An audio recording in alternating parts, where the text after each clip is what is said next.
Good morning, everybody. You're watching the Lexus Trestles Pro presented by Outerknown. Check out those beautiful cobblestone rocks and faces of the world's best. Looking at the conditions this morning, it looks so fun. How's Yago?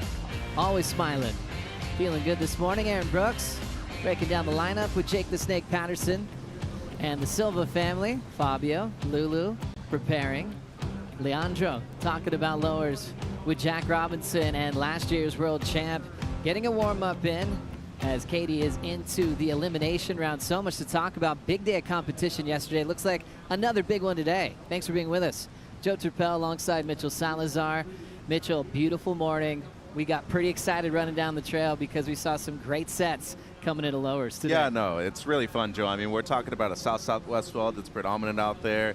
Good rights, good lefts, and of course, man-to-man competition. Couldn't really ask for more. There's a big section of the beach that's already setting up for Al Cleland Jr. Big Al Sr. is there under a huge tent. They've been here since sunrise, waiting to start this first heat of the morning. Al Cleland Jr. and Connor O'Leary to kick things off for us in the elimination round.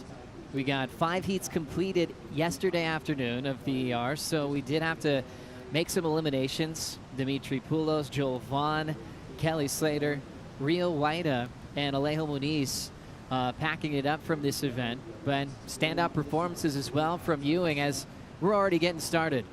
First wave of the morning, Al Cleland Jr. Nice rails, clean, glassy open face. Looks like a mirror when you're going down the line.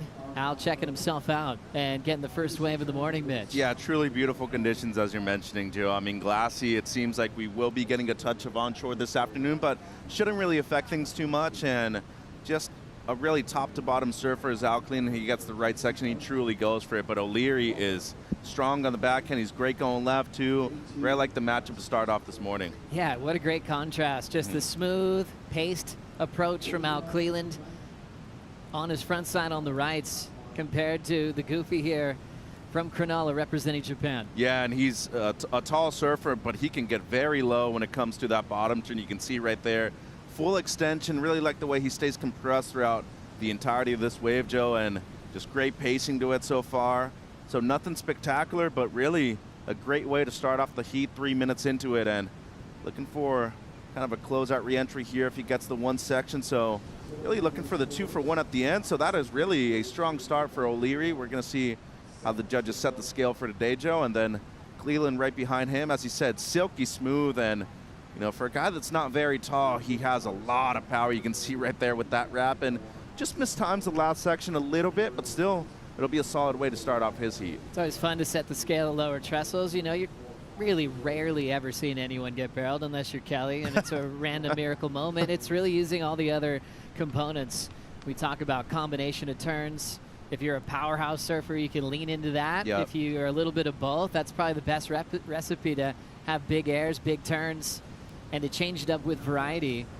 Something that Al Cleland had to accomplish at the south side of the Huntington Pier last summer when he won the biggest major event for not just himself, but also the country of Mexico in that final over Marco Mignot. Still such a special day, and will always be in surfing history. 100%, and, you know, winning the Lexus US Open of Surfing last year, obviously the biggest moment of his career, also an Olympian in Paris, and you just talk about somebody who's really overachieved for his age so far, Joe. Al Cleland's definitely the guy, and coming from, you know, a small town in Pascuales, not a whole lot right there. He knew that, you know, the dream of being a professional surfer had to come from international results. He's accomplished a lot so far in, what, 2-3 years at the most, Joe?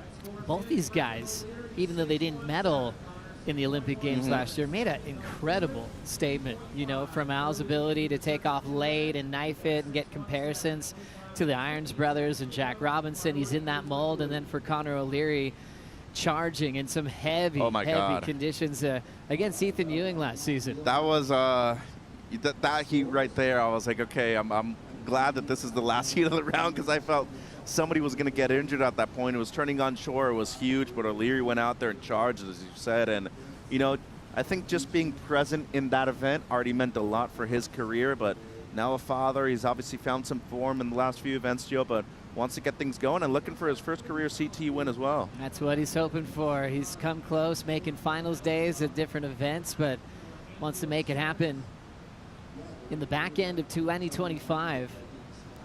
Al Cleland's opening ride, a 3.5. He has a 4.3 total. Opening ride for Connor O'Leary, 6.17. Yeah, a good score to start things off, and with plenty of time on the clock. Cleland right here with priority. He's looking for just a small number, but if you're O'Leary, I wouldn't be surprised to see him look left. He's looked great on the left so far during the free surf, Joe, and a couple of good angles for left out there this morning as well. Elimination round kicking things off this morning. Leo Fioravanti, Seth Moniz. That's a huge one. Yep. Coming up next. Contrast of styles as well within that one. And, you know, for Leo, he had a kind of a tough opening round heat. Had a shocker, basically. Definitely. So he's looking to bounce back. And Seth's got a ton of support down here, including his mom. That'll be rooting him on to try to get in the next round. Let's get some insight down on the beach with Jack Robinson and Rosie Hodge. Good morning, everyone. Jack Robinson, fresh out of the water from a free surf. What's it like out there? Yeah, another day at Lowe's. I think it's going to be a fun day. Yeah, hopefully it gets a little better and more consistent through the day. But yeah, a couple good ones this morning, and yeah, let's go. We've got the elimination rounds on deck this morning, then the round of 16. You're coming up in heat number 6. What do you do between now and then? Just wait. I'll probably go home for a little bit and then come back down and get ready. I won't come back down too early, so yeah, just get straight into it and get fired up. Epic. We're looking forward to a huge day. Enjoy it, guys. We're having fun already, Rosie. Thanks so much for the time. Jack Robinson, he's really cool when he's trying to stay in the game. Yeah. And I think we first saw him bring that presence when he needed a huge result in Mexico, down in Barra. You know, his spot on tour was on the line in that shortened season in his rookie year. And his post-heat interviews, they were so different. He knew he was locked in, and he wasn't going to let anybody into that space. Now he kind of does it a little bit lighter, but he knows how to not give you too much, just say the right amount, Yeah. and let the surfing do the talking. Here's a beautiful glassy peak for Connor O'Leary to whip that tail around into a backhand reverse. Single maneuver option. One of the flashiest moves you can do. I remember watching Kelly Slater Black and White back in the day, and he broke down that frontside reverse and then the backside reverse on the face.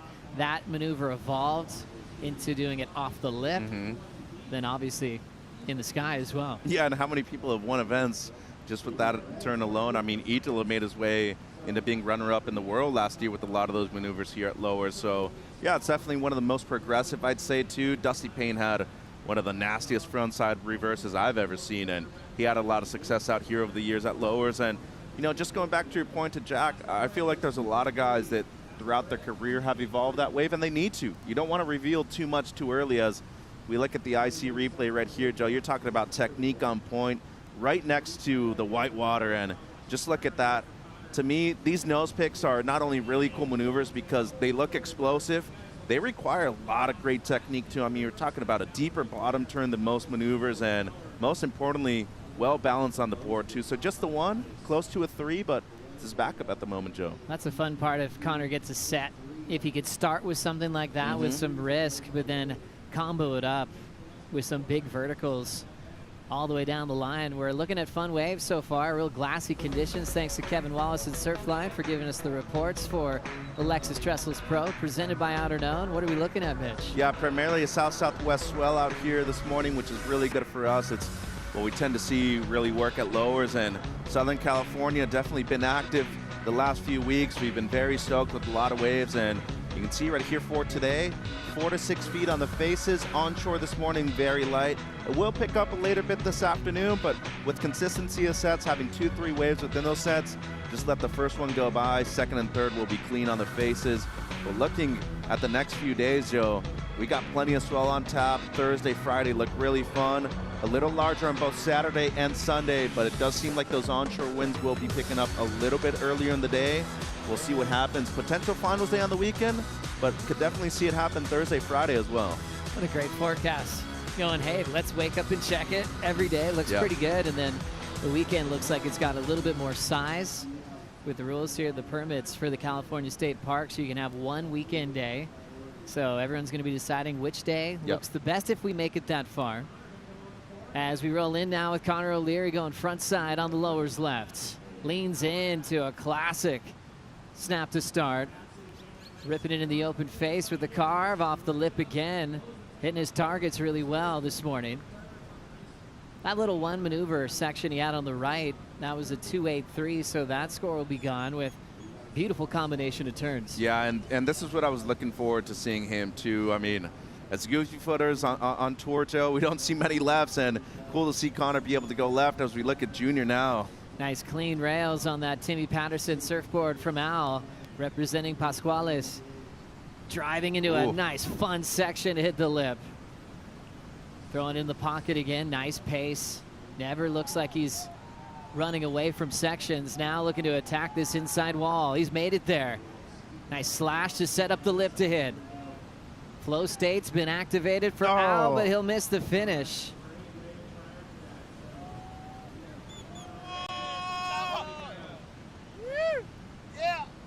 The support crew for Al Cleland Jr. fired up this morning. Yeah, Paco Granado's right there to the left. He's from the same state of Colima where Al's from, and just about, what, 30, 40 minutes north from Pascuales over there in Manzanillo. So support crew in place right here for the surfer from Central Mexico. I mean, first opening swoop, tight in the pocket, Joe, another one, and I just love the way he approaches this section vertically into the lip. A lot of spray, good amount of power. And look at the low line that he takes right here, knowing that this wave is going to double up. Matches the pace too. A great read here on the inside. Slows down the tempo. It's a great carve into the lip once again. And I'm thinking to myself, don't try to do too much right here. And I felt like he was still looking down the line for maybe a 2-for-1. So they're going to reward you based off of what you did already, but you do want to clean the wave up towards the end. Here we go. We're on Strider. Waves are looking really fun today. Yeah, they are. Al looked like he was having a great time on that wave. And you know what? The clean face is almost hard to read out here. Like, you know, you're looking at it and you look out in the sky and the ocean, almost exactly the same colors. So you're getting this like kind of like, you know, is this a good one? Is this a bad one? You really got to really stay focused and really like tune in on which wave you want. But he did pick a really nice wave. Unfortunately, going off on the end of that one, not completing a maneuver, but getting some nice work done out the back there. He's like he's one of those consistent, and you wouldn't really get into the analytics of it, but the reality of it, he's a super smart competitor. I mean, he really knows exactly what he needs in heats. He's got all this stuff going on in his head, and you know, he's that freestyle kind of wild card kind of feel of a guy, but in the back there, he's calculated, so I like it. Yeah, it's a great balance, isn't it, Waz? When you have a guy that you go, well, he's a free surfer, he makes movies, and then you're like, wait, how competitive is he? And then he wins the U.S. Open. It's like, yeah, you can't really sum him up in one sentence. The guy's got serious depth. And that's what we love about him, is that, you know, he's got something, you know, extra. He's not trying to, you know, fake anybody out with it either. You know, he's going to be hanging out after the event down on the rocks watching the waves and you know, have a beer with the boys, and you know, he's not scared to be the original that he is. And I feel like it's one of the most important things for everybody in the world these days, is that you're the only one who can be you. Be original, stick to your guns, be who you got, you know, your style, who you are, where you're going, what you want.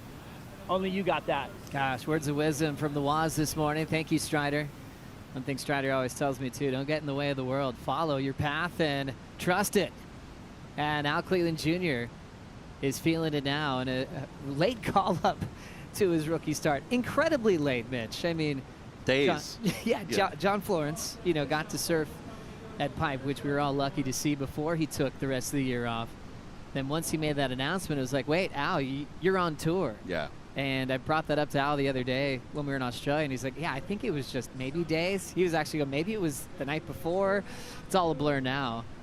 And so they got to get his rookie jersey late. It was such a last-minute rush, and I made him do a speech impromptu at the Lexus WSL Awards, and he brought the house down. He just nothing prepared, had no idea that was going to happen, and he got a lot of fans that night anticipating a big start at Pipe, and he provided. No, and I mean, he proved himself right there. He defeated former champion and Jack Robinson when Jack had a 10, and Alan was able to get the 9.5. But just look at this heat, and it seems like Connor definitely knowing how to compete out here in conditions that can tend to be difficult. 6.83, 3.7s thrown out, Joe, a couple of 6.5s.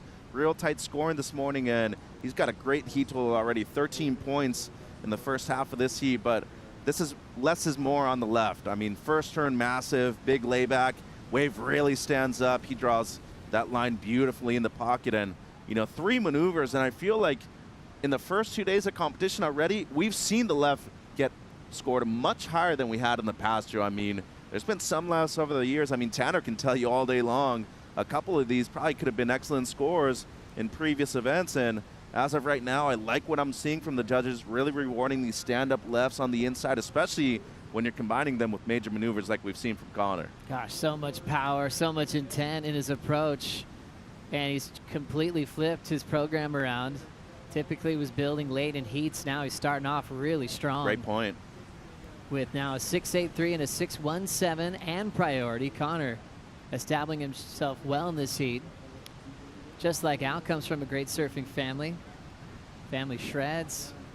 His mom competed on the tour in Japan, and now his parents are grandparents, welcoming his baby girl to the world recently. It was cool how close the due dates were with himself and also Ryan Callanan's baby girl. 2 best friends becoming parents together. And speaking of Ryan, geez, he blew up at Newcastle. Yeah, semis. He's already on his way on his comeback to the tour. Way to go, Ryan. Yeah, I think he's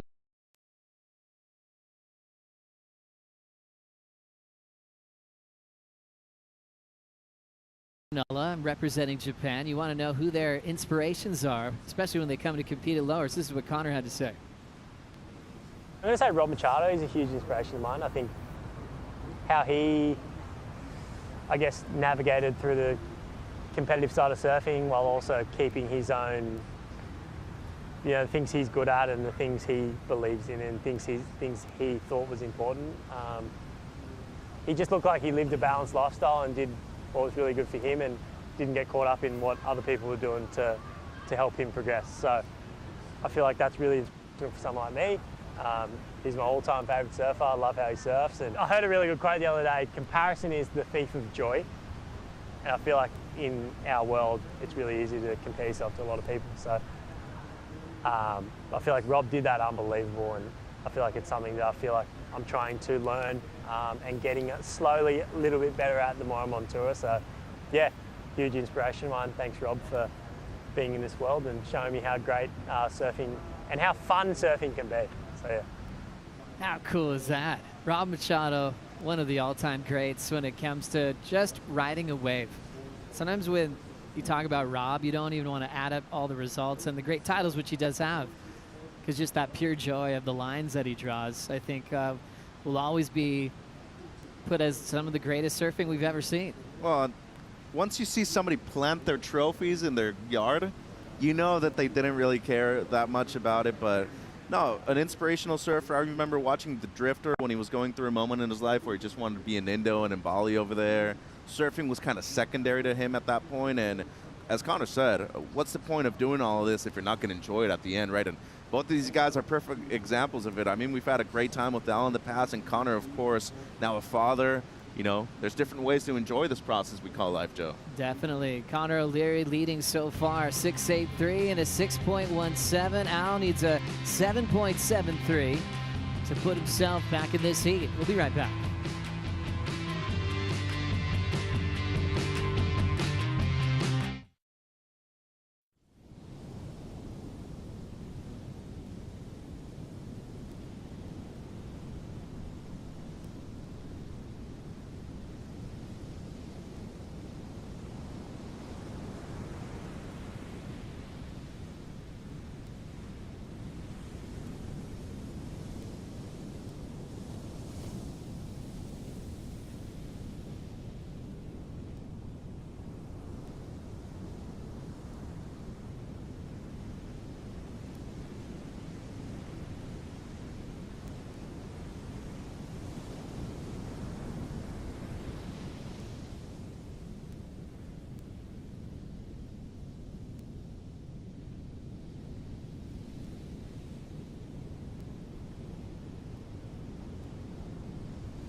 The Lexus Trestles Pro, presented by Outerknown, is brought to you by Yeti, built for the wild.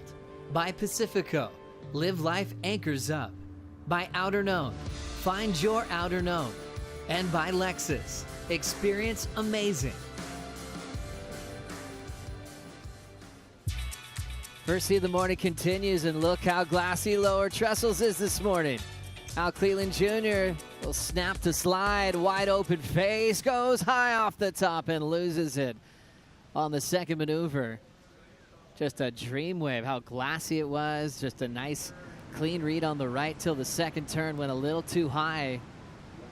Lost his balance and ends up out the back, still chasing a 7.73. Connor O'Leary has a nice pace and control of this one, trying to get Al back from losing to him at Burley Heads this year. This is what Connor did during the break. Well, that first turn, the first two were fantastic, and fits in a little foam climb for the finish too, Joe. Looking to replace a 617. We talk about less is more. Definitely on it on that wave right there, and he is just on a heater at the moment. I mean, he hasn't fallen a single time within this heat, and you look at his completion rate, 4 out of 4, but not just that. Most importantly, it seems like there's potential for him to improve and maybe extend that lead, forcing Al to maybe get something in the excellent range, Joe. So 8 minutes on the clock. If you're junior right here, got to be on another set wave and actually have to convert on this next one. You got to at least match one of the 6s that Connor has. Yeah, it's crazy how at this level, the pace of the sets at the moment this morning, a fall is such a big deal, especially when it's a wave with the scoring potential that you've been waiting for. Saw a couple of heats yesterday, even as the swell was peaking, get real lully. It's like, man, you really don't have too many choices when you think about it, as we check in with Strider.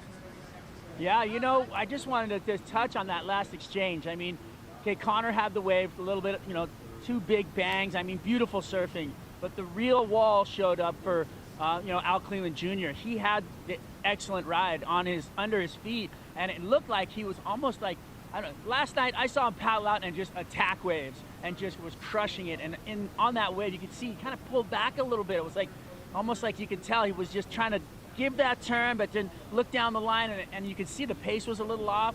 It wasn't the real Al Cleland that we wanted to see. So get back out there, set your rail, and just rip into a couple, Al. That's what we want to see.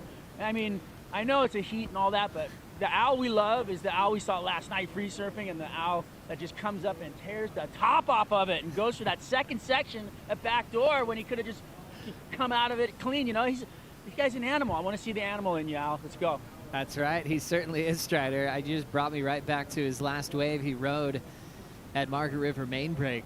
Oh, my God. Yeah, I fell out of my chair. Like, at that point, I was just thinking to myself, don't do it, don't do it, don't do it. And they did the Cody Maverick kind of voiceover thing, and I thought it was hilarious, but that's him.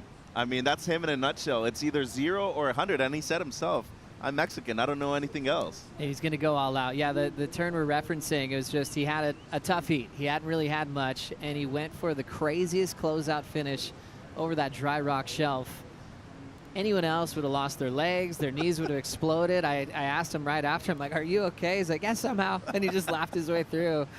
It was a scary wipeout. He's a madman. I mean, but that's what makes him so cool, that he's authentic and he presents it in every single way. Here comes Connor, late takeoff on this beautiful left. How's that aggressive little fin throw? That's cool. Don't see that too often from O'Leary. Gives you that opportunity, doesn't it, on a left where you know it's tapering really quick. You're going, okay, this is one major, maybe. And ended up throwing a turn that we don't see him go for too often, but lowers gives you those opportunities. Definitely. I mean, you get the coping on the left, and that thing's just staring at you and telling you to hit it. And, I mean, for O'Leary right here, he's already got a score on the left, right, Joe? So I'd be thinking right here, 5 minutes under priority. Still a good chance that you can improve on the 6.83. You've obviously had a fantastic heat so far, but watch out for Al still. I mean, you put him into a corner needing an excellent score, there's still a chance for him to get the 9 that he's looking for at the moment, Joe. And plenty of time, but long period south swell, as you're mentioning, there are big lows, potentially going to come down to the last 2 minutes if we do see a wave. A lot of significant moments in surfing history happening here at Lower Trestles. And what's cool now wasn't always accepted years ago, you know, especially when airs were starting to pop up. And a guy named Christian Fletcher was one of the best in the world at them. But it made people uncomfortable. It sounds weird how much we love airs today and how normal they are, but back then it was like, nah, stick to the face, stick to those cutbacks, and Christian, thankfully, was like, what are you talking about? I'm going big, I'm doing some big airs, and went for that back into the Body Glove Surf Bout, won a huge prize purse at the time, 30 grand, for just doing huge frontside airs, mixing it up with variety as well, and really everything changed from that moment. Yeah, and our former coworker, I mean, Martin Potter used to do the same kind of thing, and at that point, it still wasn't appreciated probably the way that it is now, Joe, and, you know, those guys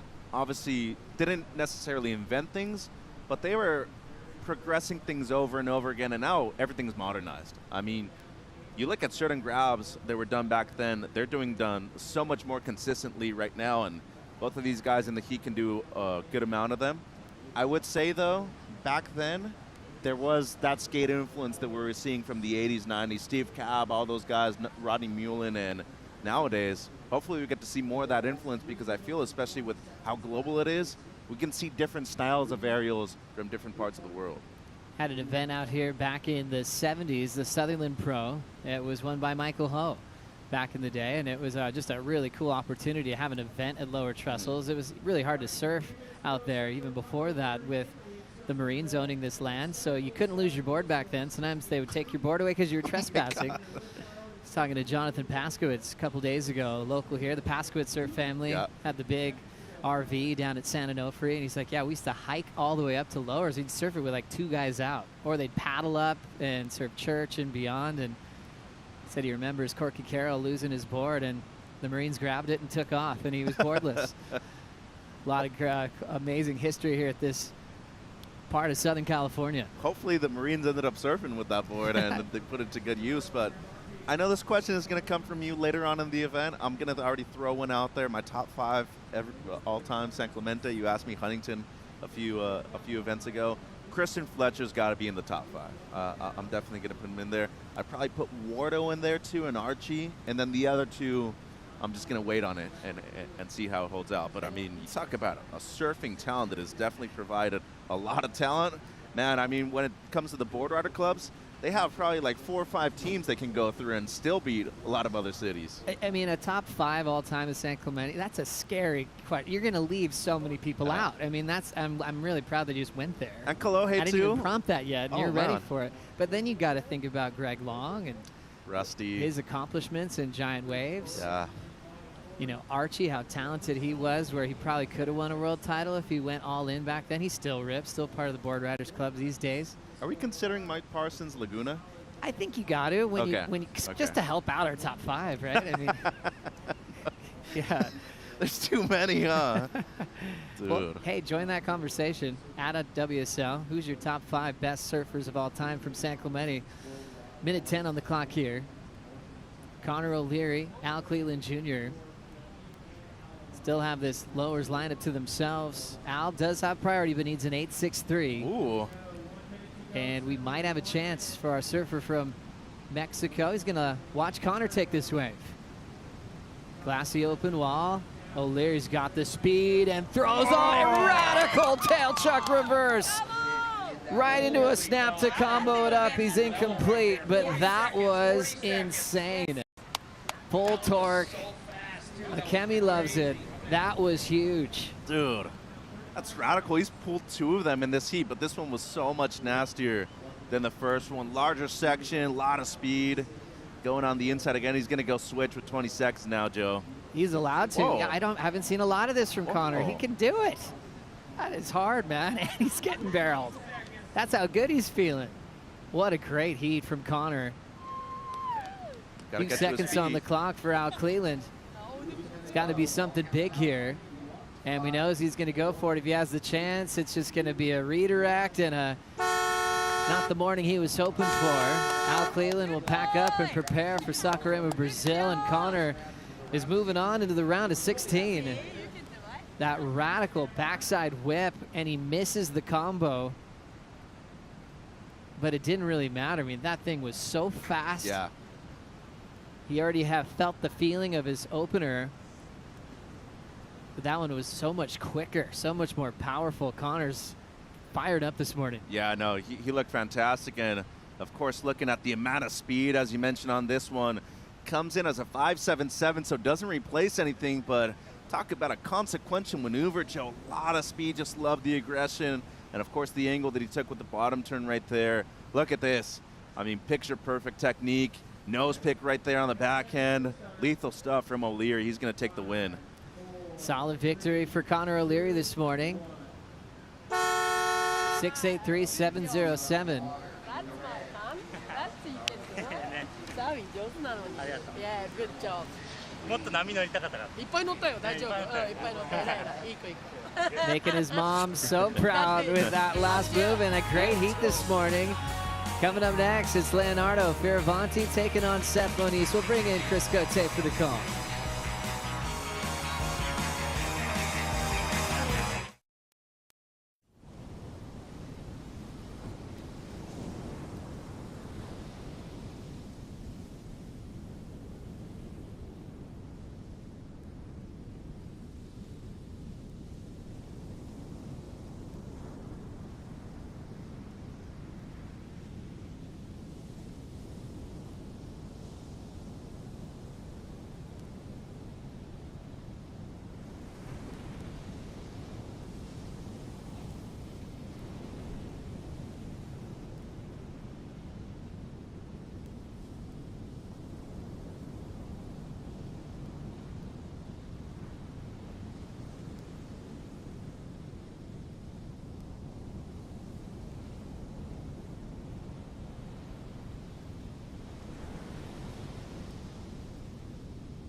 Welcome back to the Lexus Trestles Pro, bright and early.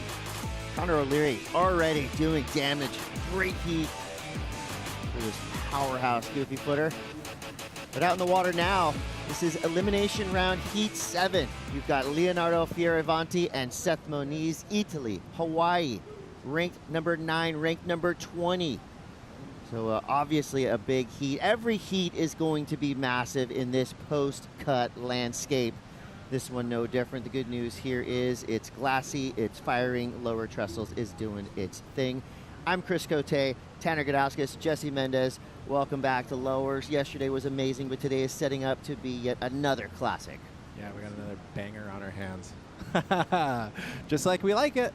Exactly, and we're looking out there, rights and lefts. So far, biggest scores of note have come from the rights, but I think if anybody can decode this peak, it's going to be Leo and Seth. Both these surfers have had, up and down years, but to start things off, let's talk about Seth Moniz, surfer in blue. Let's see what happened here. It looks like a big ramp. Whoa, that was a massive rotation to start off with the judges who eat that up. The most critical part of the wave, and somehow regroup to get back around. Wave flatten out, just zigzagging, trying to get some momentum. Hopefully stands up for him to finish it up strong. Love to see an air on the takeoff too. Usually they reserve for the end of the wave, but you take off and blast that air, it adds something new. And that's why it was kind of surprising, You could kind of see him telegraphing that from previous. And that's why I like about today. It's a little bit more broken the swell, but it's steeper. It gives those pockets for them to find something of substance. Beautiful rotation, kind of into the flats. Not completely full rotation, but very close, and somehow regroup and came around. This is going to be a good score for Seth to start the day. Leonardo Fioravanti got a wave right from the jump as well. I love this matchup, you guys. Like, what a great little grudge match we have on our hands. And Leo going straight to the wave face here with a nice carve. Backing that straight up. I mean, a little bit more of a fundamental wave on Leo's hands compared to Seth's X-Factor moves. But both really good rides. I mean, great way to start the heat, actually. I mean, both these surfers obviously powerful and progressive, but if you kind of look at the tail of the tape, progressive angle, you go to Seth. I mean, he's already shown us that. The power angle, you're going to Leo. Scores pretty even there. Seth Moniz comes through the 6.67. Leonardo Fioravanti comes through with a 6. So the judges keeping things pretty even there, right in the middle. Maybe you guys could decode for us a little bit. You know, you're looking at that wave that Seth got, air from the start, came around that section, maybe impeded the flow element that the judges are looking for. So why were those two waves that were pretty different looking relatively the similar score? Well, I think I guess the point of difference that Seth had, obviously progression and how critical he was, which I expected to have a little bit of a bigger gap just for how much risk he put. But on the downside, 80% of that wave, he kind of lost the flow, caught the rail a little bit, and then he cleaned up on the end and finished it off strong. So I think the judges kind of penalizing that because it was a very, you know, you're at lowers, like everything, it's so perfect, such a high performance wave that any little caught kind of catches the attention. So got penalized for that. And Leo's just, you know, his bread and butter, just solid surfing on rail, very powerful. And the judges always are rewarding that. Yeah, that's what I was going to say too, is like, I like seeing Seth strike early and look fiery, right? By pulling that air, he's gaining confidence. We know what Leo's going to bring to the table. This guy's so consistent. He is like a machine. And he just, you know, he basically surgically took that right apart, which you would assume he's going to do. So Seth, they do have different approaches here on this wave. And I'm stoked that Seth's catching fire early because that means he's going to have the confidence to his heat. He kind of, in my opinion, needs to bring his very best against Leo. Leo's kind of that competitor that you go against that you assume he's going to get to that 14-point total every heat. He just figures his way to that point. He's such a great competitor. So Seth, in these things, he's probably looking at the advantages he can bring to the table. His own X factor, which we just obviously saw with that massive punt right off the get-go. I'd be excited to see what else he's going to bring in. And also, like, adding to what you just mentioned, Tanner, Leo is not going to commit any mistakes, and we'll get back to that after Seth's wave. So Seth with that subtle stall straight into the speed burn, looking for the ramp. Where is it? There it is. Big pop right there, lofty, and gets the completion, making it very clear to the judges that he rode out of that huge front three. Now we go cut back to Leonardo Fioravanti. Love to see a wave-for-wave match here. So again, progression versus power. Leo leans on the rail. Seth blasts a huge air. And right basically underneath Seth Moniz on the channel in the right is Strider Wasilewski. How'd that one look? That was insane, you guys. I mean, look at these waves out the back. Oh my gosh, I'm freaking out. Anyway, sorry, back to fundamental surfing against progressive surfing. I like them both, but I like Seth right now. He's just boosting. I mean, come on, he's nailing those big airs. That first one into the flats, I felt like he got a little underscored on that one. That was mental, like to just start out your wave like that, to risk it all right up front. I like it. I mean, Leo, just nuts and bolts, super strong. He's gonna lay down the carve. We know what he's got, but I really like the progressive angle, and I feel like that's where we should go. You know, we're at lowers, the high performance, you know, capital of the world. That's where the judging should be, in the performance side, high performance side, and that's what Seth's doing right now. 100%. This might not be where airs were invented, but this is where airs were definitely popularized back in the day. You know, you think of all the names, Christian Fletcher, and you know what? I'm not even going to start. Got flogged online yesterday trying to start naming great surfers from California. I had to throw my phone away for a few hours because the list is too long. So we get now to the power act of Leonardo Fioravanti. Love his style. Love everything about this wave. This is going to be a solid score. I mean, and back to what I was mentioning, was there any, that was flawless. Yeah. Like, there's nothing wrong on that wave, just solid foundational surfing.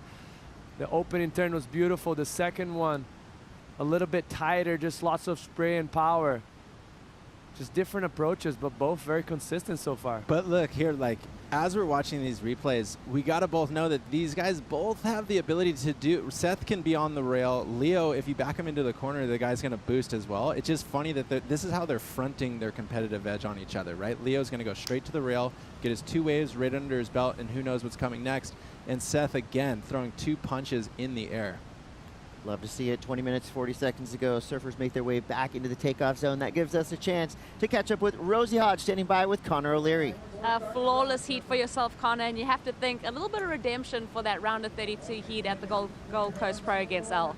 Yeah, I actually had a little moment just before, like going like, yeah, he got me in Burley. I can't let him get me again. But to be honest, I had a real slow heat yesterday and made a mistake of not going a wave that looked like I thought wasn't a good wave, but I didn't give it enough of a chance to kind of let. It's funny here, like I feel like because the waves break so slow, you can kind of sit and watch the wave kind of eventuate and swing late if you think it's going to hit the inside rocks. And I kind of just completely wrote it off straight away and paddled over it, and Yago got a 6, and then it was kind of, there wasn't really many waves after. So I made a mistake of that, and today I just wanted to catch waves. Like, to be honest, I feel like the most satisfying part of that whole heat was to get a good score going left, because I feel like for me and everyone else, we go right a lot, and to be able to showcase some sort of a score going left to showcase my forehand was super satisfying. And yeah, it just felt nice to get a few rolling and kind of have that momentum heat of just catching waves and building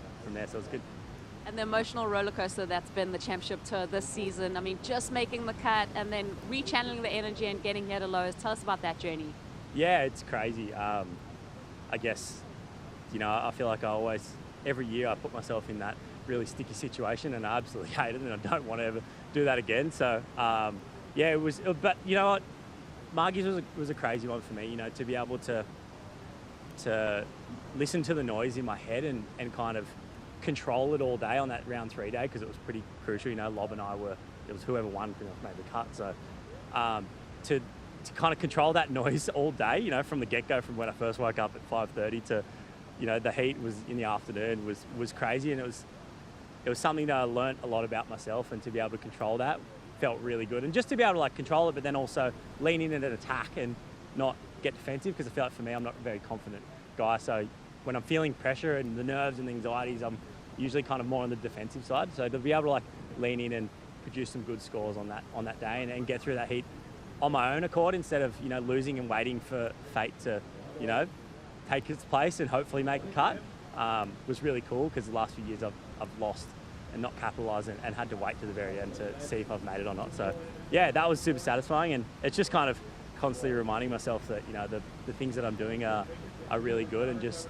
lean into it and attack, and give myself as much opportunity to perform is something that I'm going to try and keep doing to the back end of the year. And yeah, I feel like that heat felt good. Felt great. It looked great. Thank you for the insights. And how are you finding balancing, your personal life with your professional career? Yeah, it's hard. I mean, I was just talking to you about how, new dad, Steph being a new mum, it's just such a life-changing experience. And, you look on social media and things like that, and people are, going, oh, how good's parenthood? And how easy is it? Being a mum's great, this and that. And I'm like, oh my God, it's so hard. And, I look at her and how much, she's her ups and downs, in her early stages of motherhood, and it's definitely super challenging. And like I said to you before, it's so hard. I've really felt at this event, compared to Margie's. It was like, because I've got here in Brazil, I'm away from them. I'm like, oh, I just want to be there to help Steph and, help Romy and be there for her and stuff like that. But, I guess the bigger picture is, I'm here to put food on the table and also, perform it and perform at my best and push myself. So I guess if I'm thinking about that, and also, being aware that that's normal and that's okay. Yeah, I think I'll be doing all right. And I've got a great support crew, having Dog and Leo and Gab, and I've got my mate Alex here, which is really cool to be able to have a lot of fun and try and enjoy myself, instead of feeling guilty for being away and being away from her, and feeling like I'm not there to help her. And we have, a long off season at the end. So that's, the light at the end of the tunnel. And yeah, it's hard. It's really hard. Everyone out there, parents, kudos to you guys. You guys are unbelievable. And yeah, it's awesome to, be able to start this process and learn a lot about, our relationship and ourselves, and then, yeah, trying to grow a beautiful child along the way. It's very beautiful. Connor, thank you for the insights, and shout out to Steph at home with the Grom. Back to you guys. Man, I'm going to rewatch that interview a couple times. There was a lot to unpack there. I love to hear it. I mean, how could you not be a fan of Connor O'Leary? what a heat he just put together, and then just showing his vulnerability, pouring his heart out in that post-heat interview. And this is what he did in the water. I mean, to do this and then to come in and have that emotional release, I mean, so far so good today for Conor O'Leary. Well, it's bizarre to actually hear him talking that he might have a lack of confidence in somewhere in his game. And then he It does doesn't this. seem like. Incredible.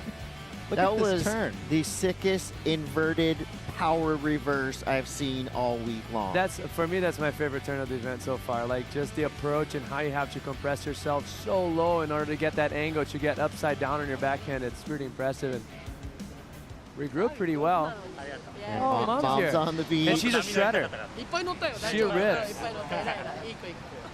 Oh, look at that. だって、I'm Jeff. You told me.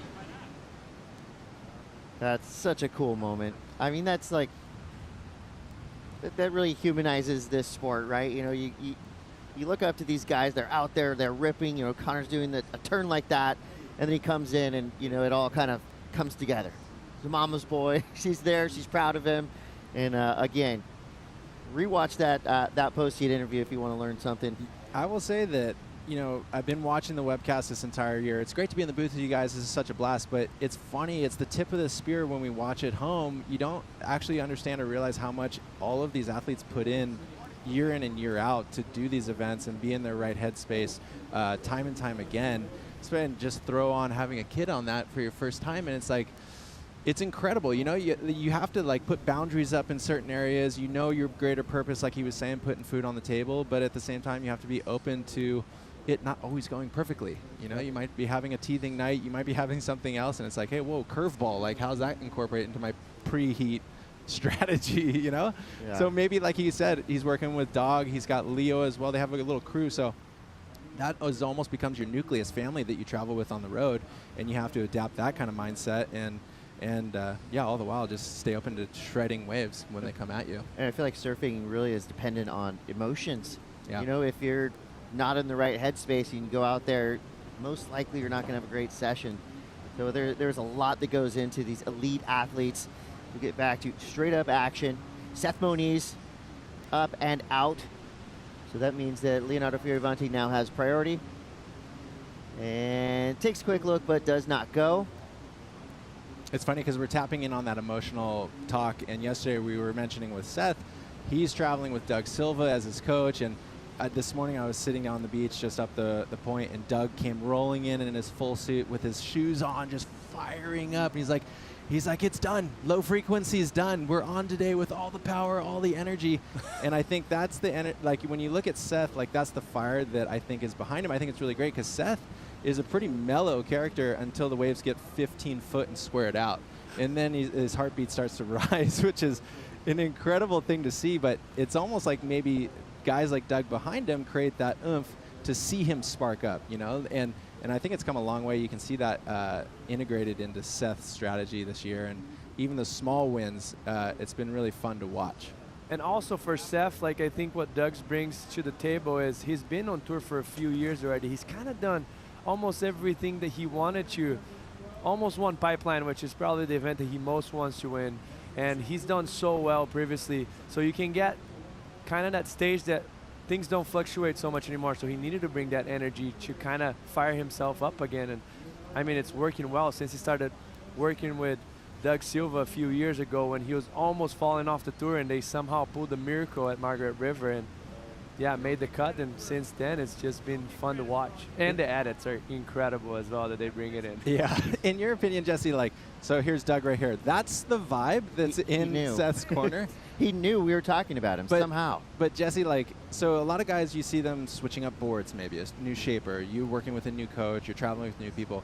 Like, in your experience, like, what do you think brings the biggest zest to create that after a lot of years on tour? It is important to recreate yourself and kind of renovate how you look at it to stay inspired. I think the coach is probably the biggest, because you work with someone for so long, there's only so much they can see out of your surfing, and you get someone new, they're going to have different perspective of what are you doing wrong and right. So it's going to change a lot everything that you have. Seth Moniz finds the ramp again, goes inverted but can't come down with it. And the last two waves, the last two scoring waves that Leo and Seth both got, pretty much even again. Leo with the 5.7, Seth with the 5.83. So that one big front three that we really liked from Seth just came in at a mid-range score, a 5.83. So again, the judges kind of keeping these scores in that mid-level because they know somebody is about to blow this heat wide open. And as well, yesterday, I mean, looking back at this, watch the grab here. Seth basically comes from a video surfer standpoint, and he competes, you know, with that energy. Like, that's heavy slob tweak.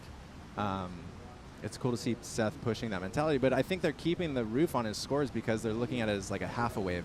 He's kind of essentially pumping at all of these sections and just blasting these airs, whereas Leo's presenting a bit more of like a fully structured wave.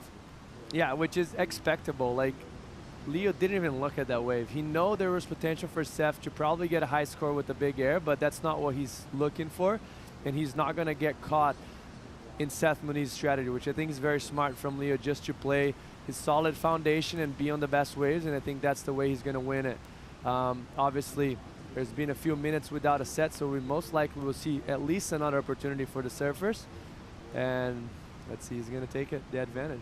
Well, we got 9 minutes, 26 seconds to see what happens next. While we wait for the next set to roll through, let's go to the Red Bull Athlete Zone. Mitchell Salazar standing by. Yeah, good morning, guys. Here in the Red Bull Athlete Zone, it's packed, and it's still, I mean, an incredible day of action yesterday. We got one more today, but looking at Doug Silva right here, the best dressed man in the entire event, I always say. You look at that pink hoodie right there, he's got a couple of rings on his fingers, but the way he's just reacting to Seth's waves every single time is really incredible and just very amusing to watch too. And right next to Jordy, they're just talking story a lot, and of course waves are pumping. But guys, Tanner, one of my all-time favorite surfers, incredible to have you on the broadcast, and Jesse knows how much time we share together as goofy footers over at Lefts. But 2011, Tanner, you made the final against Miggy at the 6-star prime, and Jesse made the semis.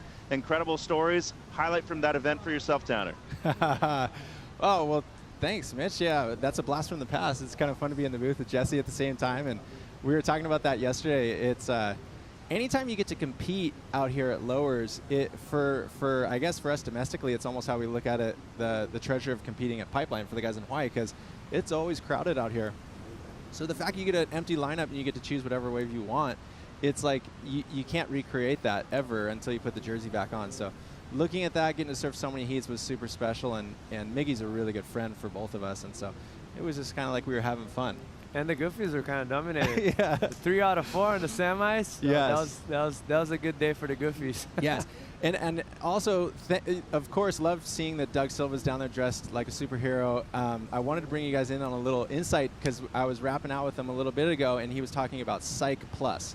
And I feel like this gives you a little bit of his mindset, is that a surfer can reach a certain level of stoke and excitement, but you have to, at this top level, create a Psych Plus, which is your innate energy source that you yourself believe that you're riding the best waves of your life, so that everybody on the beach can see that excitement, and then it brings them in a contagious way closer. So Doug doesn't just deal with numbers, scores, and technique.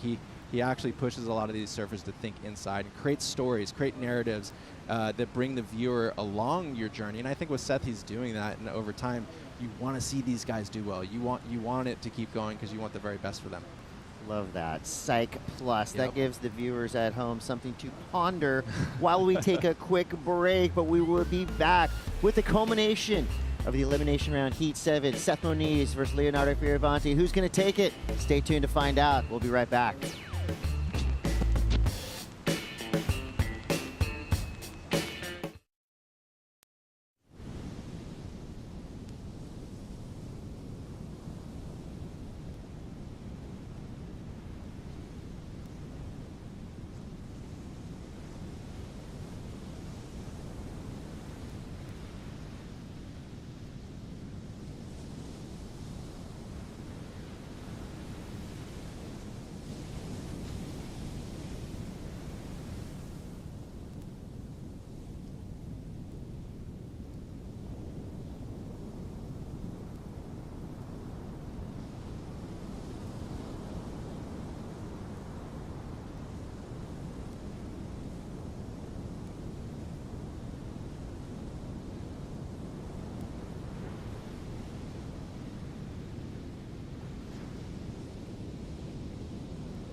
We are straight back into it. This is the Lexus Trestles Pro, Leonardo Fioravanti, answering back, proactively decimating this lower Trestles right-hander, and he goes to the air. So power and progression all in the span of a quick right. Red Bull Athlete Zone likes it. Leo was looking for a 6.51. That was a great mix of maneuvers. Super fast down the line, always so flowy. Did Leo do enough? What do you think, Tanner? I do. I think he did enough. I think it's really cool to see Leo pushed a little bit into a corner and see what he does, which is time and time again, he just stays on his board. He lifts his level to meet where he needs to go. I don't know, man. Like, what's your take, Jesse? 6.51. I think it's a close one. It's like, obviously the surfing that he's done previous to the air was better than Seth Muniz 6.67, but the air was obviously on the downside. It was in the end of the wave. The wave was smaller, less energy. I think it's a close one. That was very nice tail high reverse right there for him, but in a less critical wave. But the beginning of the wave was way better than what Seth has previously done. So it's up to the judges to think who's risking it more. I'm such a Leo fan. It's so cool because he has the ability to shape shift, right? And it's like right there, that was a tail high air reverse, and he's kind of giving a little nod to Seth's game plan and just saying, cool, you're getting scores doing airs, like let me see if I can fire one up here for you. But and also he mixed it up with the foundation and solid surfing that obviously we know him to have for and always put it on the work. So mostly on a jersey. So that first turn was pretty solid. So he wins on the foundation throughout the wave. Maybe Seth kind of on the progressiveness of things and the criticalness. Seth's going to take the nod on the 6.67. So it's about like which wave was more well put together. He's a very effective surfer, and even though he's a global superstar, I still feel like he's underrated. For sure. Just by the surfing world, because he is that good. He is going to be surfing for world titles for a long time to come. 254. Strider Wasilewski was right there in the action. Strider, what'd you see from your vantage point? I felt like he was getting punched into the corner a little bit, and then he just had a little right hook and came out of it clean. I mean, that last maneuver, I watching the slow-mo on the big screen from out here, it was pretty sick. Tail out, flipped it out, like really clean. I mean, I feel like Leo's going to come in with the score. And he did. Oh, Score comes through a 6.57. So Yeah, that means that Seth needs a 5.90. We're seeing a little paddle battle out here, Strider. Yeah, you know what? This is what we like. I mean, these guys are going blow for blow, and I feel like the progression's playing in, which we love. We got another set on the horizon. Mama Tammy Moniz bought me a coffee this morning, so I was rooting for Seth, but I got Leo on my fantasy team. I don't know what's going on in my head right now, but I love it all, and I can't wait for the set to come in, and I want to see some more blow for blow action. Yeah, no, we're into it. We're inside the 2-minute warning now. A set coming through. Seth Muniz does have priority.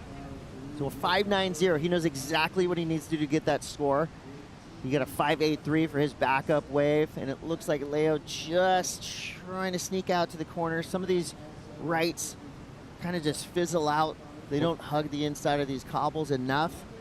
Yeah, I was going to bring that up. It's been interesting the last couple of days with the lulliness factor and these rights. It's been hard to pick which one out of the set is a good or the best wave of the set.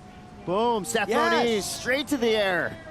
All right, he makes it. By no means a clean landing, but a radical front three from Seth Muniz. And will he capitalize on an inside section? It's like a lot of decision making after he landed that air. Could have a little reward here on the inside, but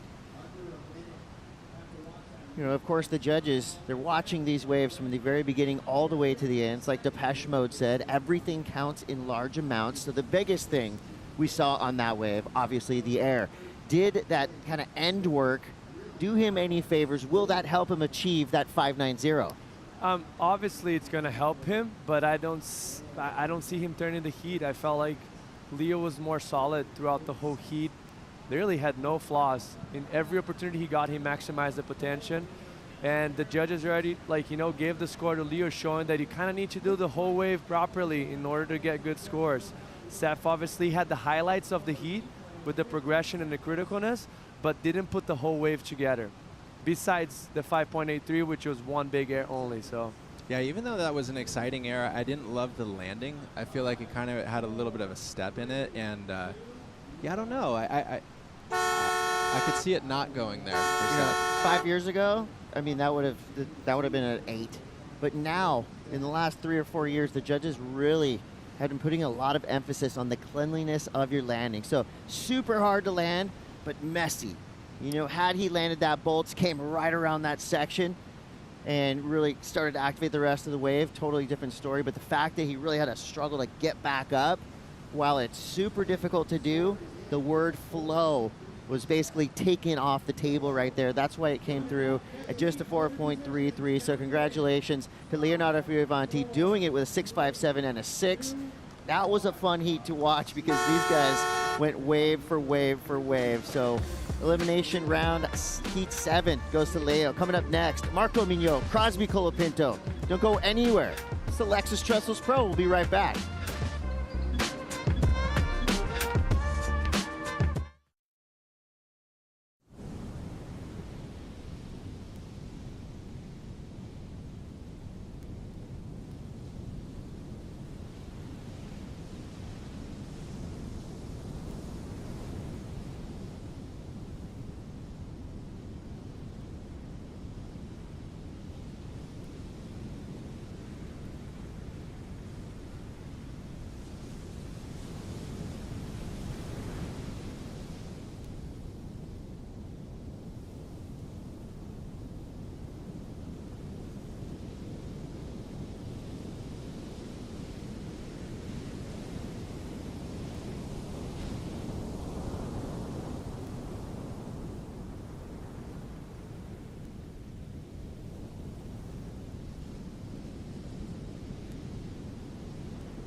Welcome back to the Lexus Trestles Pro. Chris Cote here with Jesse Mendez. We're watching a triumphant Leonardo Fioravanti come through and spend some time with the fans.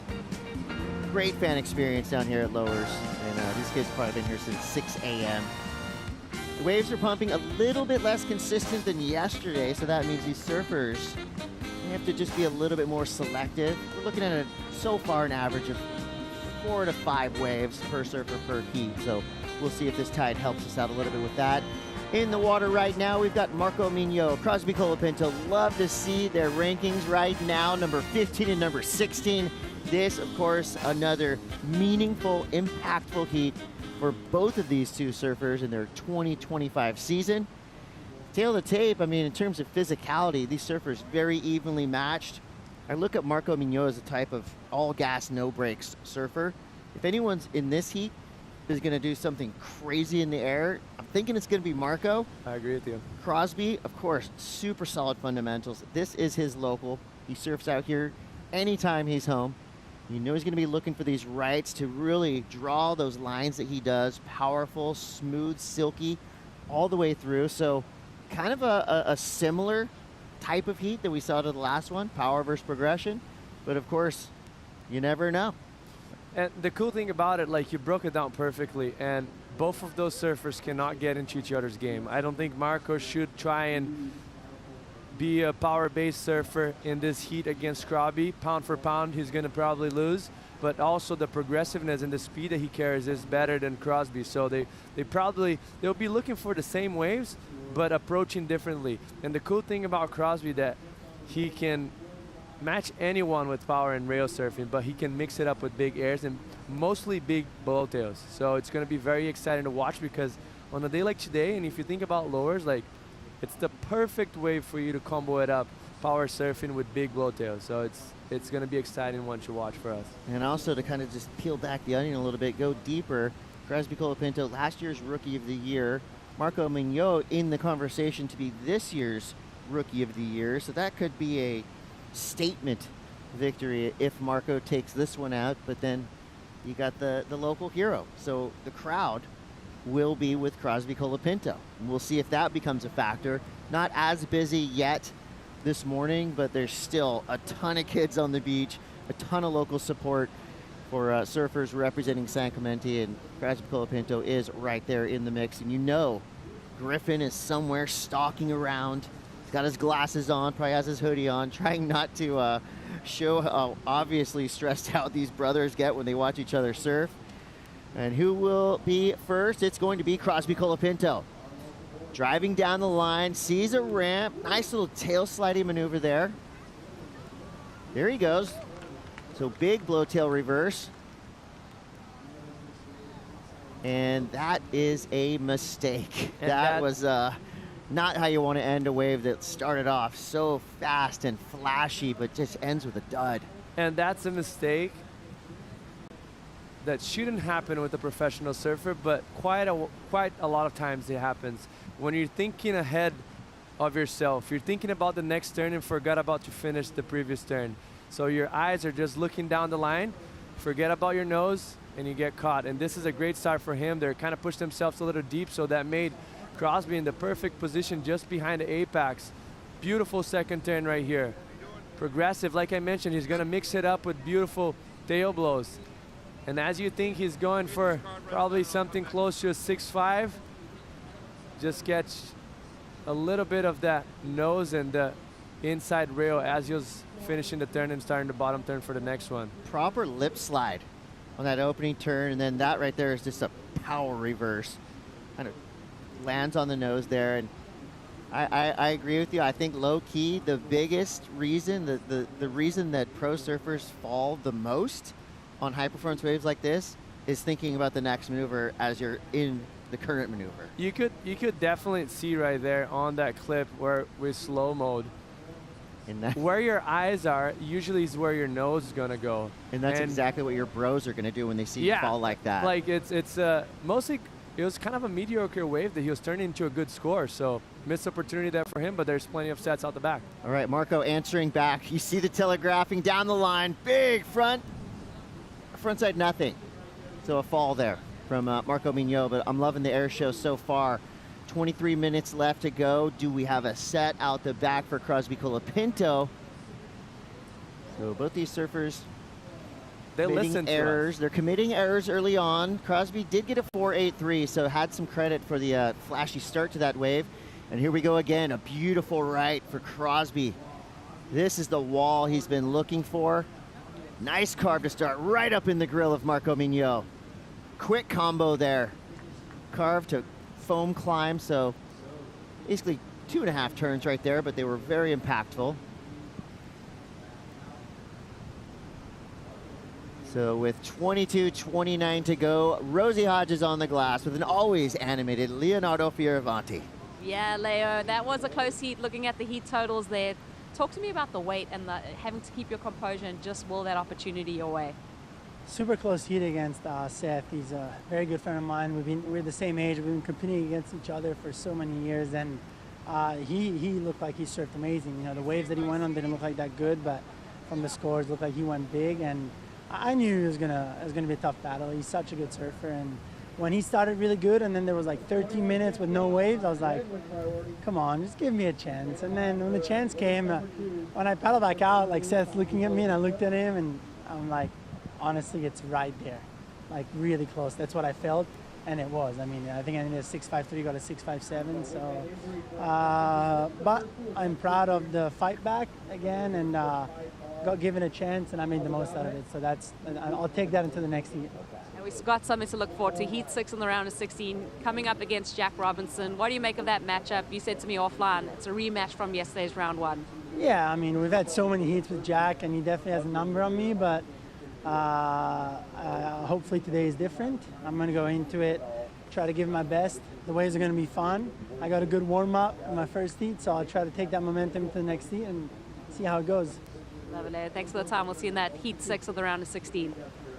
Thank you, Rosie. Congrats to Leonardo Fioravanti making it through and going to be facing a monster in Jack Robinson. And I will say one thing, I'm loving this post-cut landscape, and I think we should all just enjoy it for the rest of the season. This is the last time we're going to see the mid-season cut.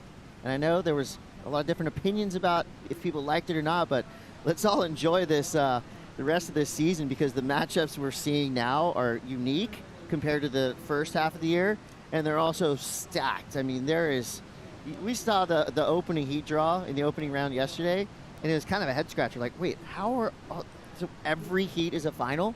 And it's starting to feel like that right now too. We're only in the second round here, and every heat is looking like a final. Yeah, I mean, so far now we're one round ahead of what we would previously be before the cut, so it stacks up pretty quickly.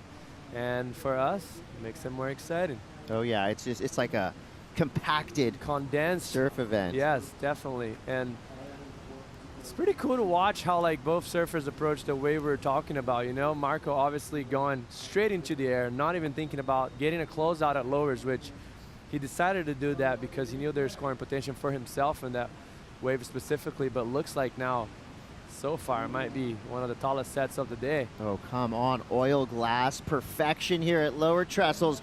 Marco Mignot up and at it. A slashing carve to start for Marco. That's kind of his moneymaker turn right there. Hard layback. He blows the tail. A nice reaction from the earlier air that didn't go his way. Solid fundamental power surfing there from Marco Mignot. At the moment, he would need a 919. Of course, that score doesn't really matter right now because we still have so much time left. Crosby Colapinto, meanwhile, stacks a couple scores, a 5.23 and a 4.83. Some mid-rangers there for Crosby. That was great surfing from Marco. That was definitely great surfing, and what a gem of a wave. Like I mentioned, I liked it today a little better because the wave has a bit more energy. He gets a little bit more critical. Beautiful opening up car from him right here. Then see how it doubles up and gets more coping compared to yesterday. Jams it, and this third turn for me is the best one, the most critical. Up in the lip, drifting the tail behind. Gets a bit sticky. I would have liked to see him maybe project down the line more and gain amplitude on the turn, but still very critical. And finish it off on his foot. This is no doubt in my eyes the best wave of the heat. Combination of three major maneuvers out the back. First one not the biggest, but second one in a critical spot, and this third one here. You can see the wave almost super coped out, like he goes on top, presses on the back foot, get the three fins out the back. You could see them from the screen. Comes down with the lip. That's where it gets a bit sticky. I mean, if I'm being hypercritical, if the only thing that I think could hold this score back is the little elements of flow that, you saw kind of there was a couple little double moves through a couple bottom turns. And I think in that case, he almost needed to do that to get around that section. But the judges, I mean, they're hawks. They see everything. They see every subtlety. And in their minds, it's speed, power, flow. Okay, he was going plenty fast. The power was there. The flow may have been the only slight question, and I think they answered us right there, a 6.5. So still, like you said, highest single wave score of the heat. But there's more in the bone. Had it been cleaner, maybe a little faster. This is all conjecture here, but had it been cleaner and a little faster, probably would have been in the 8 range. But then, of course, these waves, we're looking at it from this angle, from where you are watching at your house, on your phone, computer, whatever, and it looks like such a perfect wall. If you ever surfed lower trestles, this wave is unique for the fact that it kind of bend out and bend in at the same time. It kind of wobbles around down the line. It's not I wouldn't say it's a true point break, and I think Marco had a great read on it, and I think he was well rewarded for that wave, 6.5. It's one of the highest single wave scores of the day so far. And that's why I think you mentioned the flow, and that's why I think it falls into the category when I mentioned he was a bit sticky on that third turn. I felt like not because he lacked speed, but he lacked projection down the line. That turn could have been started maybe a little bit early, more on the open face, and then going into the lip, more of a board slide. And I think that would have a bigger impact on the judges' eyes. By not doing that, he got a bit stuck behind. He came out clean still, came out with speed, but it could have been a touch better, and that score would have probably reflected into the 7.33 range. Let's put it this way. So, but for the situation of the heat, you know, you don't want to overcommit too much. We're looking back at this replay, and if you see under his front foot, his the leash is in his toe. That's the reason why. So for you that doesn't surf, nightmare. Like those guys are shifting their foot all the time. I try to mention a lot about the footwork because it's very important in surfing. It's still there. Yeah, that's what made him sticky. That's what made him not have amplitude. So look closely at that front foot. His leash is literally stuck between his big toe and his second toe. So this whole wave, he surfed insanely well. This whole wave, gnarly. He's thinking, don't think about the leash in your toe. Don't think about the leash in your toe. If you did that free surfing, you'd probably just pull out or kick your board. I just need to be quiet now because everything that I said, it went down, you know. It's like so hard to surf with your leash stuck on your foot because it doesn't give you the amplitude to shift your foot forward or backwards. And those guys are doing constantly there. Every turn they approach, every maneuver is different. So you have to shift your foot. And that's the difference between the average Joe. One of the difference between the average Joe and a professional surfer like Marco Mignon or Crosby. They're going to be moving their foot around the whole time. And he still has it. That thing is wedged in there. That's a wedgie. That's a leash wedgie right there. And to surf that well with your leash stuck in your toe like that, and major props to the crew in our production truck for seeing that little detail. I mean, we're watching the overall act of Marco Mignon on that wave, and to think he did that with, that was wild. And that's a highlight for me. Just that's a weird highlight. He just kind of ignored because he had some downtime, and some people usually would like do those little kicks to get the foot off the leash, but he just kept it the whole time. That is something so unique to surfing too. I mean, it would be really hard to understand for a non-surfer to see that and try to figure out like how that would mess you up. It's an underrated thing that screws us up on waves. So a lot of credit. And I'm giving him some bonus points. They don't count for anything, but they're just personal bonus points because that's not easy to do. Maybe a backup for him right here, trying to have a scratch on this double up. All right, so it gets a quick little insider. Up and out. 13 minutes to go. Crosby still in the lead with a 5.23 and a 4.83. Marco Mignon needs a 3.56 to get in that top spot. This is elimination round surfing. One of these surfers will be packing it up and heading home after 12 minutes. Who's it going to be? Crosby, Marco.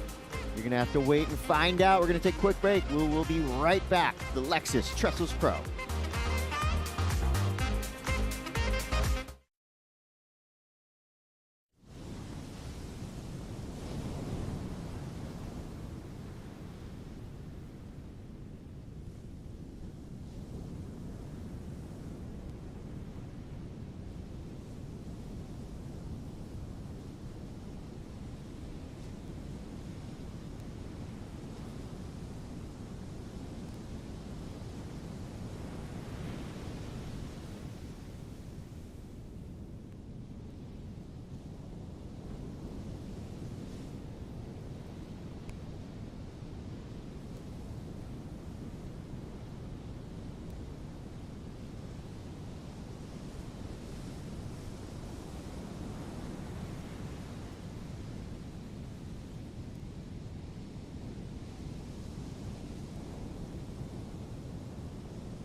Welcome back to the Lexus Trestles Pro. Where's Kaipo?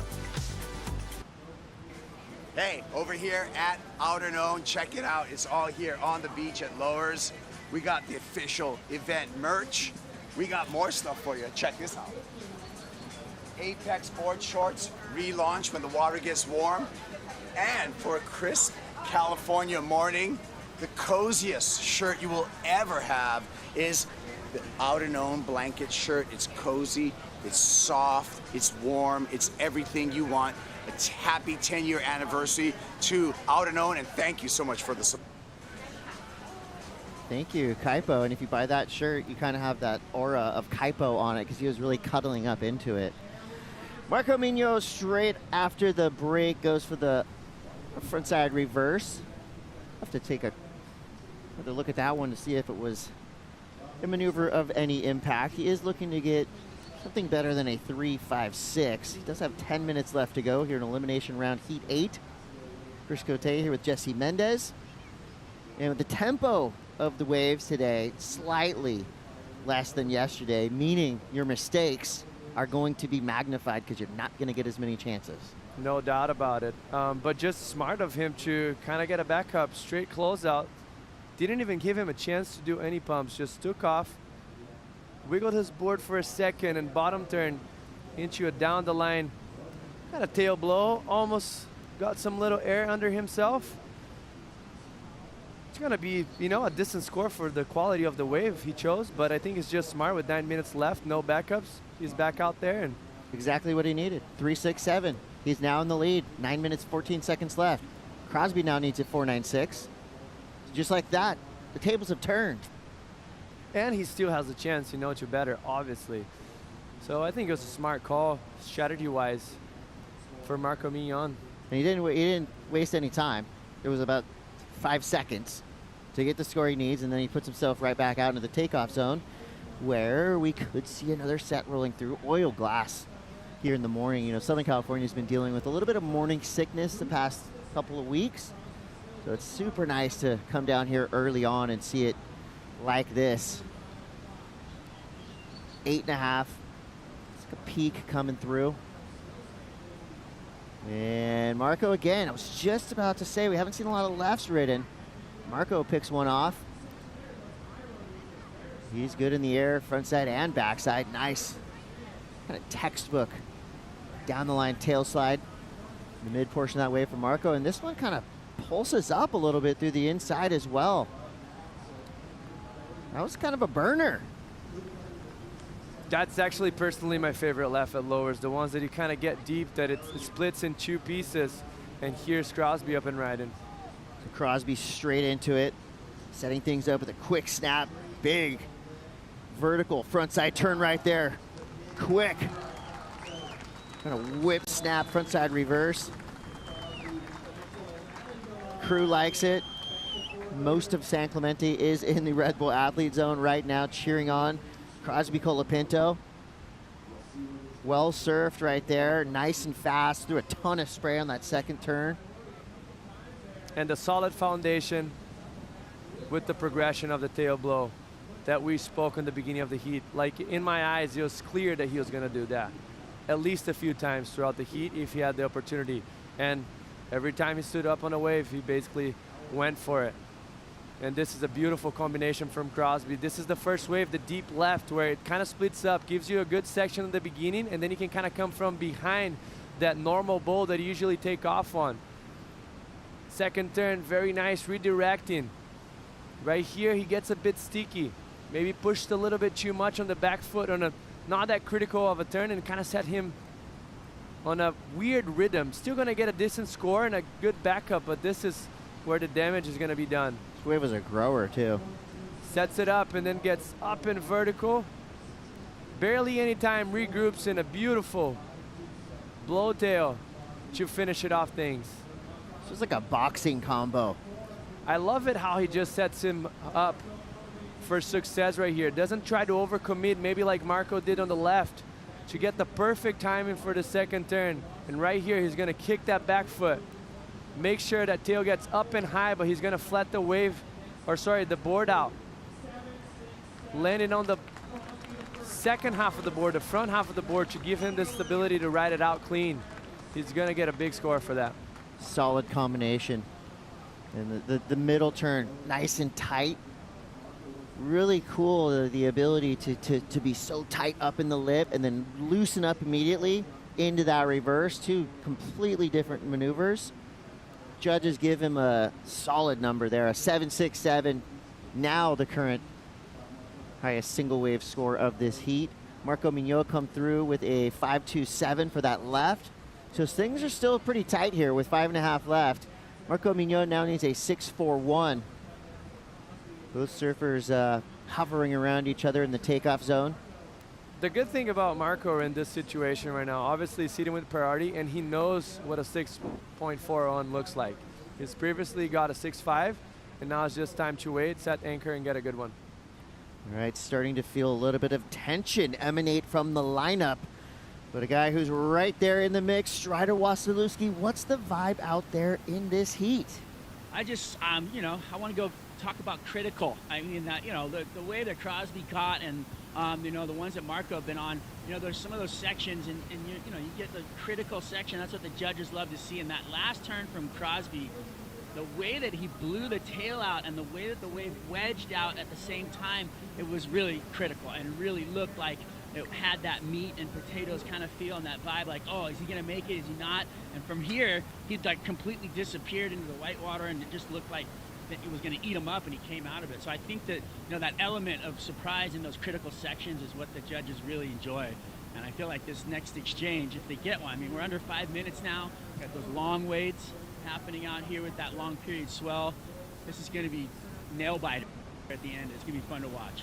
That's right. We're feeling it. We're feeling that tension from the lineup right now. And it was cool to see a replay of Crosby's last maneuver, landing backwards in the flats, having to engage his tail. And I wish there was some way you could do an x-ray and see what his toes were doing, because you know he was just gripping like a gecko to stay on that board. A different type of power to be able to kind of get your board back under control and pull it under your feet. And it's always going to be difficult when you land tail first like that. Yes, and I was just going to add to what you were mentioning, Chris. Who's ever done that turn know it's all about feeling halfway through, because obviously your back's against the beach. You're starting to have water in your eyes, and you're not seeing what's going to happen. So the foot being stuck on the board is very important for you to feel and know what you have to do in order to come out clean. So very impressive there for Crosby to pull that off. Well, it's risky business too, going inverted and knowing that you did put two really good turns kind of before that. So it's a huge risk.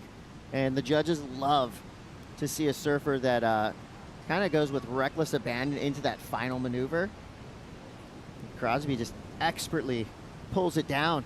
And I think he needs, because, you know, 6.5 from Marco, you expect him to find another good wave most likely. So he needed to go big and have that gap in between the best scores of the heat of above 1 point right now. So now Marco's seating needed a 6.41. If he would have just finished on his foot in a nice solid turn, he would have probably got, what, a high five or something in that range, and Marco would have been winning the heat right now.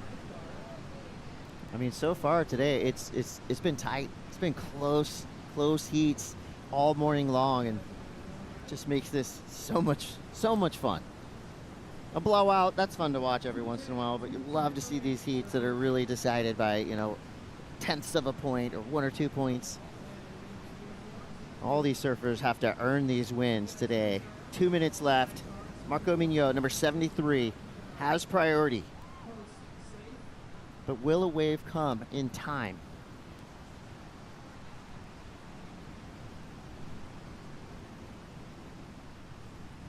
And with this kind of, you know, this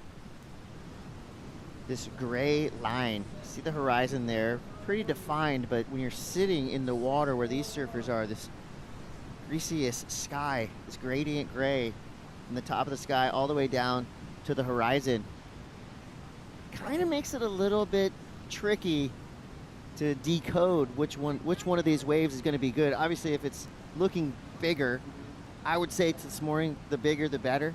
You know, we're seeing the biggest set waves coming through as the biggest scores. And the wave that Crosby got, his high number, that 7.67, that was a grower. It got bigger as it went down the line, and he really maximized the potential of that wave. So it's it's going to take something special. I mean, a 6.41, no easy number. 54 seconds to go. And see, again, even from this angle, like, are those waves? That's true. What are we looking at? We kind of got to look back over our shoulders. It's not looks like helping. there's, yeah, that's true. There's a It's all screen gray. behind us, so, but it looks like there is some sets approaching. That looks like they're waves, but you know, those swells are coming from way further down south in very long periods, so they move. Takes a little bit longer for them to get to the lineup sometimes. It's not like those short period swells that the waves are stacked up. They have a lot of gap in between them. 15 seconds left. Looks like this is the last opportunity he's going to get. Here we go. Marco Mignot, will he give us a clutch performance? They're going to split the peak here. Marco looking like he's fading to the right. 4, 3, 2, 1. And he can't get in. And look at the set behind. So we'll see if Crosby was up in time. Either way, Marco is unable to claw his way into that wave, and that's going to mean that Crosby Colapinto gets the win for our final elimination round heat for the men. Crosby Colapinto takes out Marco Mignot. Another super tight heat, and I'm sure more to come. You're not going to want to go anywhere. This next matchup is going to be epic. Caitlin Simmers versus Kira Pinkerton. We're going to bring in Joe and Rosie on the call. We'll be right back.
You can look at it that it's all for yourself, or you can, it's just for those people who support me, and that's why I do it. I think it was really tough for Katie, leaving home when she values friends and family so much. She's 18 years old. Her friends are all over here going to like school dances, getting boyfriends, just cruising, having fun. And we're like getting on a plane, flying 23 hours to Bells Beach. Do we really want to do that? You're on this world stage. And I can't even begin to describe how intense it is. She has a very cool, calm exterior, but she internalizes. Her mom is just the real rock for Katie. You do your best, you give your kids love. To be there for her was everything. You know, everyone loses more than they win, right? She wants to perform to a standard that she knows she can, and she wants to do it her way.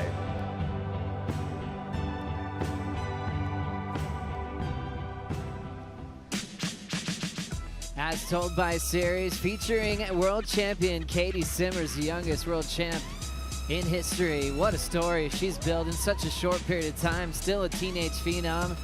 World number 2 into stop number 8 of the season here at Lower Trestles, the stage that made her a world champion last year, this time early in the year in June, as she takes on a local Kira Pinkerton, the wild card call-up. Ranked number 8th on the new season on the Challenger Series. as Kira had a quarterfinal finish in Newcastle. Got the news she's in the main event on her home break. Jumped on some flights and amped up for the opportunity to surf the CT level once again this year, but also battle against one of the best ever already. Katie Simmers winning a lot these days. And we'll see how she goes in this one. Choate Terpel with Rosie Hodge. Rosie, a surfer that competed on tour for many years, has been breaking down the world's best for a long time now. And it's really fun when there's a generational talent like Katie Simmers just changing everything overnight. Oh, it has been just so exciting to see, you know, Caitlin and the way that she's handling herself on this championship tour. As we see, it was Kira Pinkerton who got the first wave of this heat on her backhand. The lefts have been looking so good this morning.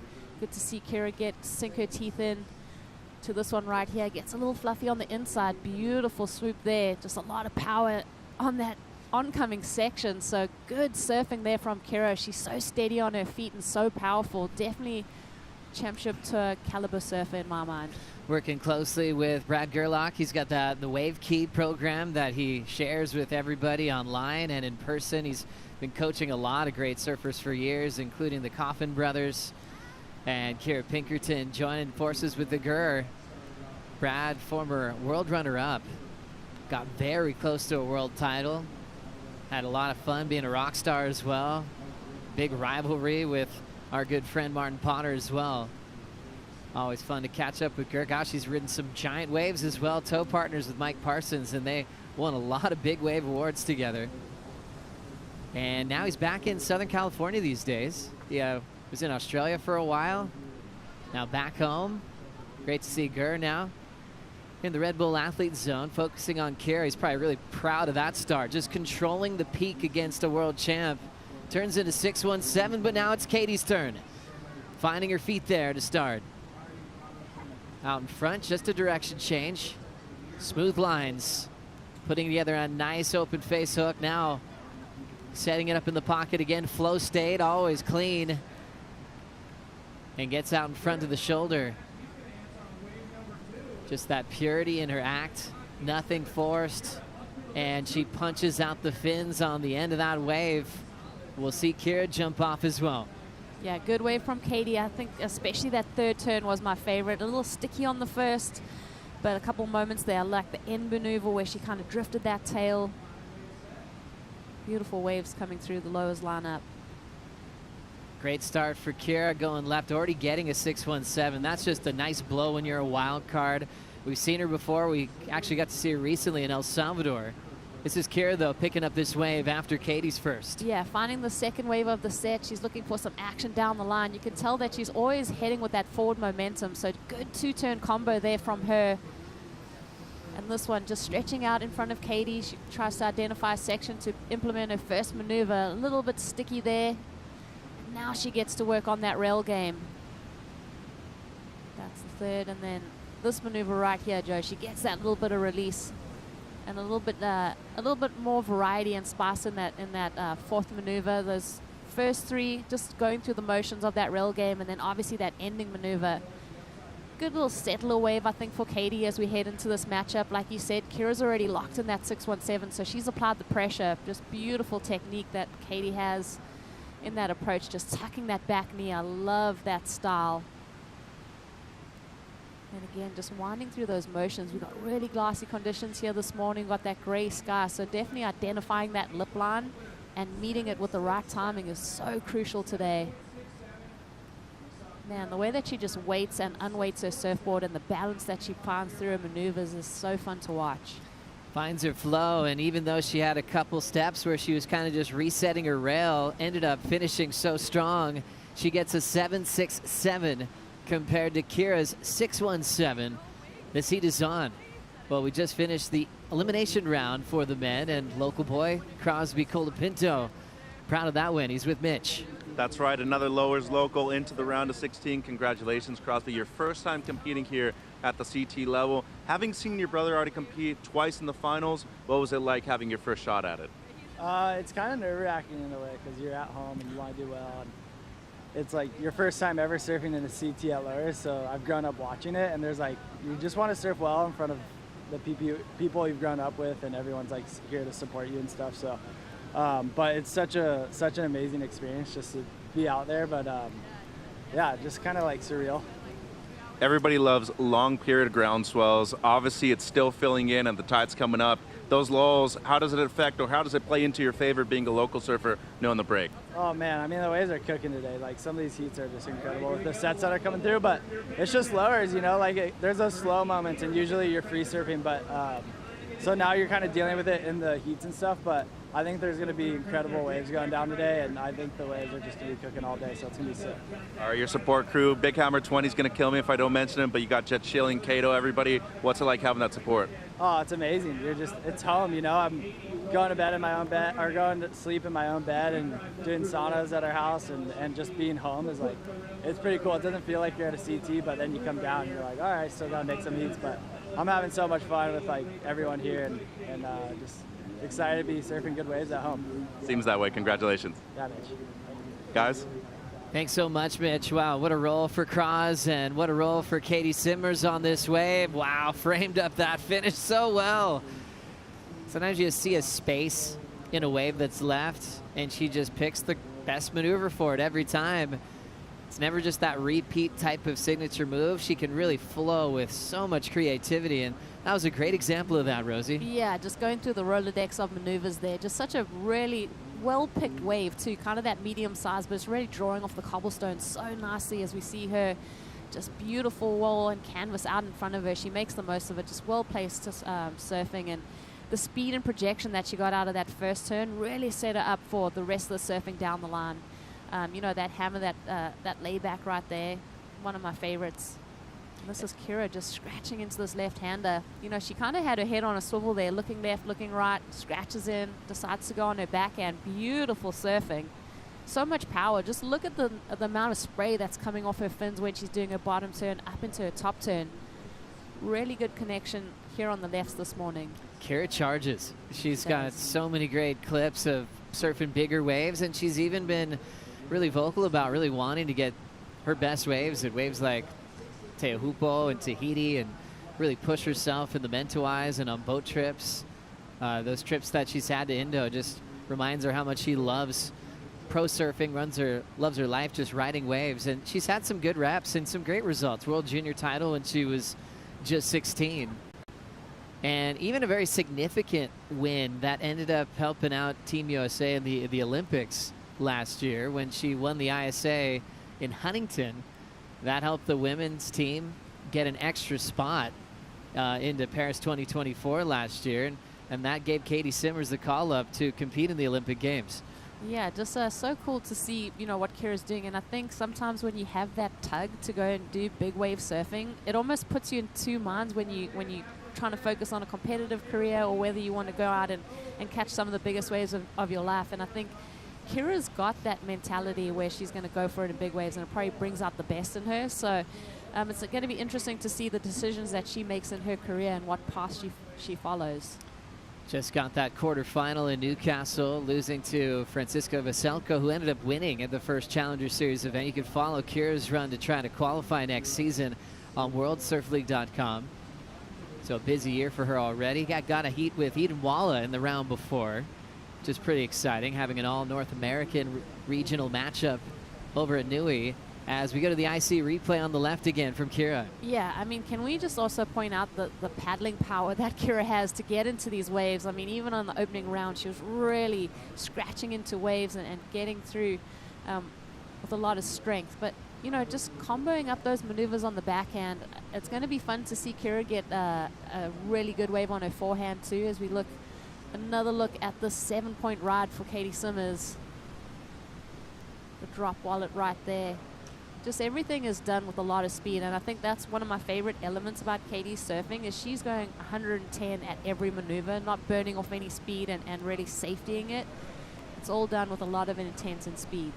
Katie Simmers in a few big finals this season, her third year on tour.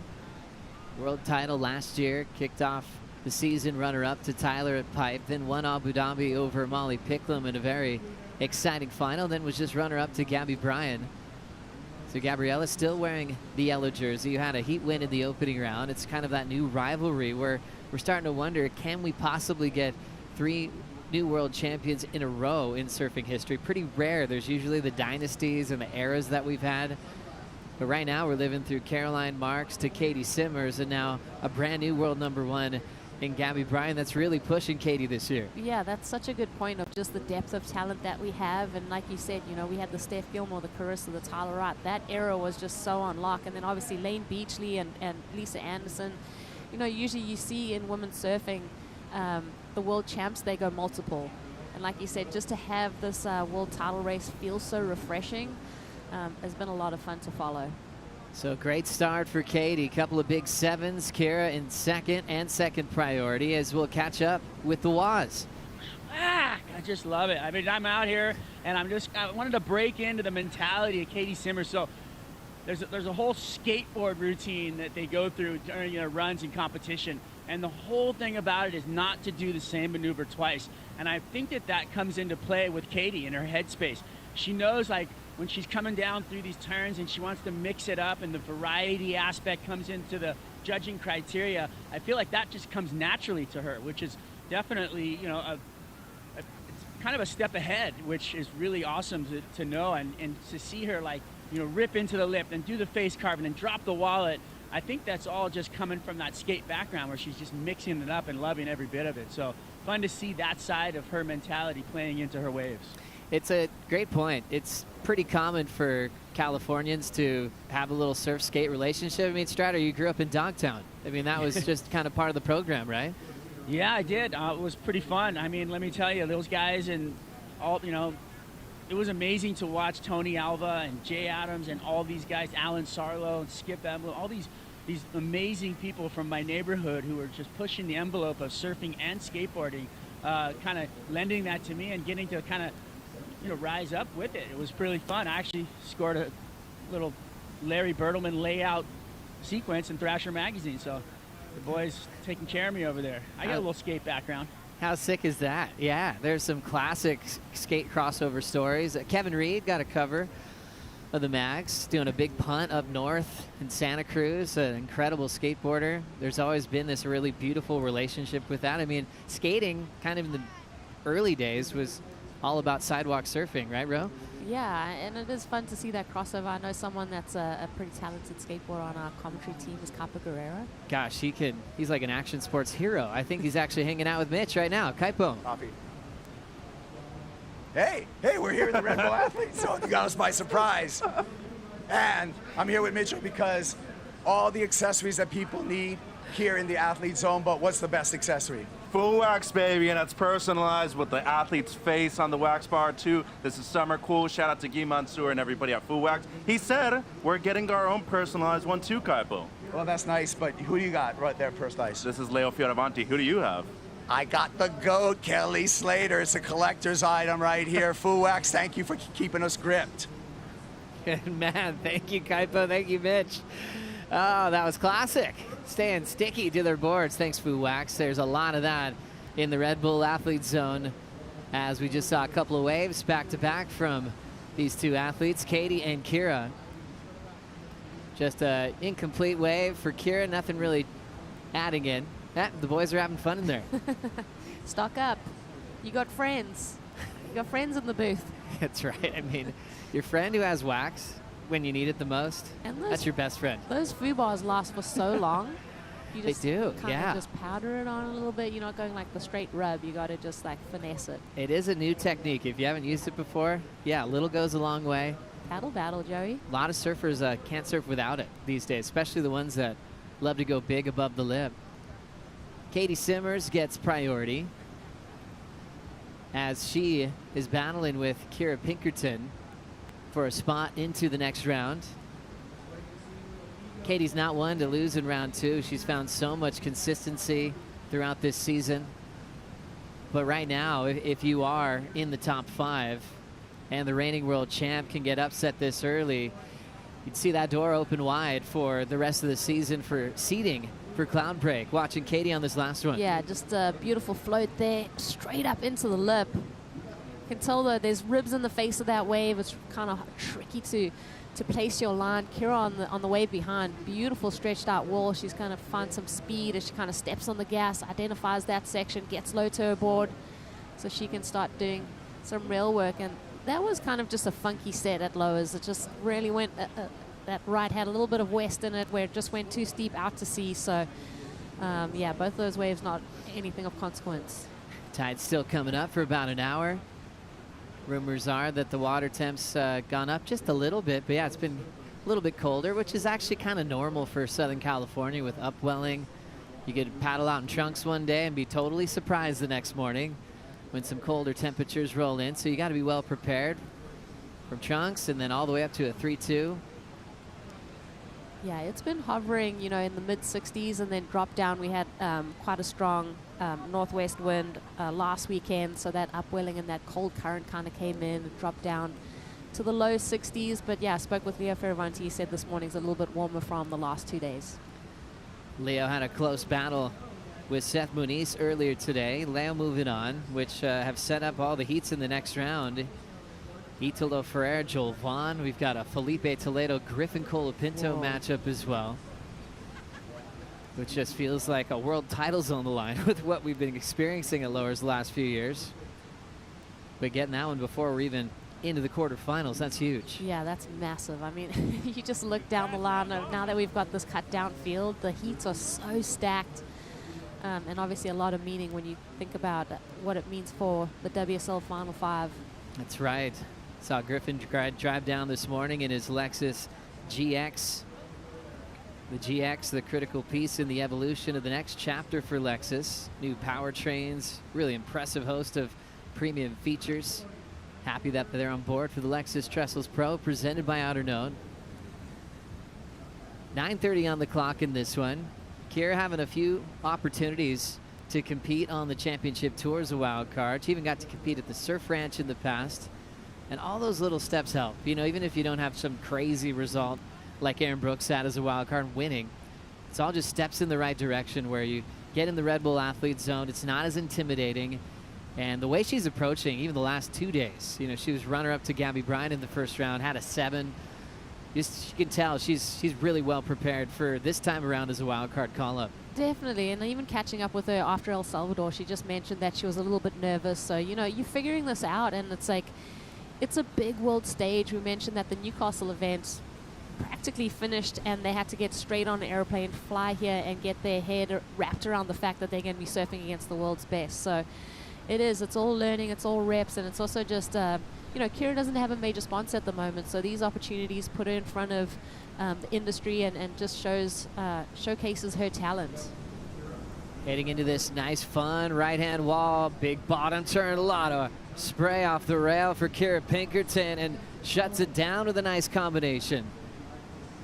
Kira looking for a 7.84 to get the lead off Katie Simmers.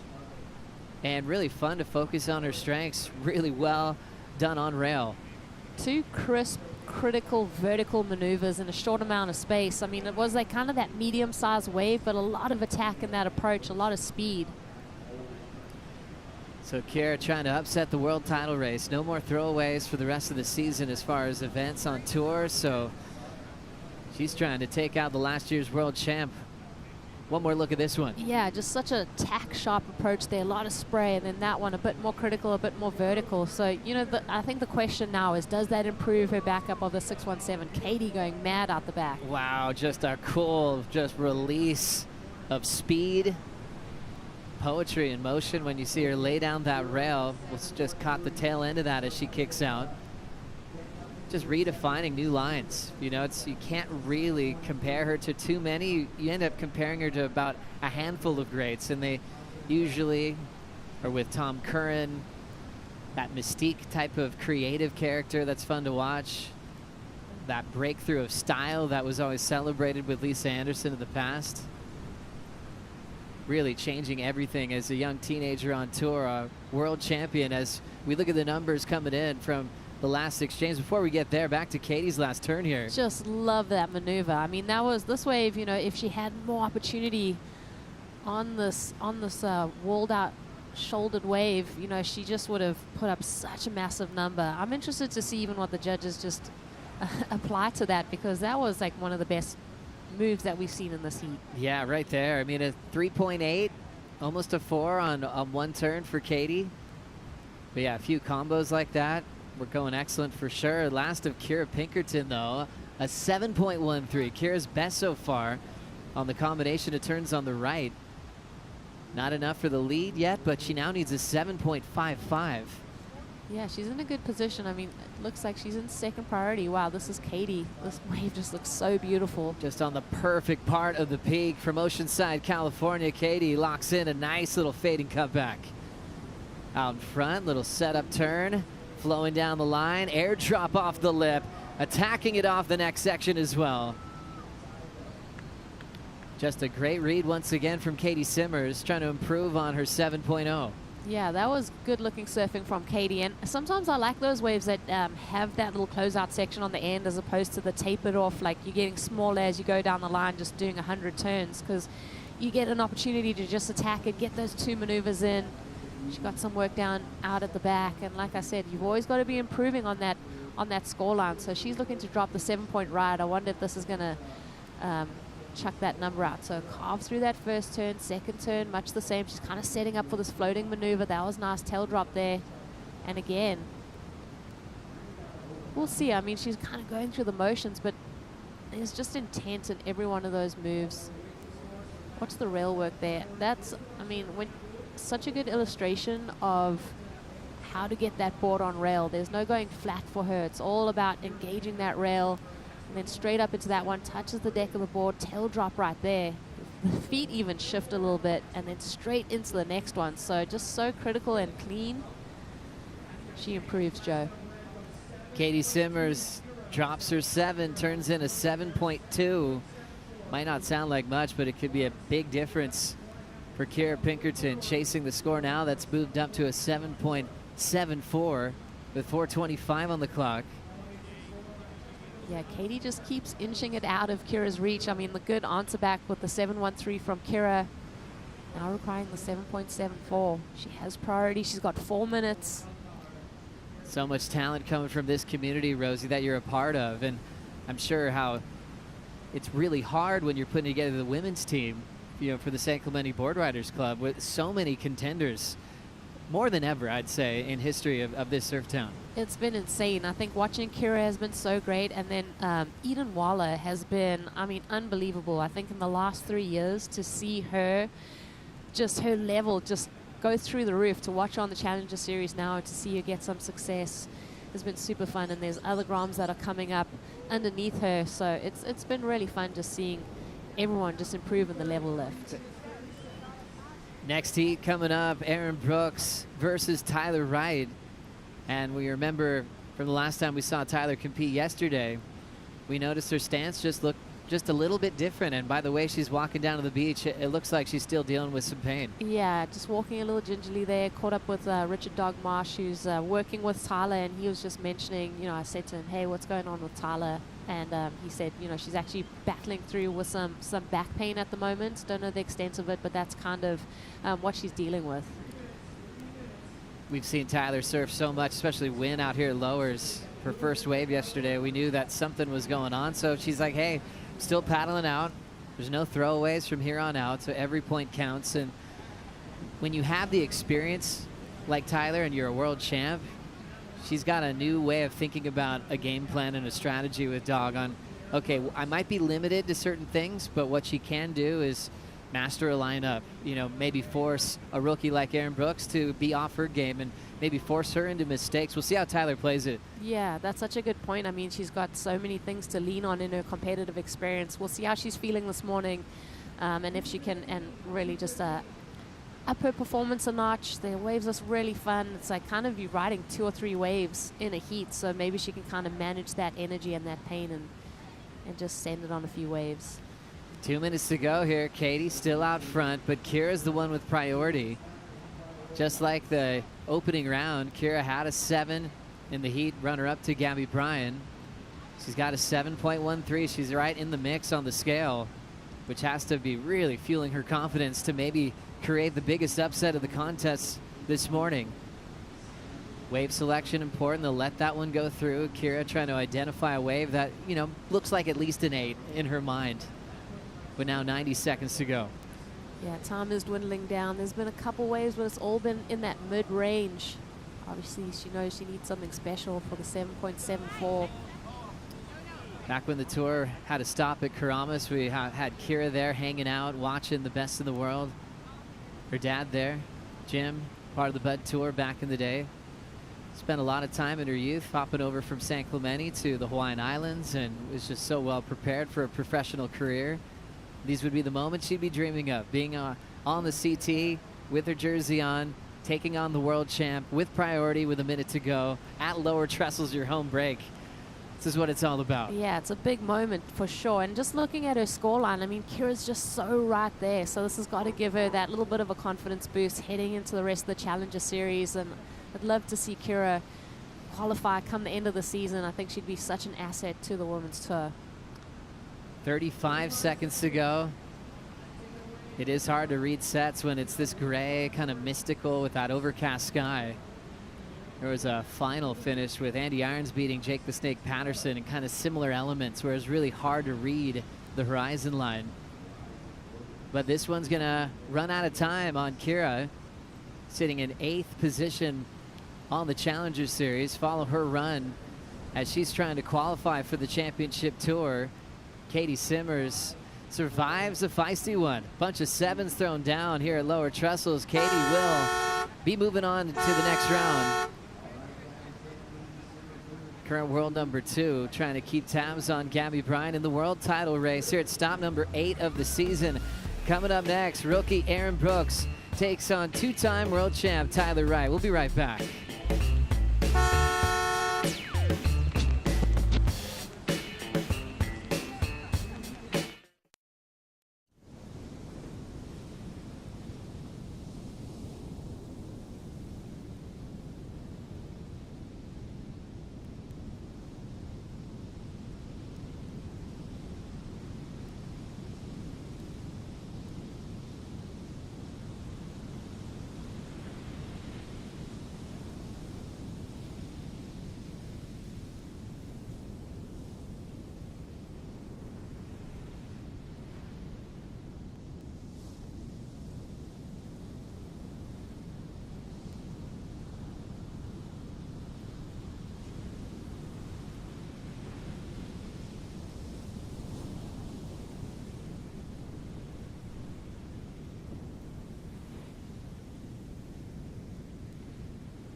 The Lexus Trestles Pro, presented by Outerknown, is brought to you by Yeti, built for the wild, by 805 Beer, properly chilled, by Outerknown, find your Outerknown, and by Lexus, experience amazing.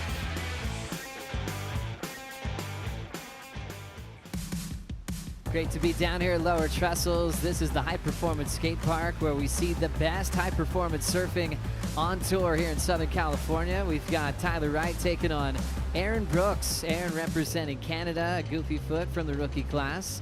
Tyler Wright representing Australia, a 2-time world champ. One of the veterans that we've been enjoying watching for a very long time. Tyler still with the record to be the youngest ever to win a championship tour contest back when she was 14 years of age. Her career changed overnight. Tyler didn't realize her newfound fame. She went paddling out for a surf a couple days later, and she didn't realize that everybody knew her in the water because she had, made the headlines, beating everybody on tour. When you're a wild card, you have to beat #1 in the world. We're talking a total takeover when you're still a grommet. And I think Aaron can relate to that, being a teenage superstar herself. Yeah, definitely. And just thinking back to that event Lane Beachley put on, it was actually one of the biggest prize purses we had up until then. So it was cool to see Tyler, a young 14-year-old, like you mentioned, take home such a big prize purse, and now, you know, with equal prize money, that's something that Erin's getting to enjoy herself. So, you know what, it all stems from those things that happened way back then. So it's cool to see where we are today, and I'm sure Erin's taking a lot of inspiration from what Tyler's done in her career. There's those certain surfers that were on tour, and a lot of them in your era as well, Rosie, that would sort of take things into their own hands to make surfing better. You know, Lane Beachley being one of them, going, okay, you know, we need more events.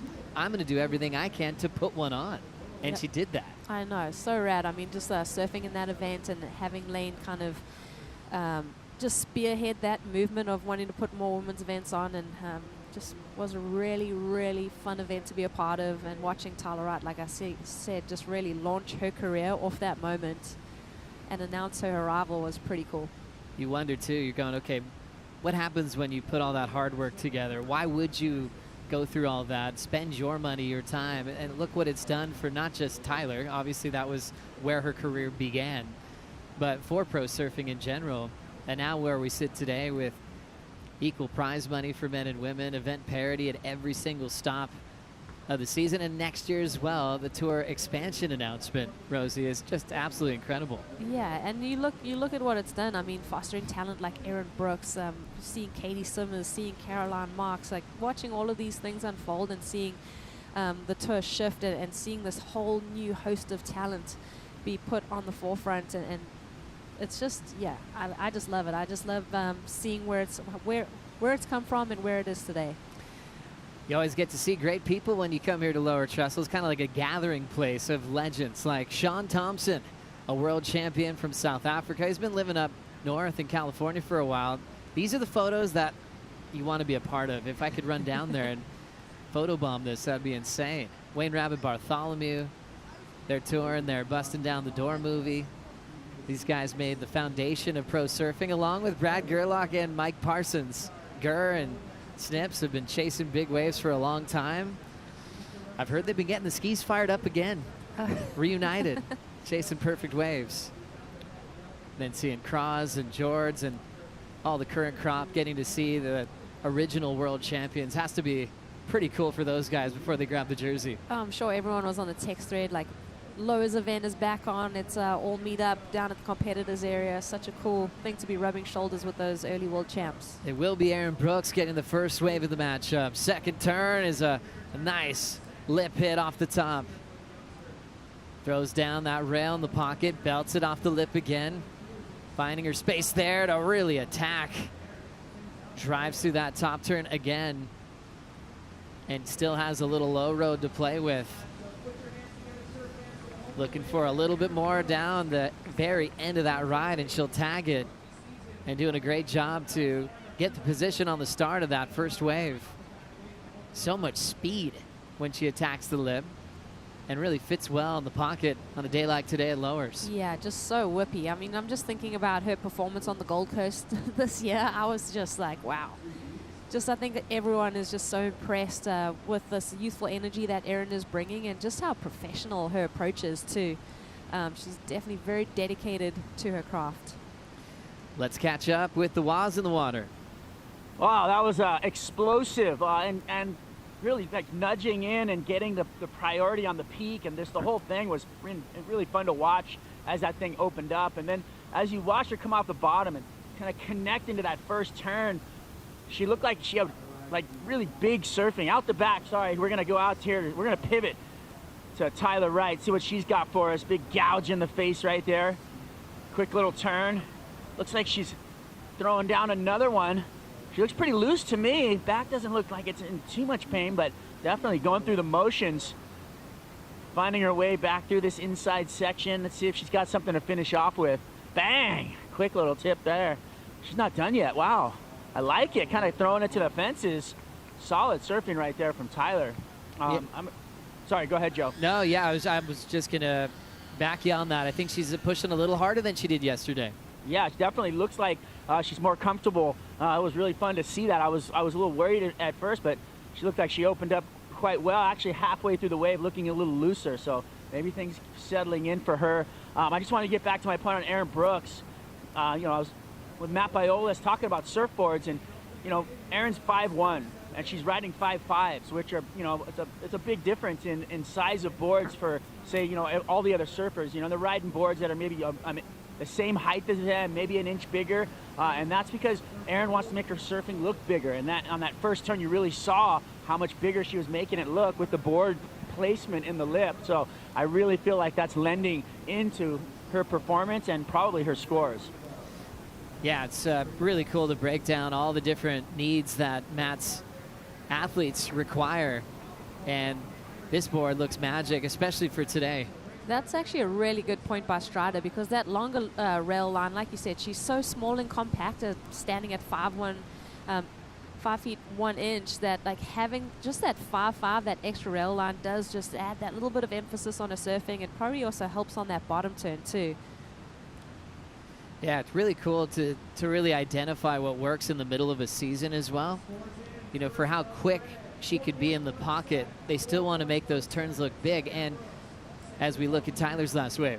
Yeah, Tyler, like you said, looking a lot more comfortable this morning as opposed to her opening round heat. Definitely coming out with that mentality that she's going to put whatever discomfort she's feeling to the side and try her best in this heat. This wave a little bit flat and steep and sleepy through some of the sections. Just didn't have that same crisp lip line to it. A lot of speed down the line. That wave tapers off.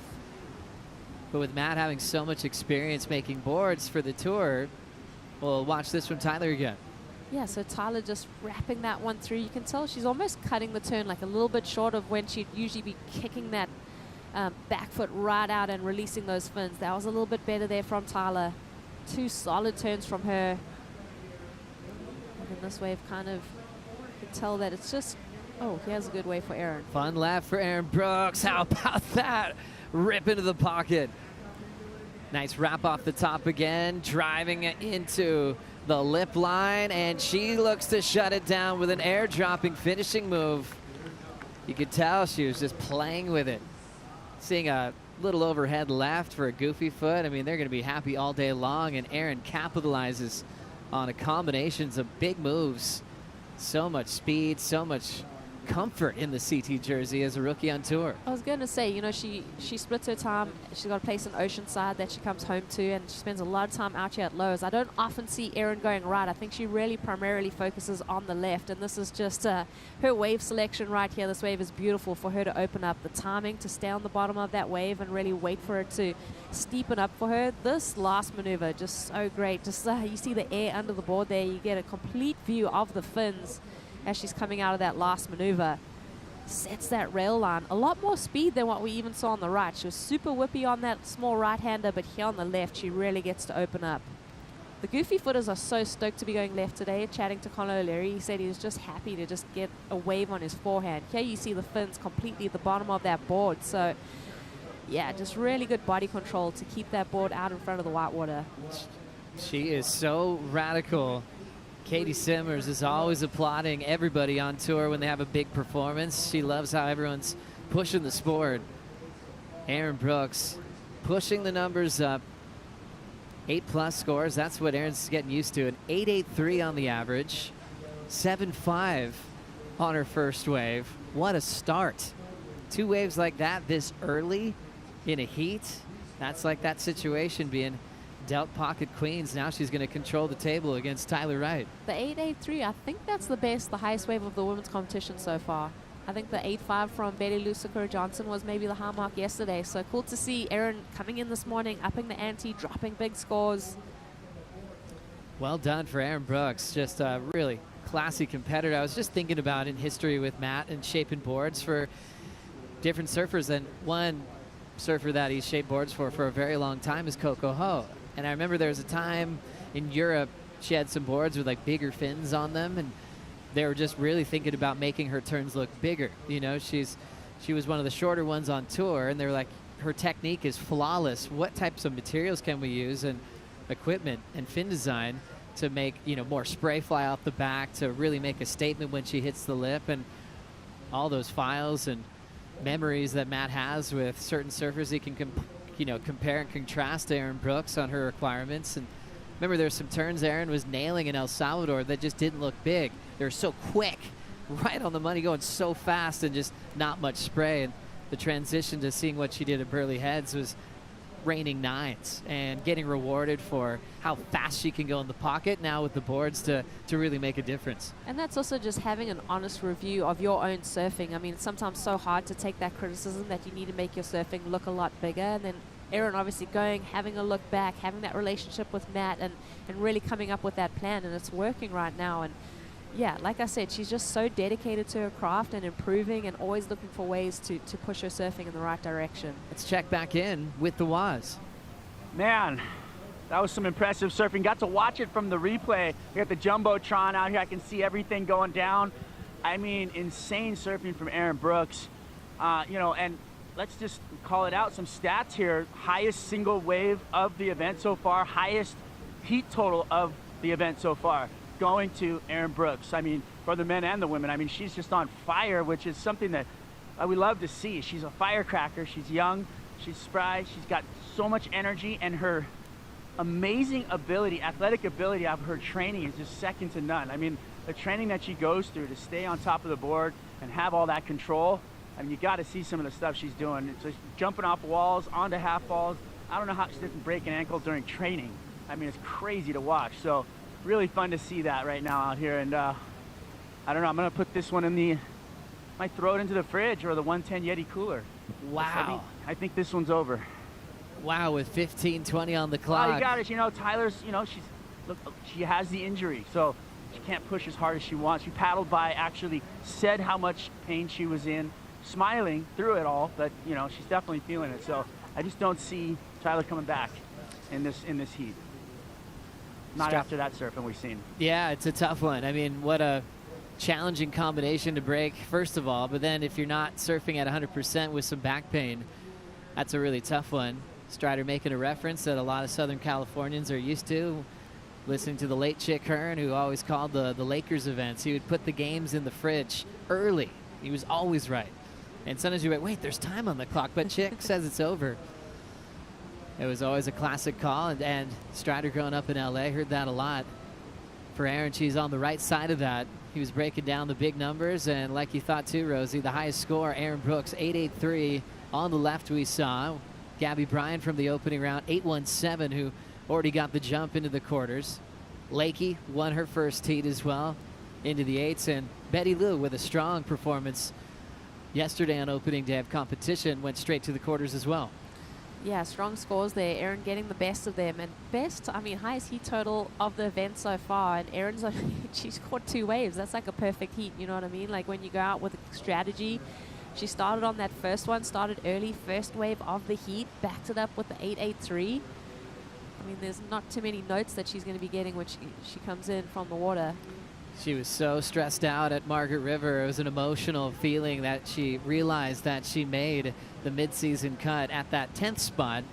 You know, for the women, it was really stressful to be, well, first in the top 14 if you wanted to be on tour for the following year with the tour expansion. But the whole goal is to compete for a world title. Erin won Cloud Break last year, the regular season. So her camp that we're watching on screen, her dad there, Jeff, with the beard, hanging out, they're like, hey, if she can get there, she can qualify.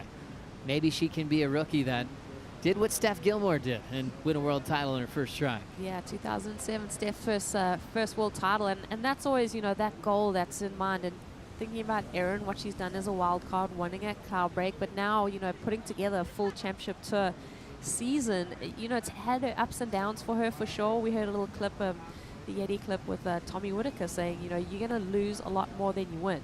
So you got to be able to roll with those disappointments and reevaluate your surfing and coming to this part of the season refreshed. You've had that emotional roller coaster of the cut, and now how do you transition and really focus in on making the WSL Final 5? 12:30 on the clock. Tyler Wright with priority, being very selective, trying to manage the pain that she has in her back. We saw that in her performance yesterday. Looked like she couldn't push too hard. Tried her best on her 417, trying to get some points out of this event, but the fired-up rookie has her in a big combo with an 883 and a 75, the best combined heat total of the event so far. Back for more right after this.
Really great local impact project aligned with the Lexus Trestles Pro, presented by Outerknown. WSL One Ocean partnered with WSL Pure Grantee, Surfrider Foundation, California State Parks, San Onofre Parks Foundation, and the Western Surfing Association, and really made sure that all these invasive species were getting pulled out, all these plants that shouldn't be here that destroy the natural habitat that's down here at the San Mateo Creek.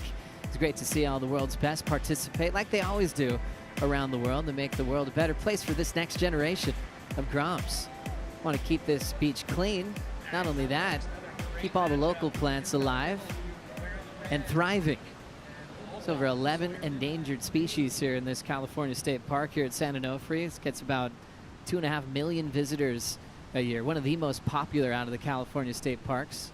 And there's quite a few of them in this great state, and we're really happy that we get to have a championship tour event here in Rosie's backyard.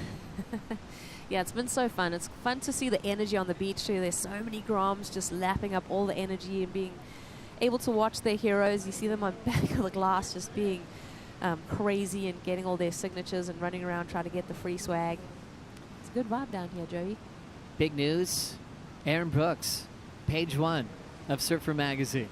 The 5th woman in the history of the magazine to claim the cover. I think it was the 65th anniversary issue for Erin. Just a really beautiful shot by Brian Beelman.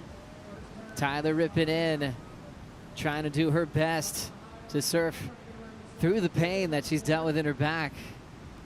Got one clean hook, but wow, really brave, just putting herself in this position, knowing that she'd be limited to perform in this heat, but hoping she could maybe pick off the right waves to get involved in this one. It'll be a throwaway score, and it's not looking promising for Tyler to repeat what she did back in 2016 as a lowers champ.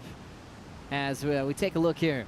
Yeah, this Tyler just fighting through the pain. Obviously, she's chosen to compete. She's competing in this heat right now. We saw her in the opening round, but definitely something just kind of handbraking her. And it's been such a crazy season. I mean, there's just been one event after the next, a lot of traveling and no downtime. So it's a tricky part of the season to have an injury. Last heat won by a world champion named Katie Simmers, who's with Mitchell Salazar. That's right, the current world champion and really almost the defending event winner if you count the finals last year. Caitlin, congratulations, a great heat. When you look at the people around you though right now, I mean, the impact that you've had on the local community, is that something that you feel yourself every time you paddle out here in Southern California? Yeah, I think it's just pretty special to even be here and yeah, be in this position to be able to inspire people, and I think that's, sometimes it's like a lot of pressure, but I just try to tell myself that it's all for a good reason, and like just try to do what I would do and follow my heart and like try to do what I love, because that's how I've gotten here, so just keep doing it. And then, but there's a lot of distractions to like that are kind of can change what you're like, fog your brain almost. But yeah, that's what I try to do, just do what I love, which is surfing. So yeah, that was a funny Waves are cooking, obviously, but you and Kira have battled out before, but sharing this moment with her, especially after coming the great result that she had over at Newcastle, you got the wild card entry right here. How cool is it to be able to share the water and a big moment with her? Yeah, it's always terrifying. I grew up surfing against Kira, so yeah, it's always scary, but because she does big turns, so she can get an 8 with like 1 or 2 turns. So I was not thinking I was relaxed out there, but also I like never have won a paddle battle, so I just wanted to say something about that, because I'm proud of myself for that. Congratulations, Katie. Thank you for your time. All right, thank you. Guys. Thank you very much, Mitch. Great job to Katie Simmers, going through the history that she's had with Kira Pinkerton. She's knowing very well that she's going to come out blazing with some power surfing. But yeah, Katie won that paddle battle, made a difference in that one as she's moving on. Still world number 2. I imagine Katie's got a lot of covers in her future. But yeah, Erin Brooks had that special moment. She actually had the announcement delivered by the GOAT. Kelly Slater was so excited to pass on Erin's first cover. When you get a cover, they blow it up for you, they frame it. It's such a special moment, and Erin got to have that right before this event kicked off. Yeah, so cool. Hand delivered by Kelly Slater. Surprised her here at the beach at Lowers after a free surf. And it's just like, you know, the 5th ever woman to be on the cover of Surfer magazine. That's huge. And in the company of Linda Merrill back in November 1964, Margot Oberg, May 1981, and then Lisa Anderson, January 1996, and most recently Carissa Moore in May 2009. So there's been a long time since we've seen a woman on the cover of Surfer magazine, and pretty cool that it got to be the teenager Erin Brooks at Rocky Point, shot by Brian Bielman. So cool. Brian talks about that session. He was just so blown away with what Erin Brooks was doing. I'm sure he had a few different shots that could have been the cover. So job well done. Yeah, Linda Merrill breaking the glass with a Bev Morgan water shot of Surfer Mag. It was great to catch up with the editor, Jake Howard, talking about that history. 4:50 on the clock. Let's check in with Kaipo. As you guys know, I'm an athlete, but it's not about me. It's about the Red Bull athletes, where you can have a chance to meet the Red Bull athletes. Letitia Buffoni, a ripping skateboarder. We got Kai Lenny, and the rest of these Red Bull athletes you can meet. All you gotta do is come here. You got a physical fitness challenge. They'll film you, and you can apply for meeting the Red Bull athletes or a space in the VIP section here, all courtesy of Red Bull. And you can sip on some White Peach summertime mix, just like I do. Always having a good time. Kaipo Guerrero roving the scenes here at Lower Trestles. So many great sponsor activations, great Red Bull athlete zone. You see them preparing little VIP zones. You can meet all the crew that work hard at Outerknown. They've got a booth here. There's a little Yeti village as well, a little hut you can hang out in and get a custom Yeti product to take home with you to remember this event. You can even check out the Lexus GX that Griffin drives. So many great features in that. You can sit 7 of your friends in there. There's 2 or 3 row configurations, so you can always have your equipment ready to drive anywhere with unbelievable off-road capabilities to find really perfect waves. 3:22 to go here. Erin Brooks looking like she is preparing for the next round. This is the first time she's had a heat with Tyler. She's going to want another one with Tyler at 100%, that's for sure. Next heat, Isabella Nichols and Sawyer Limblad is gigantic for a lot of reasons. Best I've seen Isabella perform on tour. It's happening right now. And then Sawyer didn't make the cut. She is on tour next season at the start of 2026 on the CT, but got the wild card to compete at her home break. And she's been doing laps with Tanner Gudauskas every morning, keeping it really positive and happy, so that's going to be really impressive. As we check out the CT by the numbers, focusing on excellent heats, that's 16 plus points or better. We've got Erin Brooks now tied with world number 1. Really impressive. I mean, thinking about the heats that Erin's had, surely that one on the Gold Coast comes to mind and made up one of those numbers. And here again at Lowers, seeing her put together the healthy heat total at the moment. And I think, you know, this is, you got the elimination round right now. It's scary to think what Erin is capable of as she moves into the quarterfinals, potentially the semis and the final. Majority of the fantasy players out there have Erin Brooks on their team. 78% from the tier seed pick went for Erin Brooks. So great job, you guys, identifying this super talent. Born in Texas, discovered surfing in Maui, a citizen of the world, started working closely with a lot of great surfers. One named Shane Beshen, who won so many events out here at Lowers. One of the greats coming out of San Clemente. He's been living on the North Shore of Oahu for a very long time. But the PSAA back in the day was really a strong tour, and a lot of guys would come off that tour to qualify for the championship tour. And Shane won 4 PSAA events right here at Lowers. Amazing. And also, as you head down to Lowers on South El Camino Real, they have the lampposts, and they have flags of all the good surfers and like the heroes from San Clemente. Obviously, it was kind of old school. We haven't got Griff or Cros up there yet, all Cole. But there's Shane Besh and Dino, Kaloe and Dino, Jimmy Hogan. So all of those surfers celebrated Mike Parsons. So it's a pretty cool little thing to pass by as you ride your bike down here to Lowers. Oh, it's so cool. It's such a great surf town. Everyone comes down to watch this big event each and every year, and everyone's so thrilled that it's a regular season event to see more of the tour. And it's not just one day. They get to really enjoy it and soak it in with a great forecast and solid waves setting up for what could be finals weekend, but even the next couple days look great. Aaron Brooks will be moving forward, and we'll see how Tyler can recover before Brazil. It's such a fast season, but with a little more time in the waiting period, hopefully she gets some time to rest her back so we can see her compete at 100%. She still has Brazil, Jeffreys Bay, Tahiti to make sure she's locked in for the final 5 at Cloudbreak. Still, in my mind, one of the greatest backside barrel rides ever ridden. Tyler Wright, hands-free over the foam ball. I want to see that with a world title on the line. And that signifies Aaron Brooks officially getting the job done and moving forward. Heat 3 coming up next of the elimination round. Bell's champ Isabella Nichols takes on the local Sawyer Limblad right after this.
I mean, how good is WSL Rising Tides? This is the most competitive lineup in the world, and you have all of these young girls that are just coming and taking it over. There's a lot of pros out there, and you've got 20, 30, 15-year-old girls that are like, actually, you know what, this is my spot. We had Jessie Maludari here, our commissioner, who's on her last event, which was super special and emotional. Jessie has done so much for our sport. Women's surfing would not be where it is without her. When she initiated the kind of Rising Tides grassroots program, it was alongside the equal prize money, which was a revolutionary in all sports. It was felt everywhere. Look, I will say I'm definitely more proud of things like WSL Rising Tides than, you know, anything for me as a competitor, because this is the stuff that matters. There's 30 kids out in the lineup at Lowers right now, girls who've never surfed it, so this is the important stuff, and yeah, I'm really proud to have been a part of it.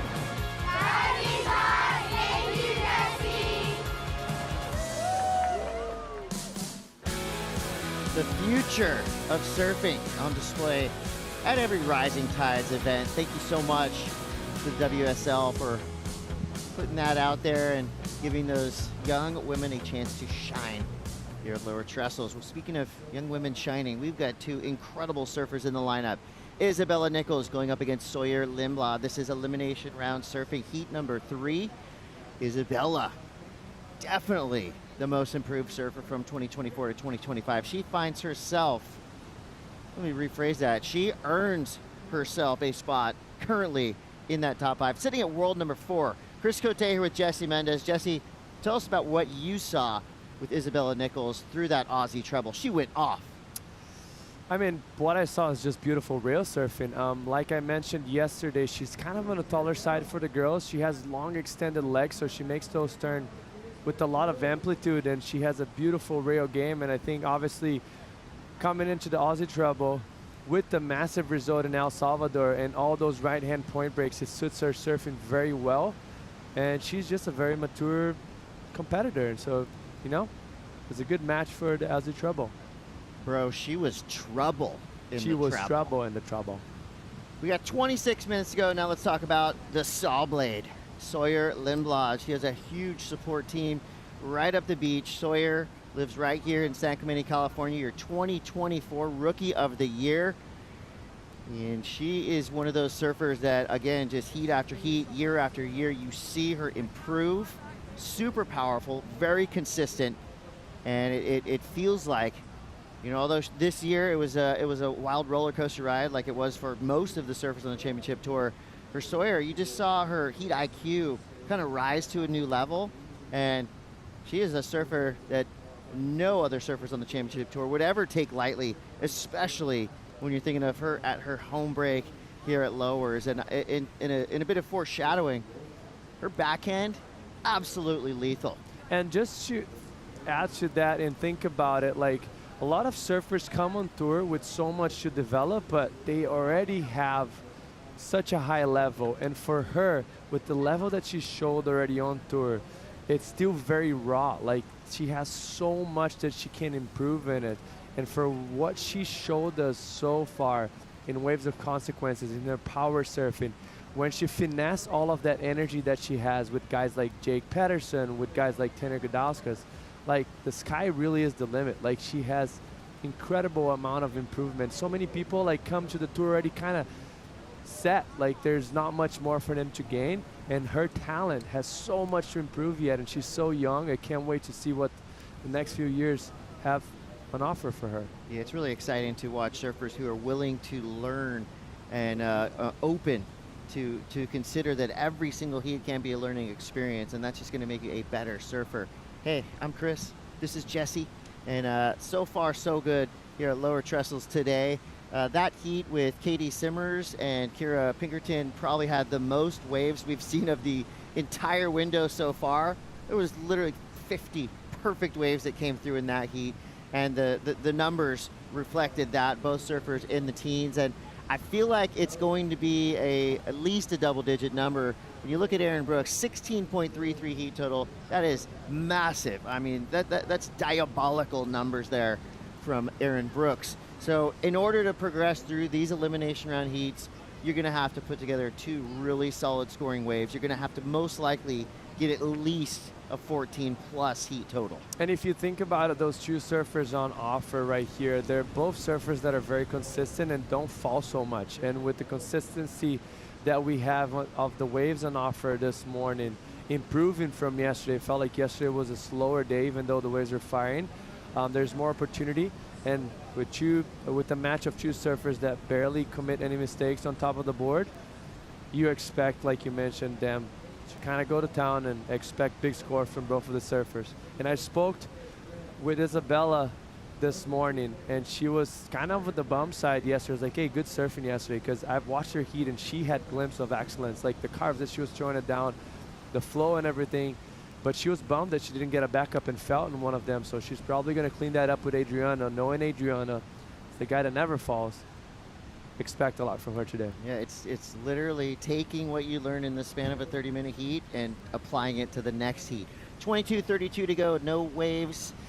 Look like they're coming through right now. That gives us the chance to catch up with a surfer who just put on an absolute clinic. Aaron Brooks is with Mitchell Salazar. Yeah, and she did it equally on the right and the left. Congratulations. How much fun are you having out here? It seems like a dream come true to compete at Lower Trestles, Aaron. Yeah, it's so much fun. I haven't surfed a contest out here since I was like 12 years old doing the U.S. Champ, so I was really looking forward to this event. So 8.83, an incredible wave on the left. If you can look to your left over here, I mean, you just talk about incredible surfing, Aaron. Why don't you break it down for us? It just seemed like that thing was standing up, going down the line for you. Well, I was just really excited to go left, and I saw that wave lining up super perfect. It was really glassy, and that last turn I didn't really think I was going to make it, and I kind of airdropped it, and I was just super thankful to the Lord for letting me stay on my feet.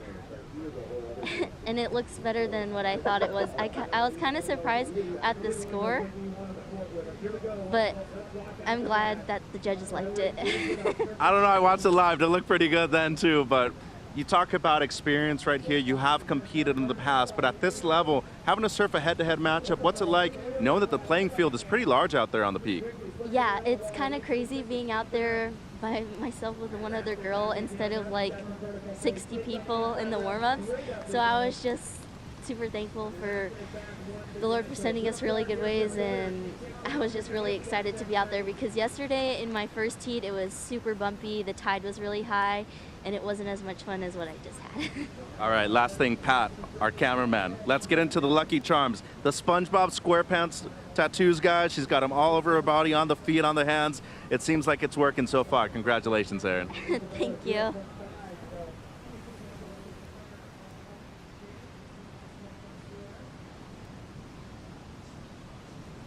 Tatted up with SpongeBob SquarePants. Whatever works. Honestly, if I could potentially surf even close to that good, I'll do the SpongeBob tattoos as well. And I loved how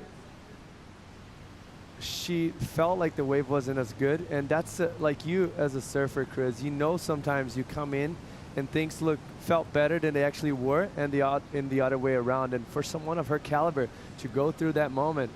But here you see Isabella Nichols kind of wanting to apply some pressure on that paddle, getting very close to Sawyer Limblad. Sawyer deciding to pull the trigger on that wave, but gives her one steep section right there, but then he kind of tapers off. And he loses the power on the wave, so she has to kick out, but still one very critical maneuver. Probably going to get a decent score.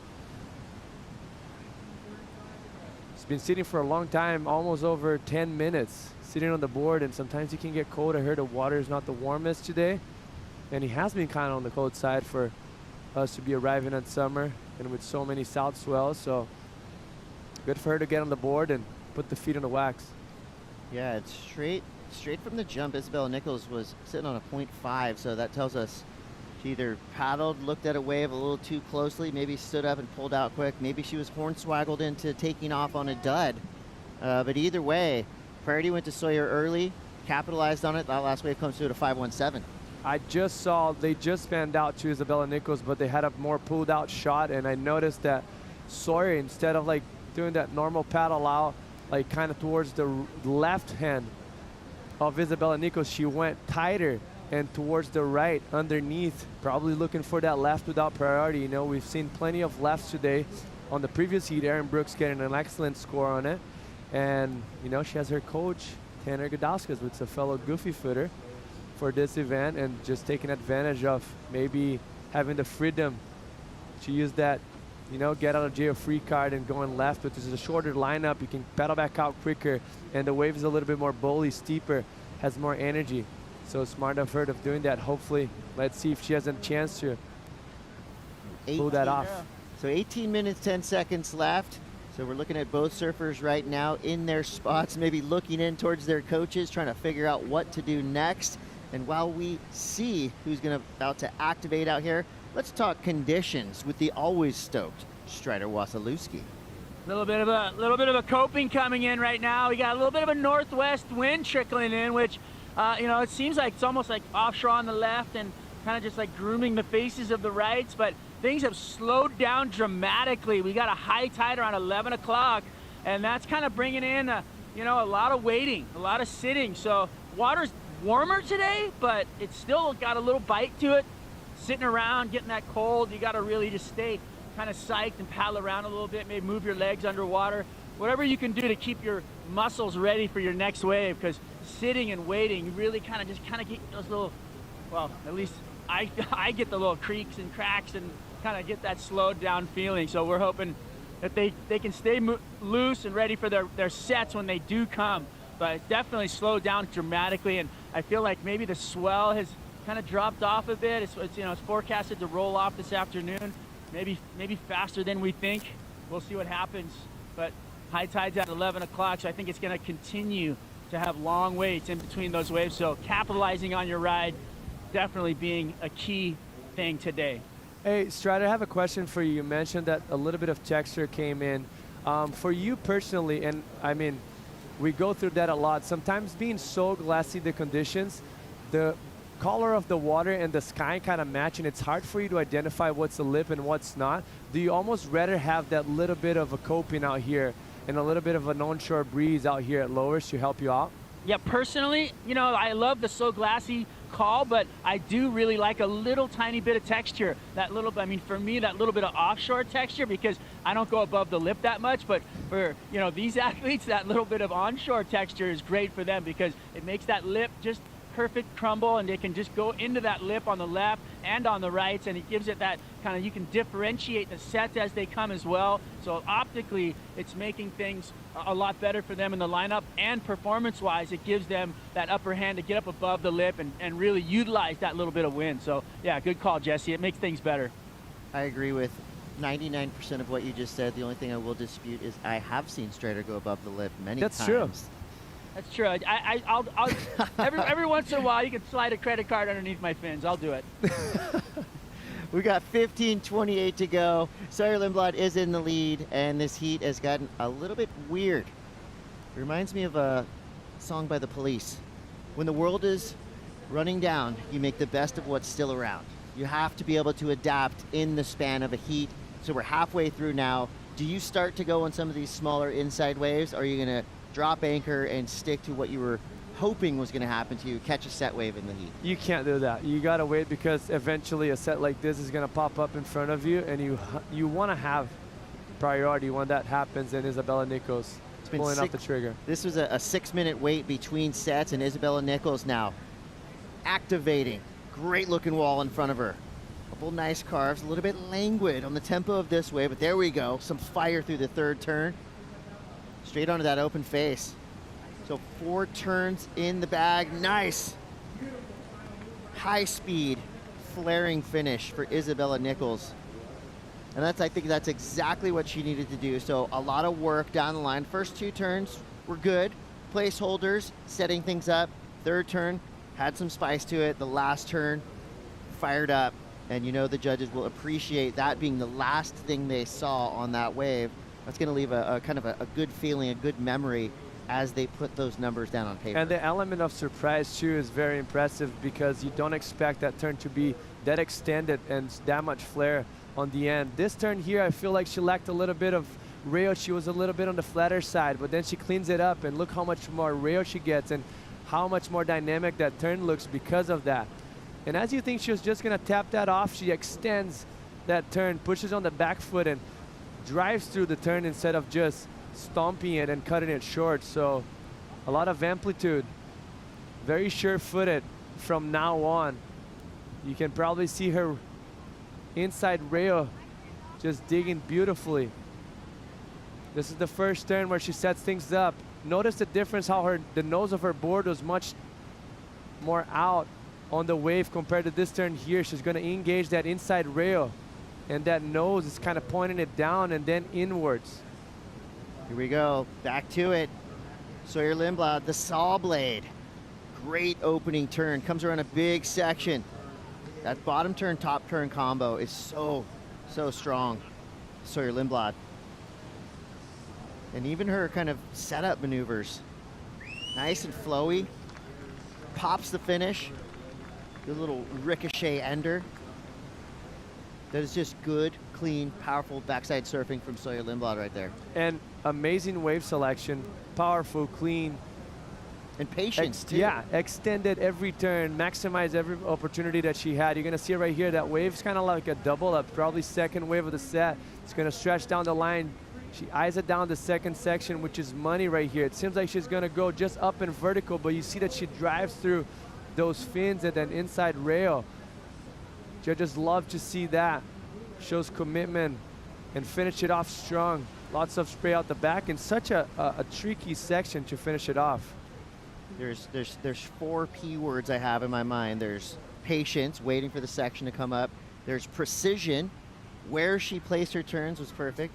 Then there's the potency of the turns, right? Adding a little bit of extra flair. Right here, you see her just kicking that back leg, throwing some more spray, and of course, just power all the way down the line. As we see now, Sawyer making the pass by Strider Wasilewski, giving her a round of applause. That got Strider fired up. I'm fired up. That was sick. I mean, we're goofy foots. We like that. And on that backhand attack right there, are you kidding me? The timing in the lip buckets. I mean, and then the tweak out at the end of a couple of those turns where you could just see the extra spray, the extra emphasis on the power gouge.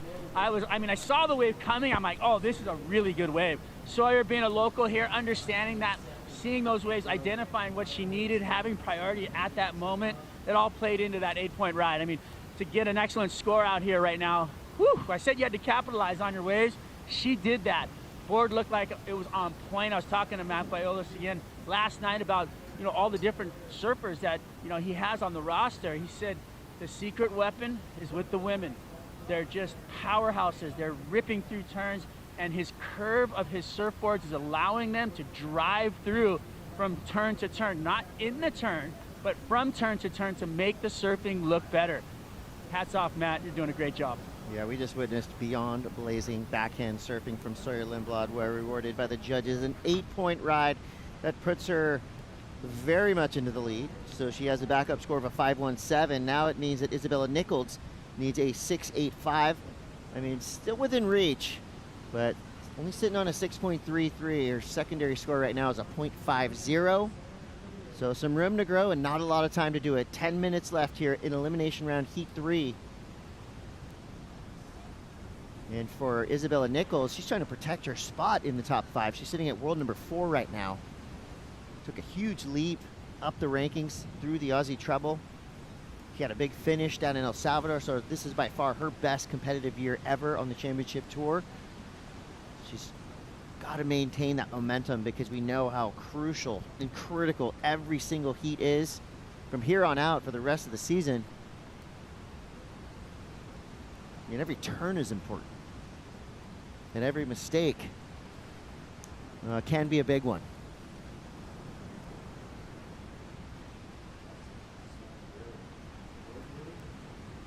So we've been kind of low-key trying to time things a little bit. Now you can never exactly count on the ocean to come through, but we're looking at about 5 to 6 minute waits between sets in this heat at least. Sawyer now back at it.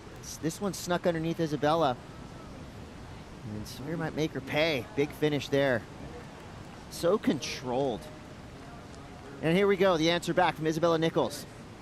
Good looking wave here, second wave of the set. Kind of clamps down. She's got to fight her way around this section. That's a nice looking turn. Here's where Isabella gets to work through this inside. Gonna add some drama to that last turn. So great combination there for Isabella Nichols. We're gonna let the judges go to work. We're gonna take a quick break. Sawyer Limblad and Isabella will be waiting for scores, and we'll most likely have them for you by the time we get back. Don't go anywhere. It's a Lexus Trestles Pro. We'll be right back.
The judges did their thing. Last two waves come through, evens things up a little bit. Isabella Nichols gets a 6.87. Sawyer a 6.17. Let's talk about the fans. The Pacifico fan picks are in. And Isabella Nichols, 57%, getting the edge over Sawyer Limblad with 43%. Now remember, this is a global voting system. This is all around the world. So we have fans punching in their votes. So I think if you took a poll on the beach, this would be skewed a lot towards Sawyer Limblad, who is from right here in San Clemente. But global surf fans, they're leaning towards Isabella Nichols. So this is what happened right before the break. This is how we got those pretty even sixes, starting with Sawyer Limblad. I mean, this was solid from Sawyer and just very smart. Let's just mention that she would have not picked this wave under priority and better her score. She would have been losing now by 0.03. So very smart of Sawyer to pull the trigger under priority and maximize the opportunity that was in front of her. And here's Isabella Nichols, a nice lip line. And then this next turn here is where she opens up, brings it all the way around. Good points of the score came out of that turn, but the wave kind of just tapers off and loses a bit of energy, so she wasn't able to have that turn of substance to get the score up in the excellent range, which Sawyer had on the 8-point ride. So smart decision there for Sawyer to identify it's a 2-wave set. I know I'd rather be on the second wave of the set, but I got to maximize the opportunity that is in front of me. If you look at the score right now, it should have been sitting on 13.17, and Isabella Nichols 13.20. So super clever of Sawyer Limblad to pull the trigger on that kind of medium-sized wave. Kind of closed out, but she made the most of it. Very aggressive and solid on her foot and got a 617. Yeah, wave selection has been pretty key here. I mean, it's going to take a pretty special wave to achieve that 7-3-1 for Isabella Nichols. Now we're looking at 4 minutes, 30 seconds, and just judging by the cadence that we've seen of sets in the past hour or so, you know, most likely we'll get maybe one opportunity each. Sometimes I just say that because when you doubt the ocean, it has a way of kind of proving you wrong. So let's hope we get to see one more exchange between Sawyer Limblad and Isabella Nichols. I will say that Sawblade is probably the coolest nickname we have in the current sport of surfing. No doubt. No doubt. That's a good one. Who gave her that? I don't know, but it's awesome. She should, I mean, if anyone out there is going to make shirts, I mean, I've seen some powerhouse hats for Cole Houshman, some Cross hats down there. Somebody's got to make the Sawblade shirt. I mean, come on, that'll fly off the shelves. So 3:30 to go. Looks like all calm out in the lineup for now. That gives us a chance to catch up with the one and only Mitchell Salazar. Hey guys, even though it's overcast here on the beach, which we usually see during June gloom, still have to have the Neutrogena beach defense. Even for somebody like myself, you still need to reapply every 2 hours. It's about a 6 UV index today, could potentially get up to 11. Make sure to stay covered with Neutrogena. Thank you, Mitch. Look at that smile, and his hair looks perfect. And he's got that Neutrogena on, and man, the guy's glowing. And it's true. If you're not familiar with beach defense, you might think that you can only get sunburnt on sunny days, but it's these sneaky overcast days that can really get you. So protect yourself. Thank you to Neutrogena for supporting professional surfing. That sunscreen you love to wear. 2 minutes, 30 seconds to go. This Sawblade in the lead with an 8 and a 617. 14.17 heat total, but it's close. Isabella Nichols has a 13.20 heat total. Big difference there is Isabella needs a 7.31. Time, unlike what the Rolling Stones said, is not on her side. These last 2 minutes in every heat we've seen today has been a vortex. I mean, that's a time machine. It's like 2 minutes feels like 5 seconds. I like to mention how close that heat is because so far that's been the name of the game today. Besides, I feel like Aaron and Tyler, there's a bigger gap in the points, but all the rest is pretty close. And it's always by little details that makes you win the heat or not. I think on this one specifically, I don't see Isabella doing anything wrong. Chose the right waves, just maybe Sawyer having that finesse and sensitivity to identify and pull the trigger on that 617 better in her situation to back it up the excellent wave that she got previously. So props to Sawyer there.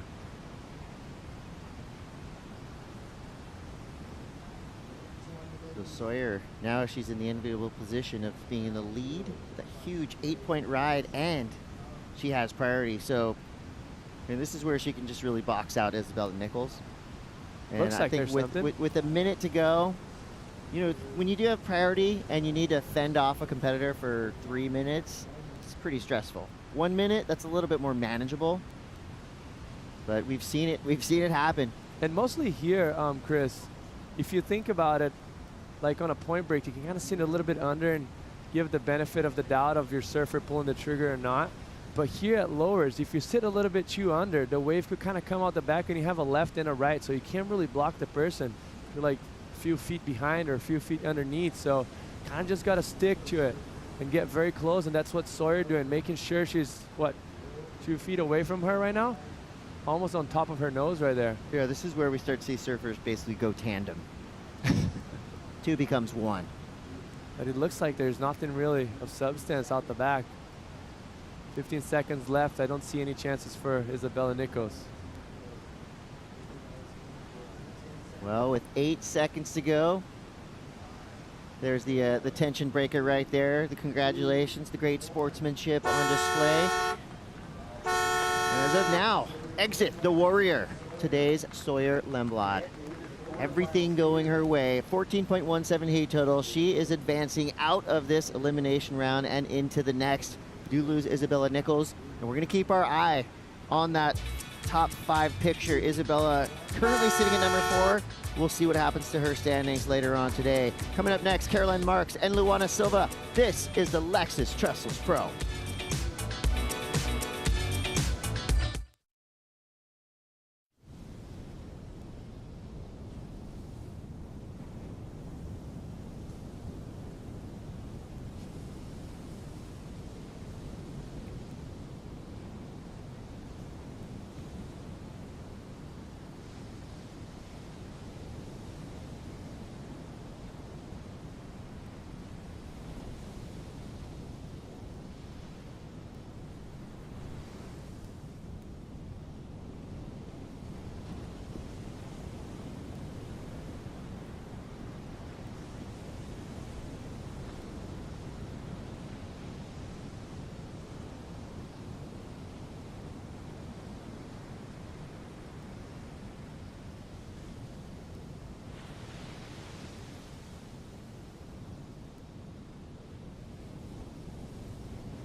The Lexus Trestles Pro, presented by Outerknown, is brought to you by Sun Cruiser Vodka Iced Tea.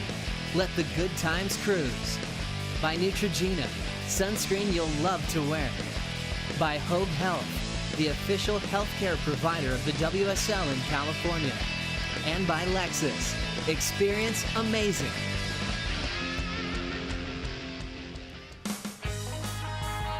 Well, let's get right into it. Caroline Marks versus Luana Silva. We're going to start with live action from Caroline Marks.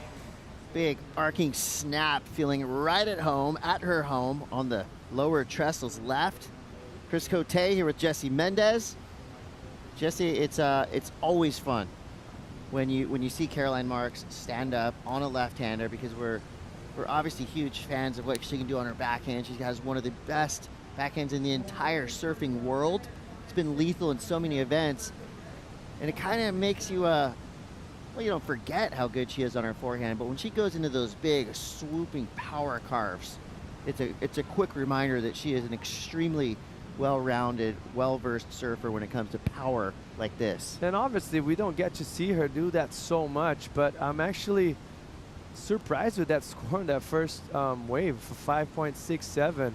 As much as she surfed as well as she could, but I felt like it lacked criticalness. This is a nice carve to start on the critical part of the wave.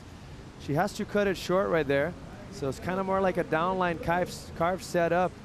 to the finish right here, which is once again also a nice turn, gets up in vertical, but nothing really critical compared to what I've seen so far today on the woman's side. I didn't expect that score to be in that scale. Let's see what Luana does. All right, Luana Silva, another one of the most improved surfers from year to year on the championship tour. She's just added some electricity to her style, which has always been beautiful, but when you kind of match that beautiful style with a little bit more speed and a little bit more power and finesse like she showed us on that wave, I mean, that's where you start to see the big numbers come through. Luana Silva having her best year on the championship tour as well. So when everybody starts to rise at the same time, I mean, that makes this division just that much harder. Love this opening wave for Luana Silva. Yeah, and all it's going to come down to this trademark carve that she's going to have right now. She sets everything up to this turn right here, bringing it all the way back around. My only concern about this wave is this finish right here. Maybe thought about doing 2 turns, and then halfway through that bottom turn, she realized the wave was going to close out and she didn't finish it off. So there's a little bit more on the bone to be taken. Maybe wrapped it around kind of like this first turn here and finish it off. But the scale was set pretty high, so I expect this wave to be very like on the higher range, because that was critical surfing from Luana. As much as I would have loved. See right here how she cut it short and the nose of the board never redirected deeply. I would have liked her to finish it off, and she would probably be looking something close to an excellent range, regarding that the first score of Caroline Marks was a 5.67, but she's still going to get a healthy number. You know, maybe it was a little tight at the finish, but nice, elegant, beautiful, flowing surfing all the way down the line, and you could almost feel that little kind of indecision right at the very end of that wave. Still, though, a solid number, a 7.17 for Luana Silva. Caroline Marks opened up with a 5.67. So yet again, tightly matched heats. Caroline right now only needs a 1.51, but most likely she's going to hope that she can improve above and beyond that 5.67 on both scores. Great stat right here, 2015. It was Caroline Marks making her wildcard debut here at Trestles. She got 13th place as a 13-year-old. That's pretty awesome. Scale is right now. Like, I like what I see the spread, 100%. you know? I thought maybe that might have been a little high for Caroline Marks, but also compared to what we've seen it on the women's side, the 7.17 also went a little up. So just a different scale for this hit itself. And looks like Luana's gonna get a backup here, just an in and out for her. A little tester. Nothing wrong with that. When you're sitting in second priority, you have the luxury of being able to do that, you know? Like, because who knows, that wave could have had something little special happen down the line. And also, Chris, you mentioned about 6 minutes in between sets. You know, like, you never know. Like, maybe it's going to be a starved wave heat, and she already has a backup with that big score. Never know what a wave's going to turn out. But she kicked out, and she's in position for what looks like a great set approaching. Caroline Marks is out the back with priority. That red jersey, we'll see if she activates here. And it's looking like a gem. And she's going to flip it, and she's taking it. Here we go. Fasten your seatbelts, surf fans. Caroline show is on. Bam. Quick start there. It's around this section. Gotta love the wind up and the attack. I mean, it's just clinical. Every time she's automatic on her backhand. Deep bottom turn, straight up into the lip.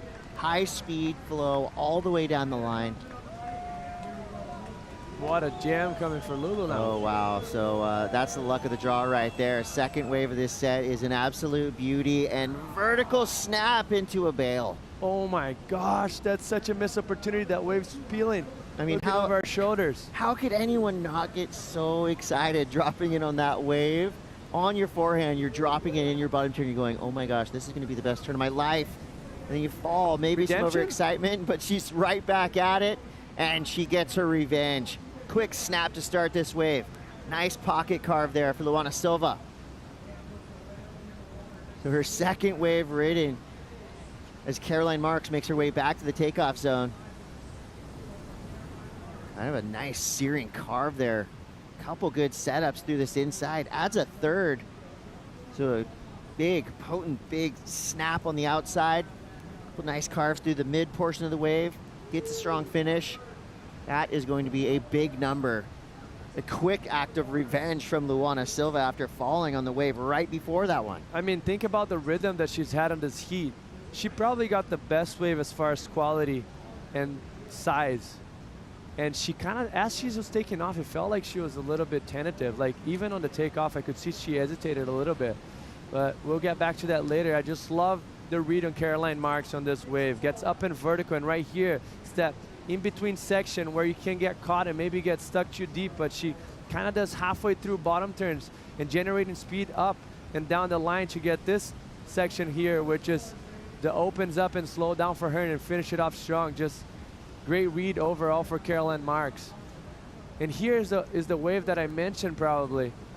She kind of gets tentative a little bit on the takeoff, and then she stomps on the back foot on this section here and gets stuck out the back. Just maybe felt the nerves right there.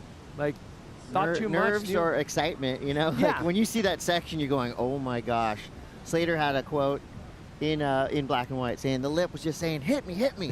I think that's kind of what Luana felt. But then, of course, here's the revenge wave. Yeah, cleaned up here. Beautiful first turn, second nice tight carve, and then the wave kind of slowed itself down.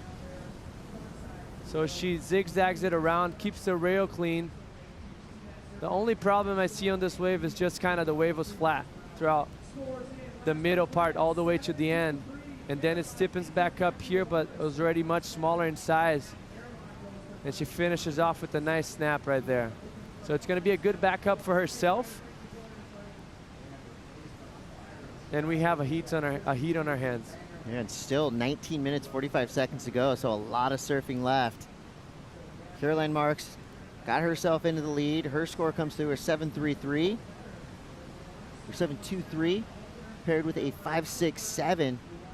That means Luana Silva would need a 5.74. I think we both have the feeling she did that and some. I'm sure everybody watching thinks that as well, but it's up to the judges now. Yeah, that first turn was powerful, impactful. There's a lot of spray out the back. Backed it up with a nice tight carve, and then kept everything clean and finished it off. So let's see how it's going to pin out for her, but looks like, do we see a little texture out the back? It seems like there's a little bit of like a post coming once again. Yeah, it looks like there's waves out the back. Luana is way far down on the left. You can see her paddling just past the ski right there, just to the right of it. So she's going to miss that whole set. Caroline Marks is going to have the freedom of like letting waves go and choose whatever she wants without, you know, the doubt of maybe letting a good wave go to Luana Silva. Luana Silva's score does drop, and it's not enough, a 5.43. So at the moment, Caroline Marks has the edge, and she has her pick of the litter out there. Lets this one go. Looks like a good decision. That wave just kind of clamped down and went nowhere. So 18 minutes now. Luana Silva making her way back into the lineup. So as we wait for the next set to roll through, let's go down to the glass. The saw blade is with Mitchell Salazar. That's right, local surfer Sawyer Limblad, congratulations. A big heat win. You dropped an 8 right there, but a few events ago I asked you, did you think you were going to be doing this before the age of 20? Guess what? You're doing it before the age of 20 at home. Congrats. Thank you. Yeah, that was really fun. I was watching the waves all morning, and I was just so excited to get out there. Feels amazing to compete at my home break. I've dreamed of being in this contest since I was like 8 years old, so it's been pretty cool. Longtime member of the USA Junior team, Ryan Simmons, one of your all-time favorite coaches, always talks great about you. Most importantly, though, U.S. champs, comparison between amateur events right here at Lowers at home in comparison to the CT, what's the biggest difference you see? Well, definitely the level. We're at like the highest level possible, so yeah, I mean, still like the same thing though, same lineup, same deal, just being on the best waves. Yeah, I did U.S. champs for like, I think 6 years in a row, and it was my favorite contest ever. I love this wave and really happy to make it through. And last thing, having your dad here, having your brother here, and of course your mom around the area too. What's that feeling like, especially at a wave as special as this one? Yeah, I was really homesick during Australia, so it feels so nice to have my family here and to sleep in my own home, see with my dogs and everything. So yeah, it feels good to be home. Congratulations, thank you. Thank you. Guys? Thank you, Mitch. And yeah, one note. Jesse, I thought I was such a marketing genius talking about Saw Blade t-shirts, but guess what? The homie Rod Brewster came through and gave me the note that, of course, Mayhem did it last year. It's been done. When she got the Rookie of the Year, she got the Saw Blade shirts. I didn't get one. So you should maybe be I good. earned one by saying it that many times. And during that interview, we saw Caroline Marks going off. I love this wave selection for Caroline Marks because it suits backside surfing so well. It's a little bit of steeper, more coping, more curve on the wave, and not running down the line so much. Beautiful first carve. You see her she gets very deep on the bottom turn, and then finish it off with a big crack on the lip line right there. Notice her heel power. She's gonna engage those rails, inside rail, my bad. Then transfer all that weight to the toes. Applying a lot of drive and power through the turns. Once again, even deeper on that second one. You can see she gets a little bit more vertical and steeper. And finish it off on the most critical part of the wave. Maybe a touch later than she would probably hope for. As you can see, she's landing on top of the board right there. She would have loved for the wave to slow down a bit more and get a better angle to that last turn, but still 3 critical turns. On a good sized wave, she's gonna get rewarded well for that wave. Caroline has always been a clutch performer, and this is time to shine. You know, this is the tail end of the championship tour. This is where everything is magnified, everything counts so much more. Right now, Caroline Marks is sitting in the 6th place position. She did move up 1 spot from 7th after the last event in Australia. But above her, Tyler Wright has lost. Isabella Nichols has lost. So there's room in that top 5 conversation. And for Caroline Marks, if she can continue on and get things going here and get more waves like that, 783, she's going to be looking good to not just edge her way into the top 5, but actually blast her way into the top 5. And this is a great event for her. Obviously, sleeping in your own bed is a big advantage. Eating at your local spots, having your family around. Your dogs. Your dog. I mean, do not underestimate how good a pet of your dog before you go out and do your day, that can send you out in such a good, positive way. No doubt Dogs are about the it. best. Hey, how blessed of waves has this heat been? Well, we There's kept been saying it was going to so be many. slow, and I think that helped. So There you go. thank We keep God. saying that. Yeah. It's our fault.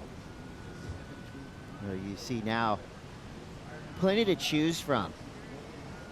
This is one of these waves that looks like it's going to fire off down the line, but it just, that was a tricky one. It looked like it was going to have that high-speed freight train wall, but just a little crumble extended out down the line, and Luana Silva up, out, back out to the takeoff zone.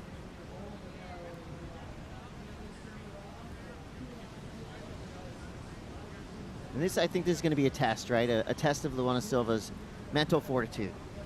She had everything going her way in the first 10 minutes of this heat, and then Caroline Marks did what Caroline Marks does.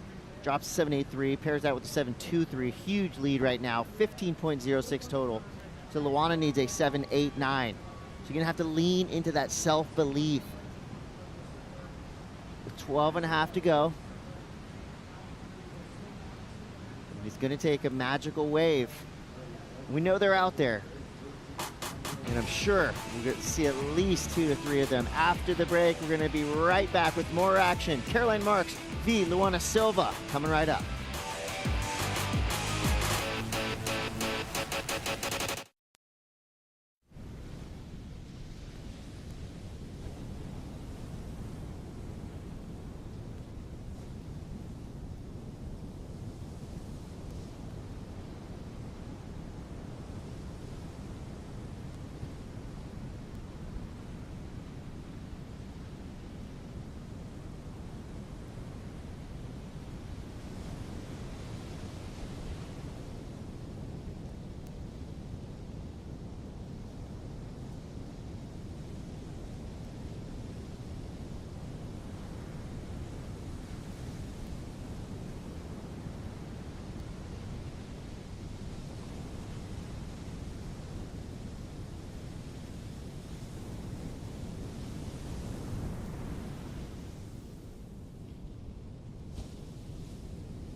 There you see the world's most famous cobblestones, and here you see the world's most famous female surfers, the top 10. The race to the WSL Final 5 as it stands now. Gabby, Katie, Molly, Isabella, and Tyler. But some of those names will soon fade to gray as we've already lost some of the heavy hitters in that top 5 picture.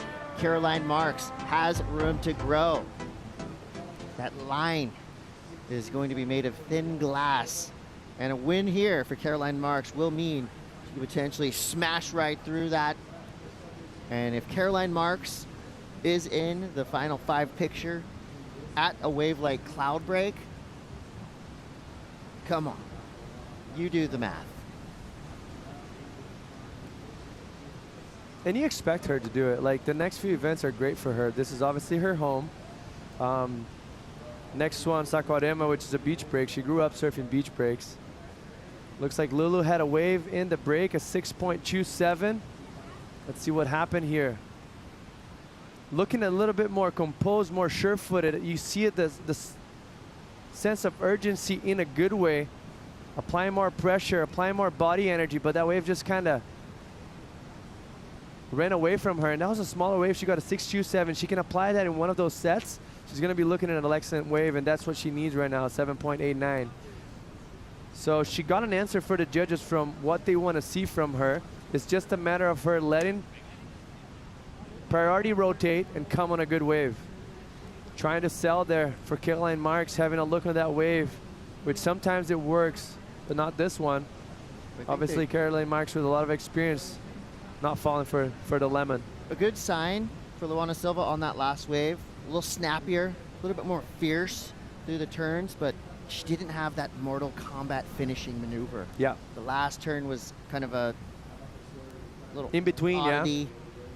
Yeah. And, you know, not that that's everything, but you got to write the complete story for the judges on every wave you surf, beginning to end, one clean line, and give them that exclamation point at the end. And I don't think no matter what she did in that end, you would have got herself into the 7.89.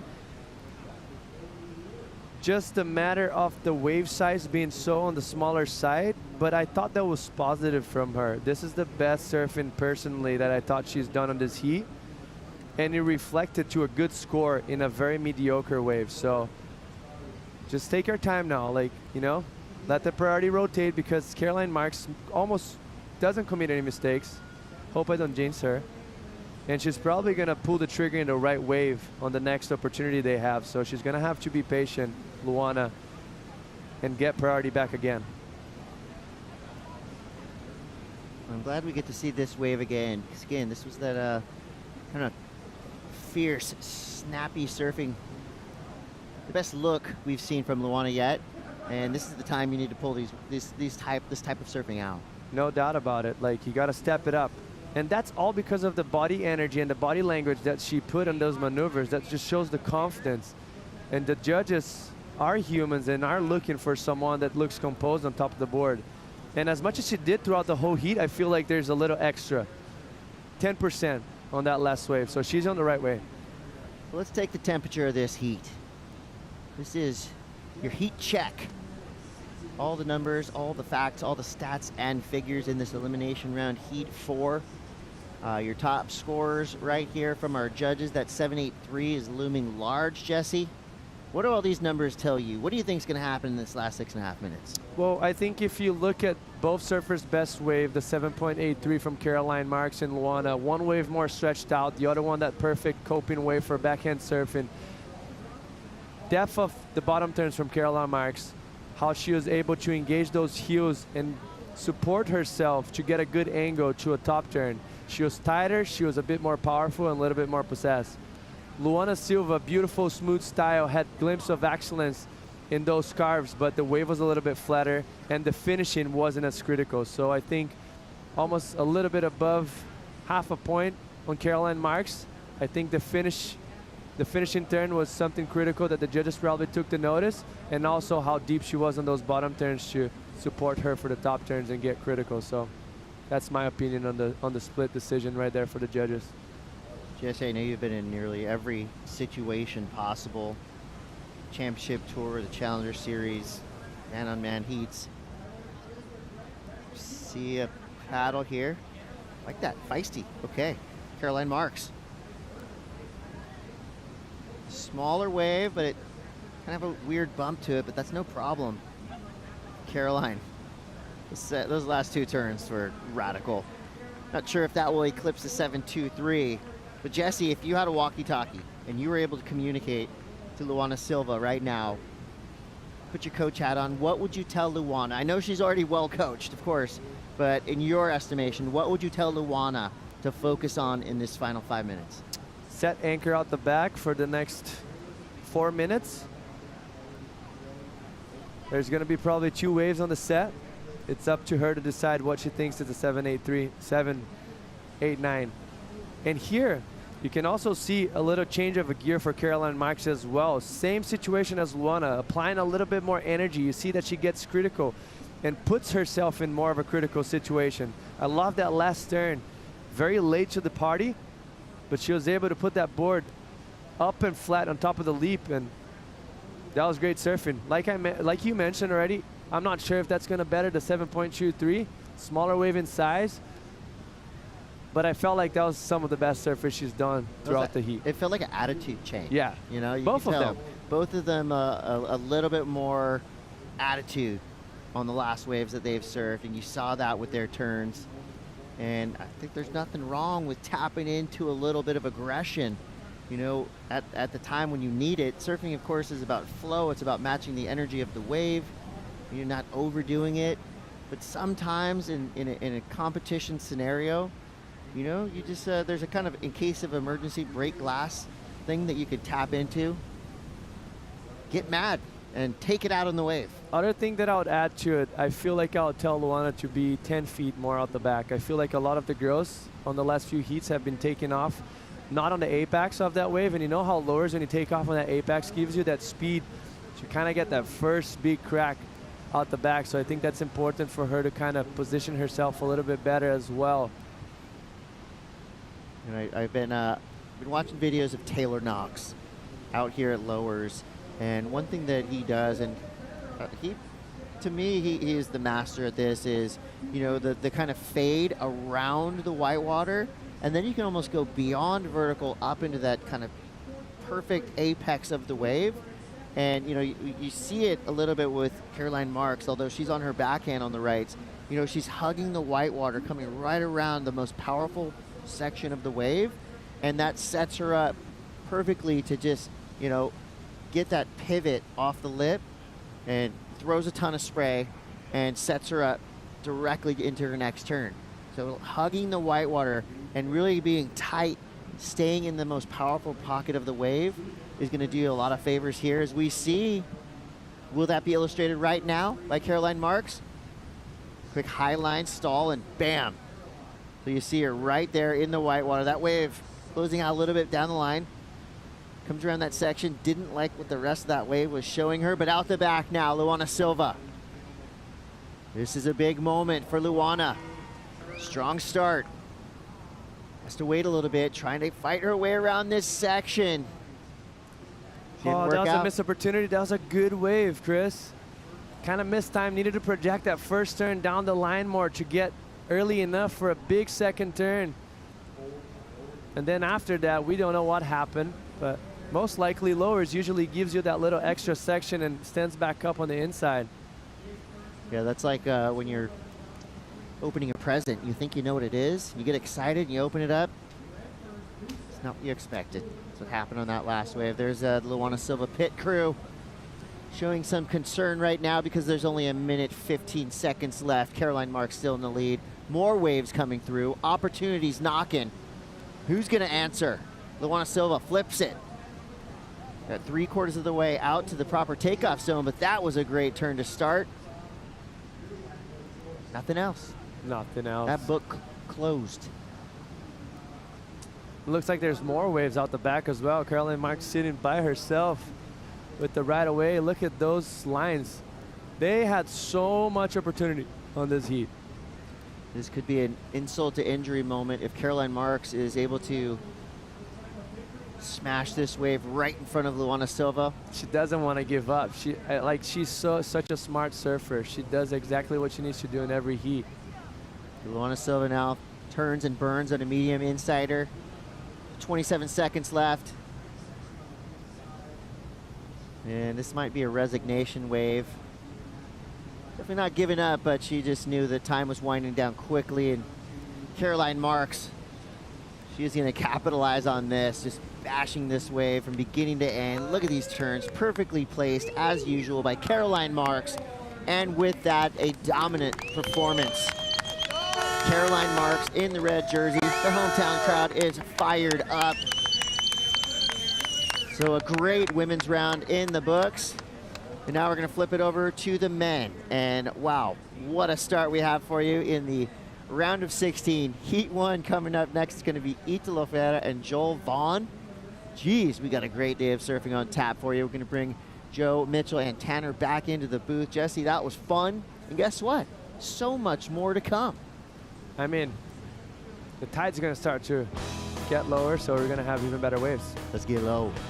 All right, stay tuned. We're going to flip it over to the men's round of 16. You're not going to want to miss any of this action. We'll be right back.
Round of 16 starting now. Italo Ferreira taking on Joel Vaughn. Battle on the peak. It is Italo getting the left off of Joel. Throwing down a carve and loading up for the tail high reverse. And now driving all the way down the line towards uppers. Look at all the ground he's covering. Another forehand rotator to kick things off in Italo fashion. That's what we love about the 2019 world champion. Last year's world runner-up is the headliner in this matchup, taking on a rookie sensation named Joel Vaughn. Thanks for being with us, Joe Turpel and Mitchell Salazar. That's the Italo energy we love to see, and he was very intent on starting with that first wave. Yeah, he usually does. He likes to control the peak, has a lot of experience here at lowers, and of course, being the runner-up to the World Championship last year, he was in position to be #1 in the world for the majority of this year so far. And Joe, already starting off with a great score. Judges setting the scale, brand new round that we have out in the water. World #2, Italo Ferreira, doing some big things this year, collecting big points like he typically does and likes to catch a lot of waves in the lineup. We're expecting him to catch more waves potentially than Joel Vaughn in this one. Joel had a sleepy win yesterday as far as waves were concerned. 3 waves ridden all together in the heat with Miguel Pupo as we look at how Italo got positioned to start off this heat. Well, he knew that it was imperative for him to get the upper hand in this one and kind of teach the rookie a lesson right here. Great combination, the carve into the reverse. And say he didn't get as much height as he wanted to, still added a bit of variation right here with the grab on the second one. Real cool touch right there towards the end, Joe. So as you mentioned, Joel was very interested in the right-hander. It seemed like he had a great line, but don't want to put yourself in that position. I feel like Joel made the right decision just to not go and force the issue. Don't want to get interference. And for Italo, He started with the upper hand, and as we always know, tends to be one of the busiest surfers out there in the lineup. And of course, starting well, 6.67 this one, Joe. Strong combo to begin with, patented carve to snap, and then the air revo into it afterwards. So off to a great start. Working hard to get great equipment around the world. Italo's got some great resources as you check out this black surfboard that he's riding here. Guy that probably rides more epoxy type boards than maybe anyone else on tour, and it doesn't have to be in, you know, smaller waves, beach breaks, lowers. He rode epoxies into his win in big conditions in Tahiti last year. Catching up with Tico and Teco, the brothers that run Silver surfboards, and also Timmy Patterson surfboards in Brazil. He was saying this board he's riding, it's this EPS epoxy with a wood stringer like he normally rides, and they use the black pigmented epoxy resin, and it's not full carbon, riding a 510 all-in model with the Timmy Patterson program. And this board's looking fantastic. So he'll come with a lot of surfboards from Brazil, but then also gets extra backup when he gets to San Clemente with Timmy and Scotty Metz in the crew, working really hard to put himself in a great position in the world title race. Yeah, I know, and appreciate Silver Surfboards. Tico and Teco, as you mentioned, they texted me this morning. I apologize. I mentioned that it was a Dark Arts, but normally you do see a lot of Timmy Pattersons out of San Diego be on the Dark Arts program, and shout out to JT and Tony down there doing great things. But this one, not a full epoxy, so mix in with the resin and, of course, that wood stringer. So the same kind of pop that you would normally get from an epoxy, but kind of that wooden stringer allows the same base that you normally see on just a normal PU board. So good combination of things. And I think for lowers, you want something that's on top of the water that can still dig in the rail if you need to. And as we've seen before, Italo has a lot of power going both right and left, Joe. And I suppose with his resources in San Clemente, one thing they have been focusing on is like pulling everything in to really allow him to go rail to rail better this year. They're like, you know what, he doesn't need help in the air. He doesn't need to have that wider outline. He lands everything. So let's work on another category, and they found a great balance this season. And how much has he progressed the shaping and performance of these boards, throughout 10 years on tour now, Joe? World champion, the first Olympic gold medalist too, and of course having LA 2028 right around the corner. Could be a possibility for him to become a two-time Olympic gold medalist as well, but now searching for a second world championship, and been close a couple of years now. He's been a member of the finals multiple times, and here at lowers, it's a wave that he knows very well. We got a set incoming though. Joel with priority here. Joel's turn if he wants it, but we might end up getting a split peak. Priority with Joel. We'll watch them both ride this wave. Big throw, tail reverse landed from Italo. Joel Vaughn wrapping it in the pocket, going for another fin throw reverse. Italo looking solid.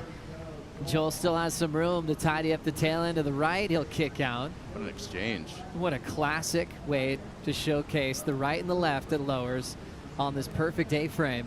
Italo exploding with risk at the start and also throwing another rotator on the finish. His first wave he opened up with in this heat, Mitch, he did 2 rotations as well. Yeah, no, he's, a madman when it comes to that, an acrobatic surfer, but Joel Vaughn went to town on the right hander. Really like the explosion on the first combination. First one into the lip with the Larry layback. Very strong. Into the second carve. Fully commits to the rail surfing right here. And look at this explosive turn on the third one. Just unfortunately for him, the wave fizzled out and just kind of shouldered off right at the end bit. But he did do a lot of damage on the outside, Joe. So to me, this should already be well rewarded. And you can see the DHD tends to ride the DNA and the Juliet for the most part. Fully committed on that first one. When we talk about progression on rail surfing too, saw it on display right here from the former Newcastle Surf Fest champion. He's won 3 qualifying series events and looking for his first major win on the CT and the Challenger Series. Rookie for a reason, Joe, but he's looking for his first major win against Italo in 2025. Love that disaster type turn there. Half the board just blown out the back. Using that crumble to really project off of. Nice maneuver for Joel. This was Italo's wave. Yeah, this is insane. I mean, goes to the throw to reverse to start things off, into the carve, and look at the way he sets up the inside. Just gets 2 more pumps in and a bit forced right there at the end with the section coming down on you already. But we talk about explosiveness and just a little bit more risk. 2 airs on that wave. Great exchange. There used to be this idea of a strategy of distracting the judges from someone's premier Fully. wave. I think that's kind of in the past, a bit, ever since the introduction of the video replay and the panel splitting up kind of the right and the left. But Italo likes to keep that attention on him and keep it nice and hot. Getting boards from Timmy. Timmy Patterson's hanging out with Kaipo. Yeah, that's right, Joe. We've been talking a lot about surfboards, right? And I'm here with the man behind it, Timmy Patterson. Talk to us about what Italo's riding right now. Right now he's got I think it's 510 round tail. Pretty basic board. It's just his bottoms are a little different, a little more concave, little extra nose tail rocker, epoxy lamination, laminated with black epoxy, gold rails. That's his standard. But he's got two identical boards. One that had to get repaired, so we got it back and it's all good. But like, he's so used to that. He gets used to a board really quick. Like, if he rides one board, he's on top of it. He can adjust to the board so quickly, which is really good, for feedback. And he's pretty, I would say, pretty easy to shape for, but he likes to extend it too, And you got a great relationship in Brazil with Tico and Teco that also help produce the boards, right? So what's really cool is we can get them made there. They're epoxy. They do such great work. The foam they have and everything. So I've been working with those guys for the last 20 years when they came up from Brazil. Awesome people, So just for us, it's so exciting, to watch someone excel our brand too, It's exciting for us too, Timmy. It's really exciting for us. Thank you for your time, my man. We'll let you get back to the heat. All right. Thank you so much, Kaipo. Timmy Patterson is just from a family of builders and laminators. Great stories from his family, his uncles, his dad working with Hobie back in the day. And the first thing that Timmy built was actually a boat. Really? Yeah, that's the kind of where his family started with, and then boat repair, surfboard repair. The Hobie family was making the cats and making obviously beautiful boards in Dana Point, California, where they still make boards today. And so there's a lot of generations of shapers, builders in Timmy's family. Yeah, and well, three of the best surfers in the world on his team: Alan Cleland, Italo, and yourself, Joe. And I brought a 2+1 board down for you to El Salvador. I saw you ripping on that, but I think the creativity that you see from a lot of these shapers and bringing the new school design with a lot of their athletes, to me, is something superb. And we've truly seen evolution. I think Kelly has a lot to do with that. We saw him really be innovative at Pipeline, especially riding shorter boards. Now look at John. I mean, he's riding 6.2s at the most over there in heavy slabbing waves. And now you look at performance surfing, sky's the limit, Joe. And we really, I feel like we've only scratched the surface when it comes to that. Yeah, and then cool to see more representation. Dimitri Poulos as a wild card on boards from Patterson. Joe Vaughn on the DHD program. And he is having fun this year. How about that big blast through the lip line? Really, a lot of control over the foam. And now earning some space. He's got a nice ramp right there. Tail inverted to the sky. And one of the coolest reverses you could see.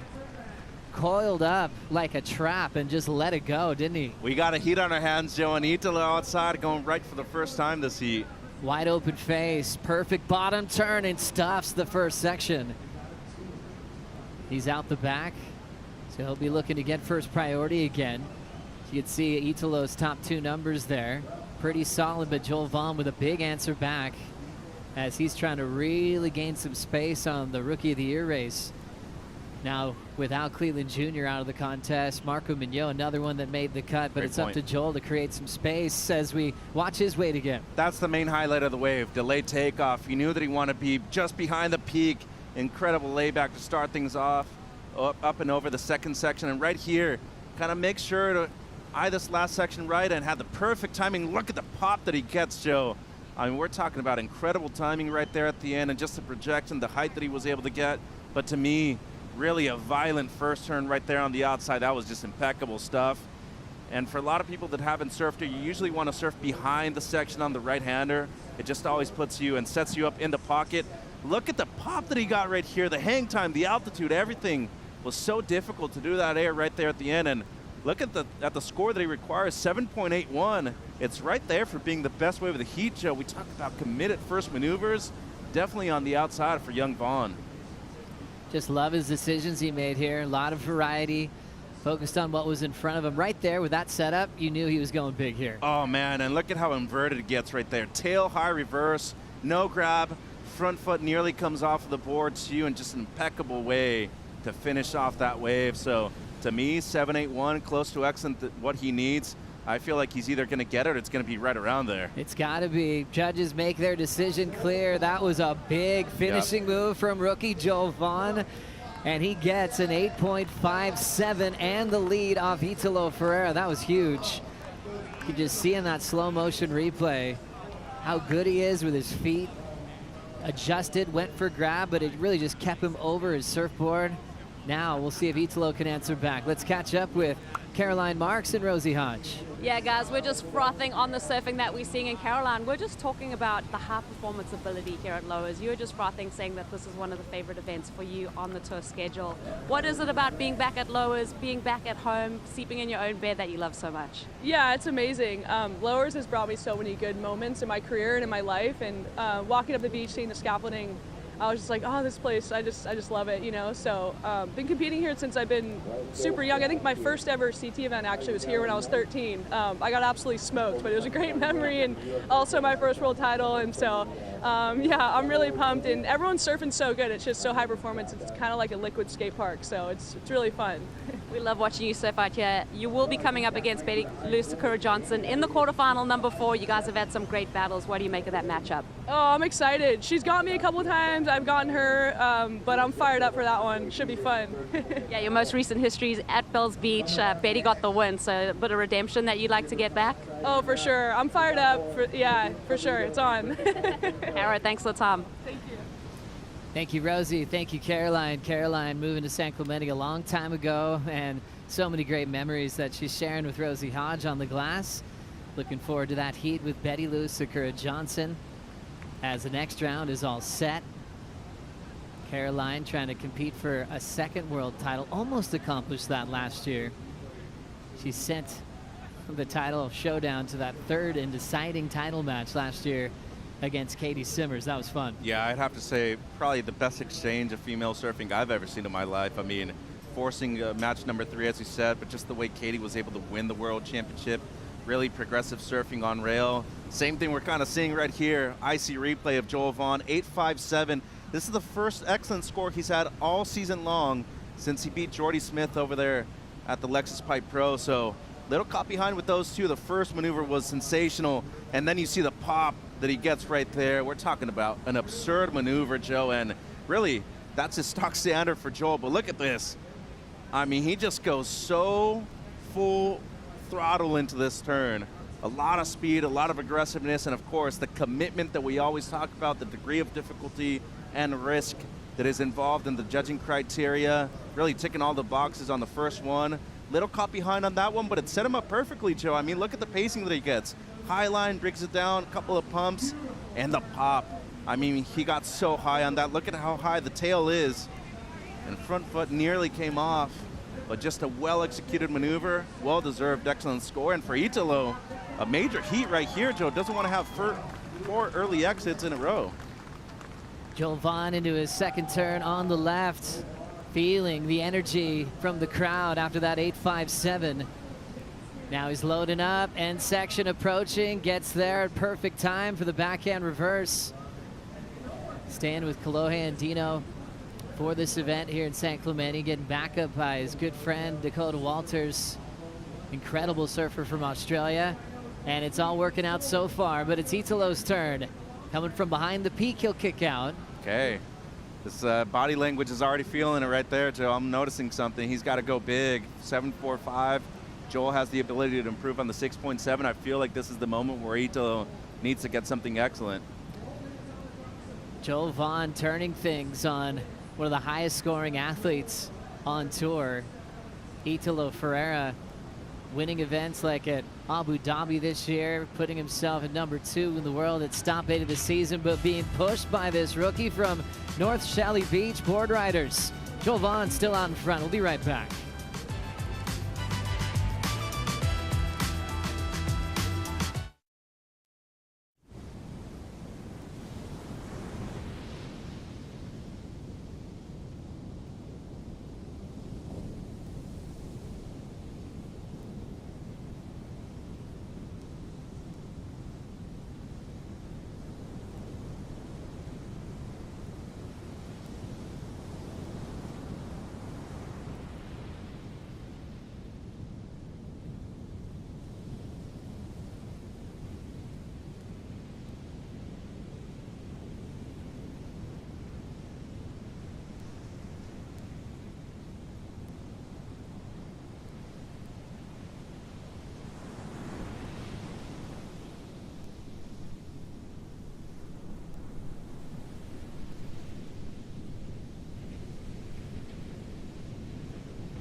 Always fun to check out what WSL One Ocean is up to, partnering with WSL Pure Grantee Surfrider Foundation and the California State Parks, the San Onofre Park Foundation, and also the WSA.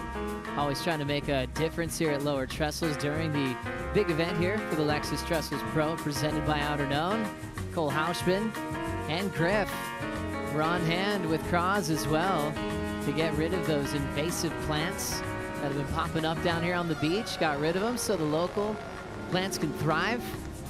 California State Parks, always a big shout out and thankful for them keeping this beach looking incredible. This state park that we always love to come down for the CT, but just for our enjoyment to ride perfect waves. This is got to be on your bucket list to go ride a wave here at Trestles, not even just at Lowers, but the Trestles region. You could do the best combination of turns of your life.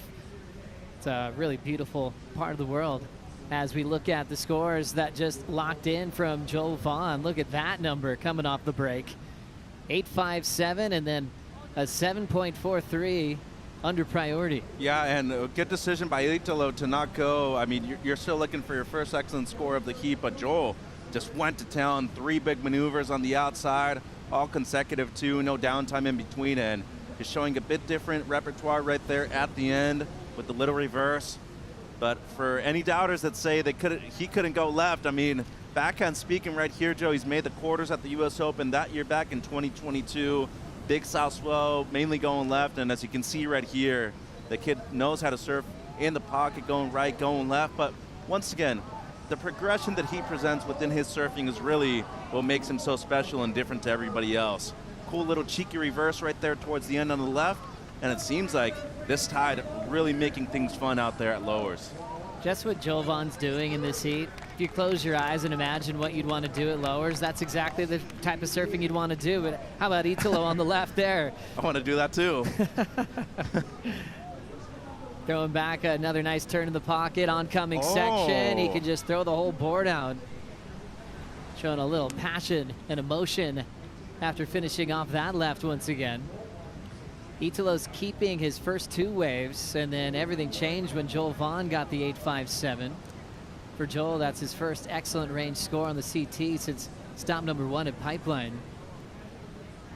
But I don't think Italo was ready for this energy shift. This was the split on the right. This is where Joel went. Yeah, and it seems like it was just an incomplete maneuver. Sick grab, though, with the slob, and tough section to land right there with all that white water converging. But once again, look at the height, the amplitude of this air. I mean, perfect body positioning on top of his board, but right here, just landing basically in an avalanche of white water next to you, and it's an incomplete maneuver, Joe. Good attempt, though. I mean, to me, just the photo would have been enough. And then Italo, crazy version of that tail high reverse. That's just incredible. I mean, how acrobatic he is, the kind of amplitude and height that he gets. And to be honest, he surprised even me with this last one. Flatter section, I didn't think he was going to be able to get that tail high. 818 is what he's looking for, and dare say it's going to be close for him to get the score on this one. Best part of that left for me was the start, that first turn, or first maneuver, I should say. Really aggressive, inverted. It's a crazy angle on that tail high whip. But yeah, like you've said, the finish was rad, but it was a soft section. Now we've got Joel Vaughn running after that first section there. Backhand reverse to start. Throwing some water off her solid backhand snap. Another one off the top here. Nice cornering left. And the rookie searching for a final move, finding it on the inside. Italo running after a left as well. Nice speed carve in the pocket. Now he thought about winding up. He'll save it. Good move. And important scores locking in, Mitch. 5:55 to go. Italo wanting his lead back, and he'll get it. Numbers coming in at an 8.37 for that previous left. Back to first. Joel Vaughn now needs a 7.63 to come back. I don't know about that. Just the first section was a bit flat. It seemed like the air was just a bit forced. It was cool air, but you know, you really want to get that extra pop, and you got to make it look as difficult as it is. And for Joel right here, I feel like smart move would still be going right. You got your best scorer over there. The 7.43 was great, but it's a certain wave that you need to be going left on your backhand to be able to get that extra little speed and really that wedge that's coming at you on the end section. But for Italo, we talk about him just being acrobatic, 8.37, really like it was nothing. And with 5 minutes to go right here, what an excellent heat, Joe. 16.2, 16 points. Joel Vaughn, regardless of the result, has to be very satisfied with what he's done. This was the wave that got Italo back out in front. Just incredible. I mean, he literally bottom turned straight into the air right there. Little setup cars right here. But once again, this was a flatter section. Look at how much pop he got right there towards the end. Few people can really do that worldwide, and for him, just another day at the office right here, Joe. And once again, section not really present right there for Joel, and unfortunate.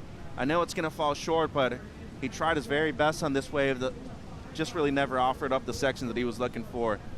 Comparison to the 7.43, that wave stood up a lot more.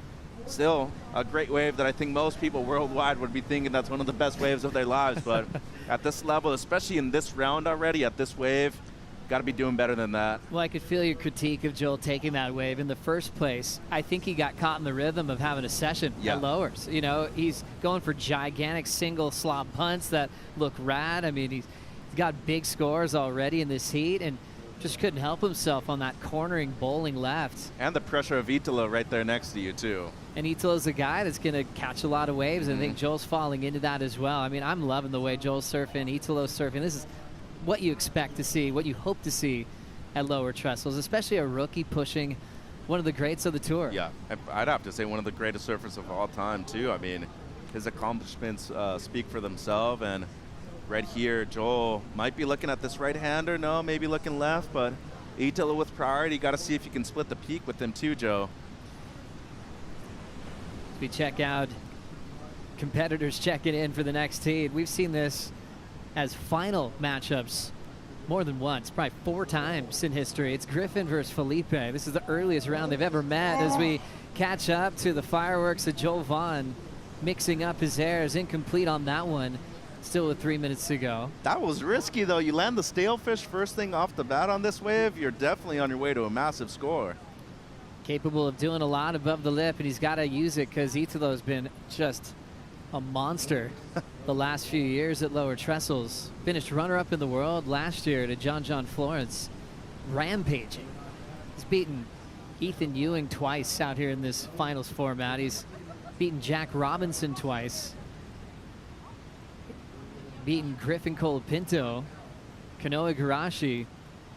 You know, that's in that final 5 format where Italo Ferreira's been all over it. So ton of recent history that is really positive for Italo. He was here back when it was a regular season event as well, where, you know, he hadn't won a world title yet at the time. He didn't have the greatest success. I think had 1/9 in there back in the day. But a lot's changed since then. 2:10 on the clock. Italo shadowing Joel Vaughn now with priority. I think he's really well aware of what Joel's capable of now. And He's not giving him an inch. Well, he still has the best wave of the heat. Vaughn does, and right here, 2 minutes to go. If you're Joel, got to try to force him to block you, and it seems like he did. Italo already distracted on this decision, now commits. Speed turn there, late on the float. It's really just a blocking wave. Joel created some time for Good himself. pressure, yes. With 1:40 and doesn't need a whole lot. He already has an 8.57, doesn't need that much. A 7.63 gets him the win. Let's see him go for it here. The rookie launches right in front of Italo, clears that section, and punches out the end with a solid lower trestles combination. Oh, man.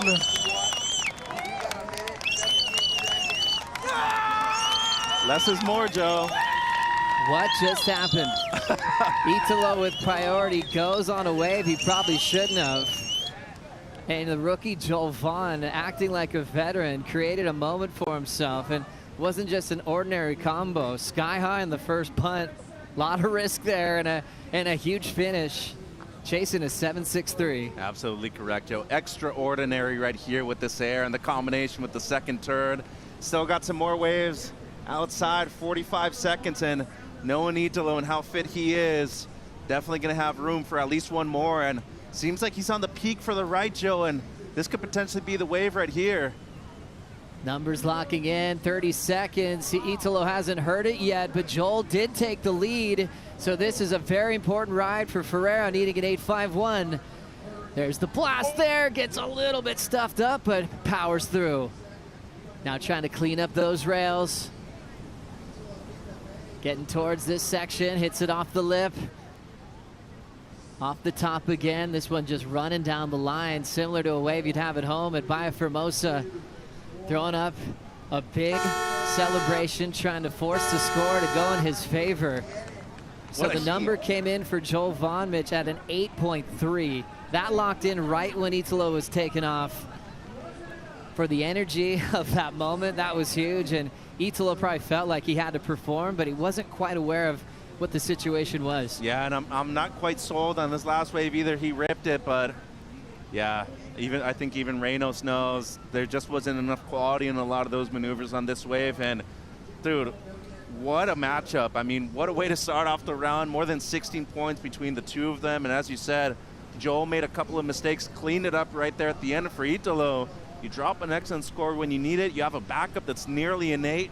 What more can you really do right here? But for Joel Vaughn, if he makes it out of this heat, no doubt the biggest win of his career so far, Joe. And already the best combined heat total he's put together in this rookie season. Brilliant performance from both these athletes. Italo, runner-up in the world at this venue last year, will get the score, and here that it is not enough. And he's upset here in the round of 16. Joel Vaughn moves on to the next round and one of his biggest performances he's had in this rookie season. Oh, amazing. A masterclass of aerial surfing, combining it with great rail surfing too. He's on to the quarterfinals for the first time this year, Joe. This is huge. Big things coming up next. Felipe Toledo takes on Griffin Colapinto right after this.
Here we go, the round of 16 featuring a gigantic matchup. How good is this? The earliest in an event they've ever met. Felipe Toledo, two-time world champ, taking on Griffin Colapinto. He's come off back-to-back seasons where he's finished number 3 in the world. Both these guys living in San Clemente, California. They've had so many finals together all over the world. How good is pro surfing? Joe Turpel, Mitchell Salazar, local hero Tanner Gadauskas joining us for the call. You always hope, Tanner, that you could just place these heats together and get these dream matchups. Well, we got this one. I know. Thanks for having me for it. This is insane. I can't even believe this is happening so early in the event, too. What are your thoughts? I mean, Griffin, what would be going through his mind knowing he's got an opportunity to battle with a two-time world champion? Yeah, it's got to be really intimidating to come up against somebody like Felipe this early in the event at your home stage. Oh, my. As we see the nice, cool high line from Felipe. Beautiful car with some speed and flair. Toledo chucks the board out the back with the reverse rotation. King of variety showing it off this morning, and how smooth are those transitions. Griffin already ready to answer. Digging his teeth in on that mayhem. Driving through that, coping well. Nice spring-loaded bottom turn, punches out the little pencil drop to get back to business. This is starting with the energy that we were hoping for, Mitchell. I'm excited, boys. I mean, this is a dream matchup considering the conditions. Both really good going left as well, but Tanner, Griffin Colapinto, obviously we've seen him compete at the finals multiple times. He hasn't been able to get there to the World Championship just yet, but consider the year that he started off with and now the bounce back that he's had. Big moment for him right here in the round of 16. Yeah, you can kind of tell he's sort of surfing with a fresh energy here in this event after Margaret River. What'd you see on this one, Tanner? Well, obviously face-searing carves from Felipe Toledo. You'd have no other way of doing it. I don't know, you know, for me, Felipe, the way he is able to incorporate all of his variety so seamlessly on every single one of these rights is such a point of difference. He's so good at switching gears, Mitch, watching this angle again. Yeah, no, but the speed that he just carries throughout every single turn is just ridiculous. I mean, that's a guy that's, what, no more than 150, 160 pounds, and for him to throw this kind of spray, it all comes down to timing and really the positioning of his board on waves like this. And talk about king of variety, as you mentioned, Joe. Saw a lot of variety on these turns on Felipe's opener, so what a great way for him to start off this heat. Doesn't need much help from surfboards as far as volume. His boards always seem much smaller than the rest of the tour. Here's Griffin's wave here, Tanner. Yeah, so a little bit of a different approach, I think, from the two of them. You're going to see a little bit more slide, a little bit more on-the-face turns from Griffin and punch tails like that. Whereas Felipe, I don't know if he's riding a quad on this day specifically, but he always tends to have a little bit more rail engaged through all of his turns, where Griffin relies on a lot of that energy through the lip, extension with his board. That's cool. I mean, obviously they both are incredible, and there is slight differences. Tanner, how do you like a quad out here at Lowers? So it's funny because I don't necessarily love a quad. I find it to be a little bit too tight. And but I even saw Seth Moniz was trying out a quad down here. So I think there's a special little recipe that Sharp Eyes cooked up for this wave and that fin combo. Obviously, it looks amazing for Felipe. So I probably should try one, actually. I remember CJ Hobgood won a QS down here on a quad. And then I think everyone started ordering quads after that performance. And it was like a fun size Lowers and just where he was going with speed and release. Yeah, the quad conversation is really interesting because I think there's a lot of variance in your fin template, your fin placement, and your tail template. So, like, yeah, I think that was Bill Johnson that CJ won that event on, and it did open up that conversation. And a lot of guys have mixed it up. But Felipe seems to, like, it's a reoccurring theme that he brings out in these waves. They're not necessarily bully rights that he catches. They're pretty soft on the face. And he's able to extend with so much speed at the lip to engage those carves. Let's analyze this one again, Mitch. Yeah, and just talking about that speed that Tanner's, mentioning right here. Once again, the guy doesn't weigh that much, but look at the amount of spray that he throws, and that's really just due to the timing and where he's placing his board. But just look at the variation once again. Seamless transition from the bottom turn into the reverse. And as you said, Tanner, a lot of these waves don't tend to be very steep. You can see it is the quad once again right here that he's riding back-to-back days. Most importantly, though, he is surfing the wave at its own pace. So not trying to force anything. And to me, that's really what stands out with Toledo's relationship here at Lowers, guys. And Mitch, I love your point on just on his size in general. He's a technique king. He's a form king. Yes. And he's able to rely on that, like, excellence in form to get all these maneuvers done, whereas Griff's a little bit of a bigger surfer. He stands stronger on his surfboard and sometimes can power through things. But Felipe, it's all technique all day long. Toledo going left, setting his rail. Nice first snap, off the lip carve. Drives into the pocket again, flows over. A tough section to stay with control, and he does it well. Opener for Felipe, 7.5. Opener for Griff, 7.07. These guys bring out the best in each other. Mentioned many finals over the years, a couple of showdowns in El Salvador. They've traded to win a piece there. Had a small wave battle at small Peniche, Portugal, where you'd think maybe Felipe would have won. Griff got that one. And then a fun-sized day at Sunset Point, where you thought maybe Griffin had the edge, and then Felipe won that one. It's been a really fun rivalry with these two. And typically in finals, watching the left again on this one, Tanner. Felipe on these lefts, ever since the beginning of the QS days when he was first coming out here, he utilizes these to the best that they can be used as a regular foot surfer. He has that massive pop air reverse that he can throw on the first section, which is like such a point of difference. And I mean, obviously his fundamental backhand surfing is at the top level as well. Felipe heading back out to the lineup. Obviously his comeback to the tour this year took a complete year off. Well, not quite complete. He still had to focus on the Olympics and a bunch of other things, but he had more downtime than he's had in like 15 years. He's just been pedal to the metal. And then when he won Burley, there was this resurgence of joy that he released in unbelievable fashion. He was doing crazy combos, and then to just peek out the moment, there was Julian Wilson back in the draw, coming from the trials, pushing him to the end of that final. One of the coolest kind of sporting event finals I think I've seen in a long time. And Felipe does what he does best. Perfect 10-point ride.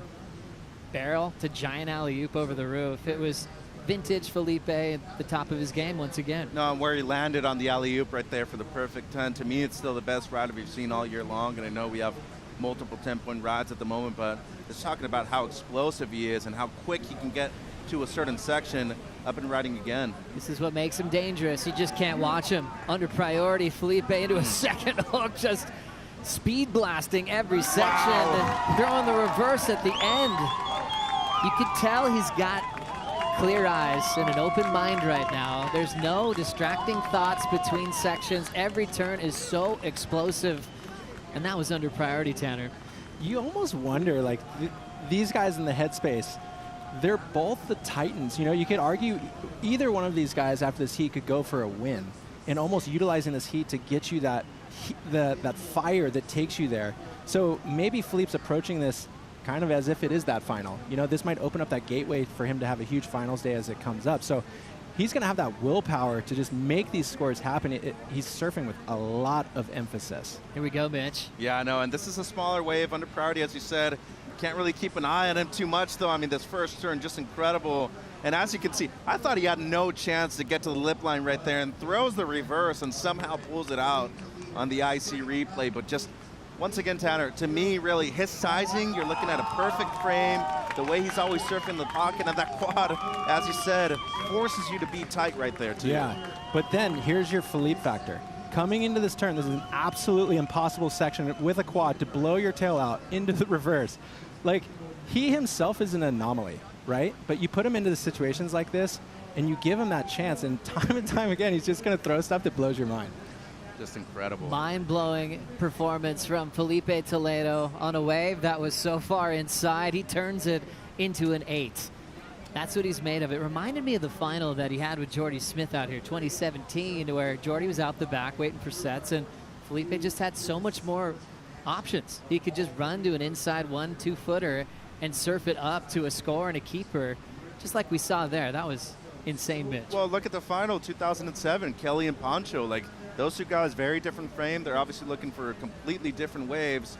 And in a sense, as Tanner was mentioning, Griffin looks like he's smaller when you see him on camera, but then you see him in person, he's actually a larger dude. So he's also got to wait for a certain wave out there, Joe. And as of right now, needing the best score of the heat, almost forced to actually have to wait for a set with plenty of time still on the clock. Yeah, I absolutely agree. It's funny when you start talking about these guys and who are in the greats conversation. Felipe obviously is one of them. He's controlling the narrative of this heat right now. He's keeping your attention. What's he doing? What's he riding?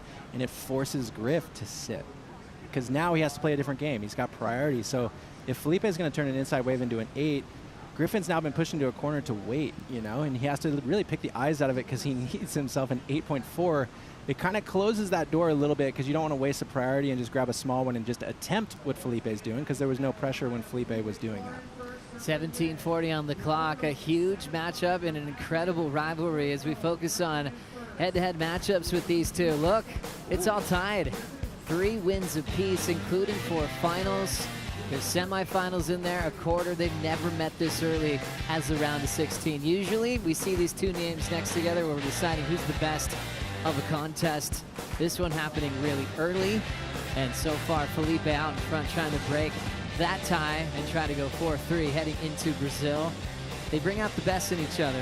There's a couple air versions that Griffin might have that can match Felipe on certain sections, but there is a nice contrast from the smoothness of the release of Griffin. He has spontaneity as well on both the right and the left. But when Felipe takes control, it's pretty hard to unravel him at this stage. No doubt, and you know, we looked at the highest wave scores within those matchups, and 957 came from the first matchup in the final at Salvador 2022, and then the one for Griff, the 917, he actually won the opening exchange in Sunset a few years ago, and Felipe ended up beating him. So there's been moments for both of them in these big heats, but as of right now, clean slate. You're looking for the deciding factor right here, and once again, Griff forced basically to be on a set wave, Joe. Last heat was a huge one for a rookie named Joel Vaughn on the glass with Rosie Hodge. Oh, absolutely mental surfing. Joel Vaughn, that was incredible. Coming up against someone like Ferreira, one of the standouts from yesterday. Tell us about what motivated that performance. What kind of key bits of information did you get before going into the water that got you fired up? To be honest, I was just trying to keep it simple. I know Italo is such a great competitor and you can never really tell what he's going to do, so I thought I might as well try to go big and risk it, and yeah, pretty stoked. Such a great performance. You had to turn the heat on that final wave. What was going through your mind as you paddled into the 8.30? Well, I'd fallen on a straight air a few waves before it, and I was a bit bummed. So I just wanted to just make it and do it right. I kind of missed the grab and bobbled a little bit, but then made it and got around and got another turn. So I was pretty stoked. Tried to stay in the moment, I guess. Such a clutch performance to turn that one. So any heart rate elevated as you're paddling into it? A little bit, because I just caught a wave before it, but no, not really. Just I think because I caught the wave and paddled back out, it was just kind of instincts, and yeah, just gave it a good crack. Your first quarterfinal, we got Griffin and Felipe in the water. Who would you prefer to go against? Oh, they're both pretty good out here. I'd rather not verse either of them, to be honest, but I don't know, it'd be pretty cool. Hopefully the waves are pumping and we just get to go wave for wave. That'd be pretty sick. Keep that momentum up. Thanks for the time. Thank you so much, Rosie. Making my tier C look great. Joel Vaughn, great choice there at lowers. Man, he's good out here. And to beat Italo, who's just been rampaging out here the last few seasons, that was one of the biggest heat wins of his young career. Best combined heat total, 2 excellent scores. He had 1 at pipe, and now he's finding his feet as the last standing rookie in the draw. 14:30 on the clock here. Who will he get, Toledo or Griff? Griff with priorities, just been sitting ever since his start at a 7.07. He's chasing an 8.43 to extend his run here on his home break in San Clemente, California. But he's battling with a 2-time world champ. More to come right after this.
Griffin Colapinto with a big opportunity for a massive milestone. If he could find a way to take this win over Felipe Toledo, he will celebrate 100 heat wins in what's been a phenomenal career, starting off with a Triple Crown title, managing some emotions, up and down injuries in the beginning, finding his form and winning big events and being a great hope for California to become a world champion. Can he get his 100th here against Felipe?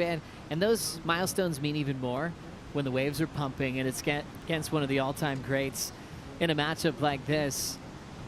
12 minutes on the clock. You think about 99 previous heat wins that he's had, and I know, Mitch, you're flooding through your mind of some of your favorite performances of Griffin over all these years.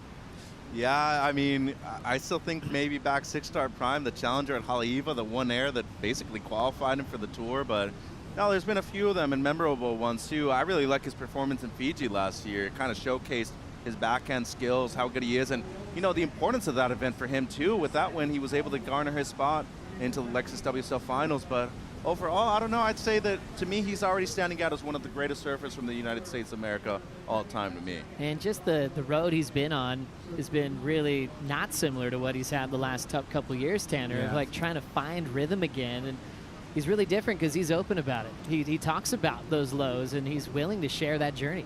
Yeah, look, both the Colapinto brothers, they're working with Tommy Whitaker. They've kind of had an interesting offbeat year, if you'd put it that way. Crosby having to deal with the cut and Griffin his own trouble through these heats, and it's nice to see them sync up. And I think the thing Tom was saying is that they're doing the work in the shadows. They're essentially preparing for the events and growing in their preparation and assuming it's going to come right when it does. You know, I'll speak like both of the Colapinto brothers, and the way they've traversed their line through pro surfing is amazing. You know, like I feel like everybody here from Sanctimony is so proud of these guys. They've, from a really young age, they went over and proved it very hard in Hawaii, put a lot of time in over there in some really gnarly waves, and they surf, like their base level performance surfing is incredible, but then they challenge themselves in these conditions that matter, and they've become really well-rounded surfers. And for them to be where they're at on the tour right now, it feels really fitting. Griffin Colapinto has great parents that support the boys deeply. There's Cross there, Cade Madsen watching this now. Big moment for Griff, looking for his 100th heat win. Big swoop in the pocket. Off the bottom, snap to slide. Has total control, greases the float. On the wind-up, punches out the fins, lays back and incomplete. On was what was looking like the score to turn the heat, but losing the finishing move. Now it's going to be really tough, Mitch. Man, he was on his way to it, as you were mentioning, Joe. I mean, the first few turns, the pacing of the wave, especially under pressure, as Tanner's been mentioning. Felipe wasn't under pressure when he got the 6 and when he got the 8. Griffin was forced into a corner to actually get the 8.43 that he needs on this wave, and just seemed like an unforced error right there towards the end, Joe, and it seems like it's going to come under. And with 9 minutes 20, now without priority and a slow heat out there, got to be thinking, I need a couple of waves for this heat to go my way. Gosh, the emotion Griffin must have been feeling of having his hometown crowd behind him. Tanner, you felt that in the past. Griff's been screaming for you out here. And now for him to wait that long and probably to feel fantastic through those first 2 points, to fall on the finish, that must have been heartbreaking, especially for Crosby looking on, Tanner. It's probably more nerve-wracking for Crosby. Like, I've been there for Crosby's position too. It's something that when you wait that long and you have all that emphasis with priority to catch that right wave, which Griffin absolutely did. Right here, if he delivered on this turn, that was going to have a really good look at the score. But it's wild. You take off on that wave and you know the pressure. You feel it. Every turn you're getting closer to that score, closer to that score. And that's a turn Griffin should be pulling with his eyes closed. You know, like out here, you're seeing him do that night and day. So maybe something, you know, maybe he's feeling something. I don't know. It'd be hard not to at that point. Get your 100 heat win over Felipe Toledo in cranking lowers, like by all means. What a situation unfolding now. Griff under priority. Felipe taking even more control. Might go here. Toledo will keep him honest and take this left off Griff. Just speeding now down this wall. Winding up. Big whip reverse for Toledo. And ends up popping the shove. It rides out switch. This guy is truly a video game. Watching now Griff trying to match him. Nice big vertical smash. Perfect transition. Greasing 2 big turns. There's the third. and he'll ride away. The other day, Tanner mentioned how underrated the backhand of Griffin really is. Every time you see it, you're reminded of how many weapons he does have, winning at Cloudbreak last year in the regular season in performance-y type positions. I like how he adapted there. Didn't start running away looking for ramps and really stuck to the pocket with some big rail decisions, Mitch. Yeah, and not getting into his head, that the crowd was in the favor of Felipe right before. He literally finished seconds right before Griffin got to his feet, and what an exchange. I mean, Felipe's first air was great. The landing was a bit awkward, but then he just backs it up with the shove it. And right here, I have a feeling Griff might even better the 707 with this one left, but looking at the IC replay, this is what I'm talking about. He adjusts so well, and Toledo, a lot of pop, great projection, but see how it's a bit of a dirty landing? Look at that, though. Goes straight into the shove it, and that is just crazy. I mean, when you talk about acrobatics and just being able to adjust on the fly, good amount of pop on this one, though, Tanner. This is that air I was talking about. Felipe is pretty well known for this. He gets so much lift out of the pocket, and that's a hard section to come out of. It goes into that soft spot in the middle part of the lowers left, which he basically landed right on the top of, but to come straight into this is bizarre. Oh my God. Like, looks so calm, so confident, and just pulls it right around. Something I was noticing there in the beginning is it was really Griffin forcing the hand for Felipe to go left in a bit of a competitive play. And Felipe must have just known he had to surf outside of his body on that type of a wave, so he pushed it as hard as he could. Watching the reaction from downstairs, and then this was what Griff did right after Felipe's wave, Mitch. Yeah, I really like this one. As you were mentioning, underrated backhand for sure. One in Fiji. First two turns were great, and I love the variation that just brings that extra little slide, something different. So good amount of time left, and talk about the critical nature of the first maneuver, Joe. As critical as it possibly could have gotten, but once again, the variety on the last one scores in. It's his very best. Well done for Griff, getting a 7.9 on some hammers on the backhand. Under priority, but now needs a 7.61 to try to go for that 100th heat win of his career on the championship tour. Getting close to the 5-minute mark. But all those little plays in between waves, right, Tanner? You noticing that Griffin might have really forced the issue for Felipe to use priority. Those little things are really big to pick out in heats like this. And too, it's like Griffin, his approach right there is to kind of trap Felipe, right? And be like, okay, well, I'll go right, so you better hold me off, and now you're going left. Yeah. But it's like, Felipe, there's no gaps in his game. Like, okay, I got this left. Here's a massive air reverse to a shove it, and that feels and looks good. But Griffin, out of that exchange, I do find he got his best score of the heat. He's kind of created a little bit of a rhythm for himself, and it'll be interesting how this closes out now with Felipe having priority, where he's sitting, what he's going to do, while Griffin's, of course, going to try to keep him looking at waves. He's going to either pretend like they're really good waves, or he himself is going to now do what Felipe did in the very beginning of the heat. Well, Griffin's dad's working right now. He is a lifeguard. He's on the tower, so what a great opportunity. He didn't have to change his shift. He's like, actually, I'll have a front row seat to watch my son compete. Super nervous, too. Mitch, excited to watch this one unfold as we have Griffin on the windup. Nice snap to start, chasing a ramp right there. A nice floaty punt with the tail high. Nice, clean, glassy inside corner, but doesn't have enough depth for him to push hard on a finishing move. Nice snap over the coping and puts it together well for a nice, clean finish, but Toledo's coming. Easy float and a giant rotail in a really hard landing. Toledo doing the splits and incomplete. Right back to business. He's on his way back out. Oh, what a heat, what a round so far. I mean, 2 heats in and just incredible stuff. So, I mean, it's close. Griffin looking for, what, his second best of the heat, 7.61. And as Tanner's pointing out, the big difference was it set him up better in this part of the heat, going left and getting his best over there. An 8 ain't the same as a 7 right here, Tanner, and could be close. Dude, this is such a slug match. Like, come on. Off the roof right there. The second turn is sick. Like, these guys are going at each other. This is exactly, as a viewer, what you want to be watching right now is them, like, recklessly approaching these rights. Griff, this is a tight one, right? Like, did he get it or did he not? I don't know. He got lucky with that bonus section on the inside, too, but, I mean, look at the height, the projection of the air, and it was perfectly landed, too. He couldn't have done it any better, Joe. Well, what the judges do in these situations, they have their comparisons, right? So they see what Griff did. They've already written down a score, and they'll go, okay, Griff needs a 7.61. We could look at Felipe's 7.5. Make their comparisons there since that's in that same category. I mean, for variety, he did well. Yep. The risk on the punt, and it was a big one. And it also finished, even though the end section was small, those were big verticals. Yep. I think the boys think he did enough. Yeah, and once again, that wave didn't fully shoulder off at the end. He got the little bonus section, and here's Toledo's on the outside. Seemed like he was on his way to improve on the 7.5. Oh. First carve's huge, and this is where he caught up with him. Down the line once again, I'm thinking, okay, you land this air, there's no doubt that you're improving on the mid-7 that you have.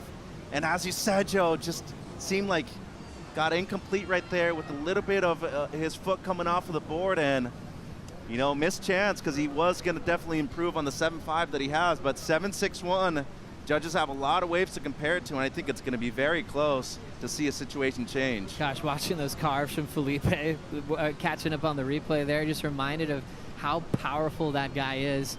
When he won his first event at Snapper, everyone's talking about what he can do in the air and this and that. I remember Nathan Fletcher was like, the carves, the power in between turns. He's like, that's what stood out to me the most. And Felipe just shows that time and time again. Oh! Numbers still factoring in for Griff. We'll see what happens on this last exchange. Looking for his 100th win. The average comes in at just under 7.57 when he was chasing a 7.61. Look, okay, if we're going to pull a fine-tooth comb out and analyze this thing, was it right after that air reverse where it was a little slack in the wave? He kind of had to recreate that energy to hit it again. Obviously, he surfed it phenomenal, but maybe they were just looking for a complete ride as the statement to turn this heat. 50 seconds. Another chance here. Griffin doesn't have priority, forces Felipe to go. Toledo, nice flow into the wrapping turn. He's got a gigantic ramp. Look at that full road. Come on, this is insane. What are we watching? Here we go, Griffin's boys. got a chance. 30 seconds to go. All in here. On the wind-up first turn, solid, throwing some water. Off the bottom, punches it out perfectly. Transitions with the blowtail and controls it. Felipe's clapping. Toledo celebrating a fine performance. One of the best rivalries we have on tour. Coming down to the wire with 10 seconds to go. Can I have a hug? This is insane. Dude, judges have their hands full for this one. I can tell you that. It's as close as it's going to get. I feel like just the strength and the speed of the air is definitely going to, get Felipe to improve on the 7.5. I mean, you just talk about one big section.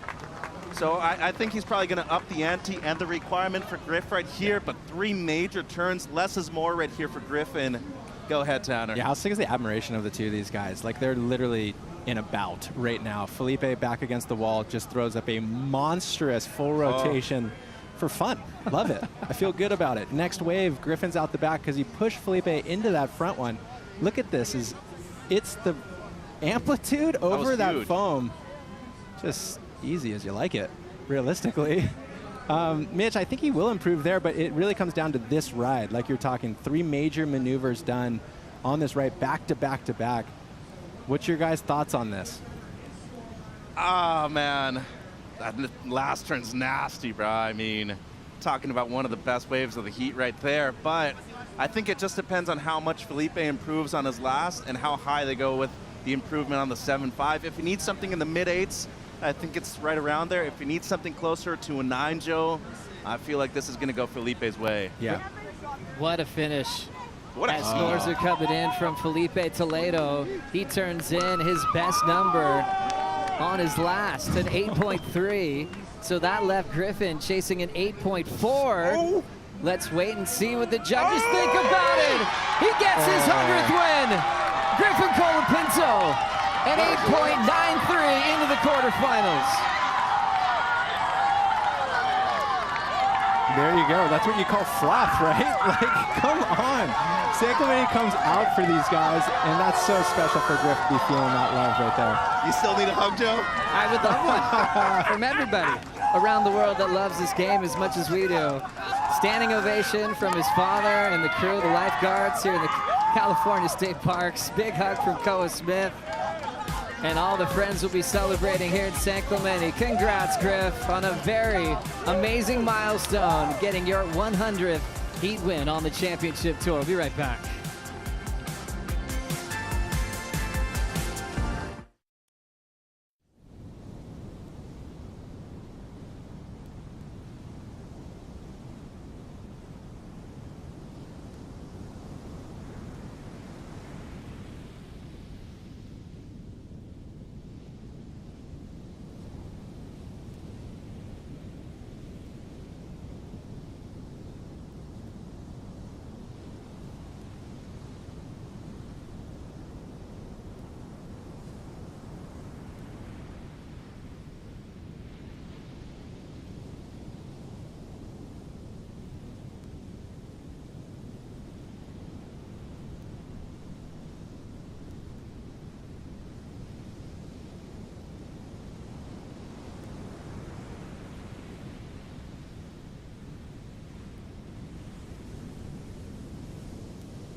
Welcome back, surf fans. Just when you thought it was safe to take a little break and take your eyes off the screen, think again.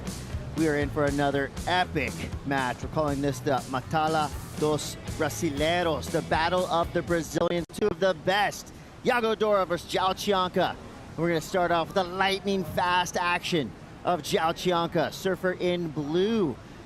Straight off the buzzer, both surfers now already activating on waves. Yago just had a quick one, but as we see João going for the big finish, speeding down the line, finds a section, ramps out, and goes down. But man, the beach has not stopped shaking. We just saw two incredible heats.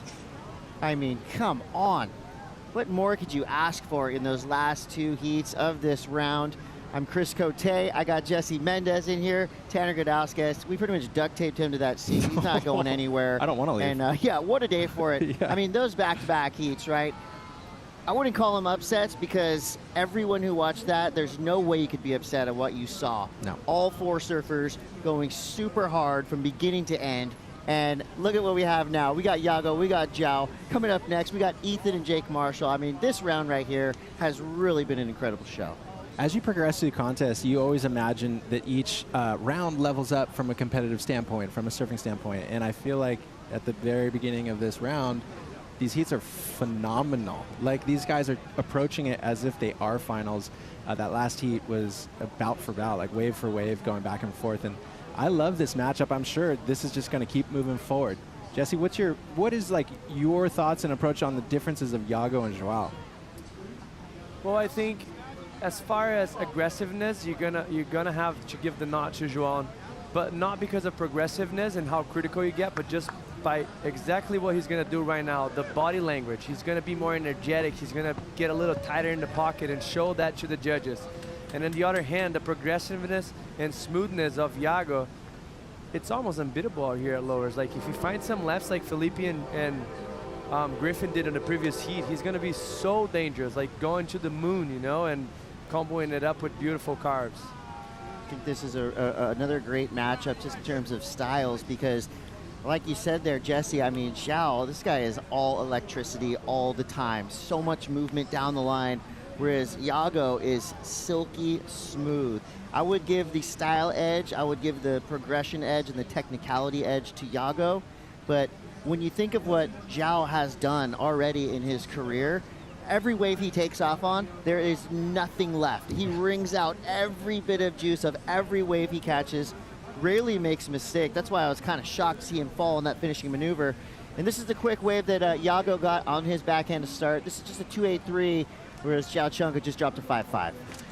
I love the comparisons. I feel like almost from a personality standpoint as well, like Iago stands a bit more like a guru. You know, he's kind of quiet and he's a little bit more mysterious, whereas Joao is like frenetic with his energy. He's electric, like you were saying, and it's cool to see him clash. I mean, it's interesting. They're both on Volcom coming out of Brazil, so I'm sure there's some kind of inner working team dynamic, right?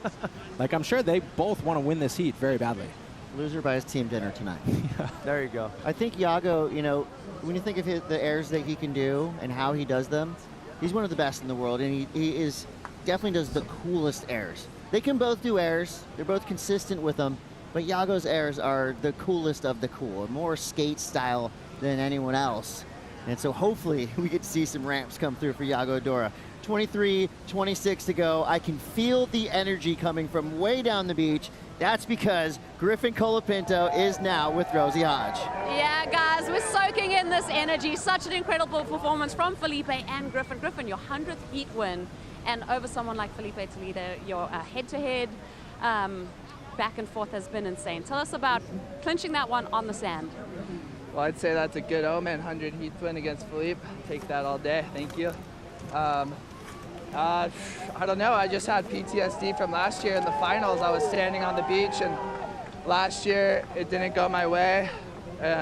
Was really close, same thing, and I don't know. For some reason, I think like the PTSD just gave me. I was like, oh, I'm not gonna get it, you know. For some, and then, sorry, I'm a little lost for words right now, but yeah, I saw Felipe got an 8-3. I'm like, oh no, I'm not making this heat, and then it's just hard to tell because I didn't get to watch Felipe's wave, so I wasn't sure like what my score was going to come in at.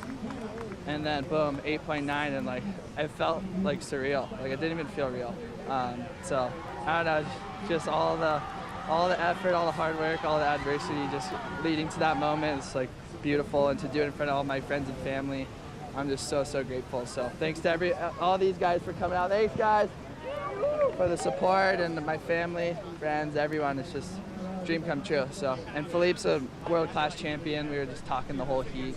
He gave me a thumbs up right as I was riding out of that, and yeah, I love that guy, and I hope we have many more battles. Opening doors, you're heading into the quarterfinals, coming up against someone like Joel Vaughn, who also just put one of the best performances of his career. What do you make of that matchup? Oh, I think it's an epic matchup. But yeah, what he did against Italo, he's just definitely no underdog. He's freaking right there at the world's best. So yeah, I'm gonna have to bring my A game for sure. How do you bottle up this momentum? I think I'm just gonna watch Crosby and Cole now. Just enjoy the day, you know, just like enjoy each moment for what it is. So yeah, thank you. Thanks WSL for having this event back at Lowers. It's the real deal. Griffin, that was epic. Thank you so much for the entertainment. Back to you guys. Loved it. Loved that heat. Loved that post-heat interview. Loved the sportsmanship between these two elite athletes. You know, friends on the beach, and that was exactly the type of heat that I think we all wanted to see. That fired everybody up, as if we needed it. This day has been incredible already.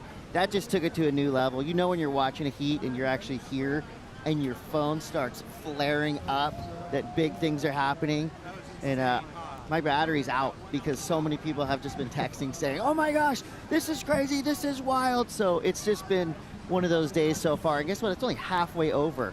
It's only 12:45 down here at Lower Trestles. And Iago Dora is doing surfing like this. Everybody is winning at the moment.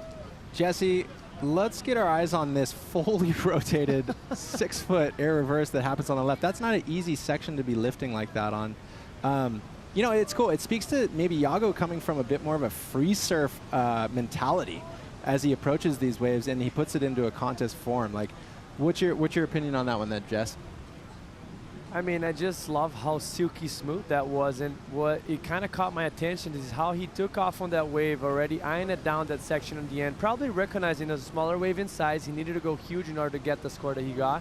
So he projects that first turn kind of down the line. Yeah. He makes sure he makes it look big, doesn't cut it short, but the attention was all with the momentum forward to get the amplitude that he got. Like you mentioned, it felt like he wasn't going to get that high, but he somehow has that extra pop and the X factor on the air. That's kind of what makes him different. He has so much loft. It's almost like most surfers would have been at the apex of their air, almost like halfway up, but Iago just kept going up. Yeah. And then his tail went straight out into the flats. I mean, that's Rio Tavares rising up all day long, and we still have 20 minutes of this heat to watch. That score comes through big, a 7-8-3. So the judges recognizing the game of Iago Dora. A huge number, puts him well into the lead. Chianca sitting on a 5-5, now needs a 5-1-7. Now this one's going to go down to the last 5 seconds. We know that. Yeah, but that's like, watching Iago grab that left, create that heat, that's the advantage of being a goofy foot with that kind of an arsenal, because you can look at waves that they're stretched out a little bit more. They're not necessarily like, oh, this is a classic left, you know, and you can make something happen with, like you said, Jesse, one big turn condensed into one massive air reverse. He's got himself a really good score, and now you notice he's sitting a little bit on the left-hand side, looking at it and being like, okay, do I do this again? Like, I don't have priority, so I might as well keep looking and fishing like, this pool. I guess the question is, why not, right? Yeah. Like, if you're already capitalizing that situation. I was coming into this heat, I was kind of worried, because as a competitor, you know that very well, Tanner. Like, when your previous heat is fireworks the way it is, you get so excited, and how they started the heat kind of bogging both of them, like, kind of got me in the nerves. But this is the turn that I mentioned, like, it was critical, but it was all with the momentum down the line to project and iron it down that section in front, and you can't do that any way better. No, and there's a huge difference between like that type of air reverse on the end section versus where Iago did it in the middle part of that left, where he's still projecting. Like, had that wave not closed out essentially right at the end, he was ready to hit that lip again. Like, his form is so bolts that he's just like, yep, good, got it, dialed, let's go again.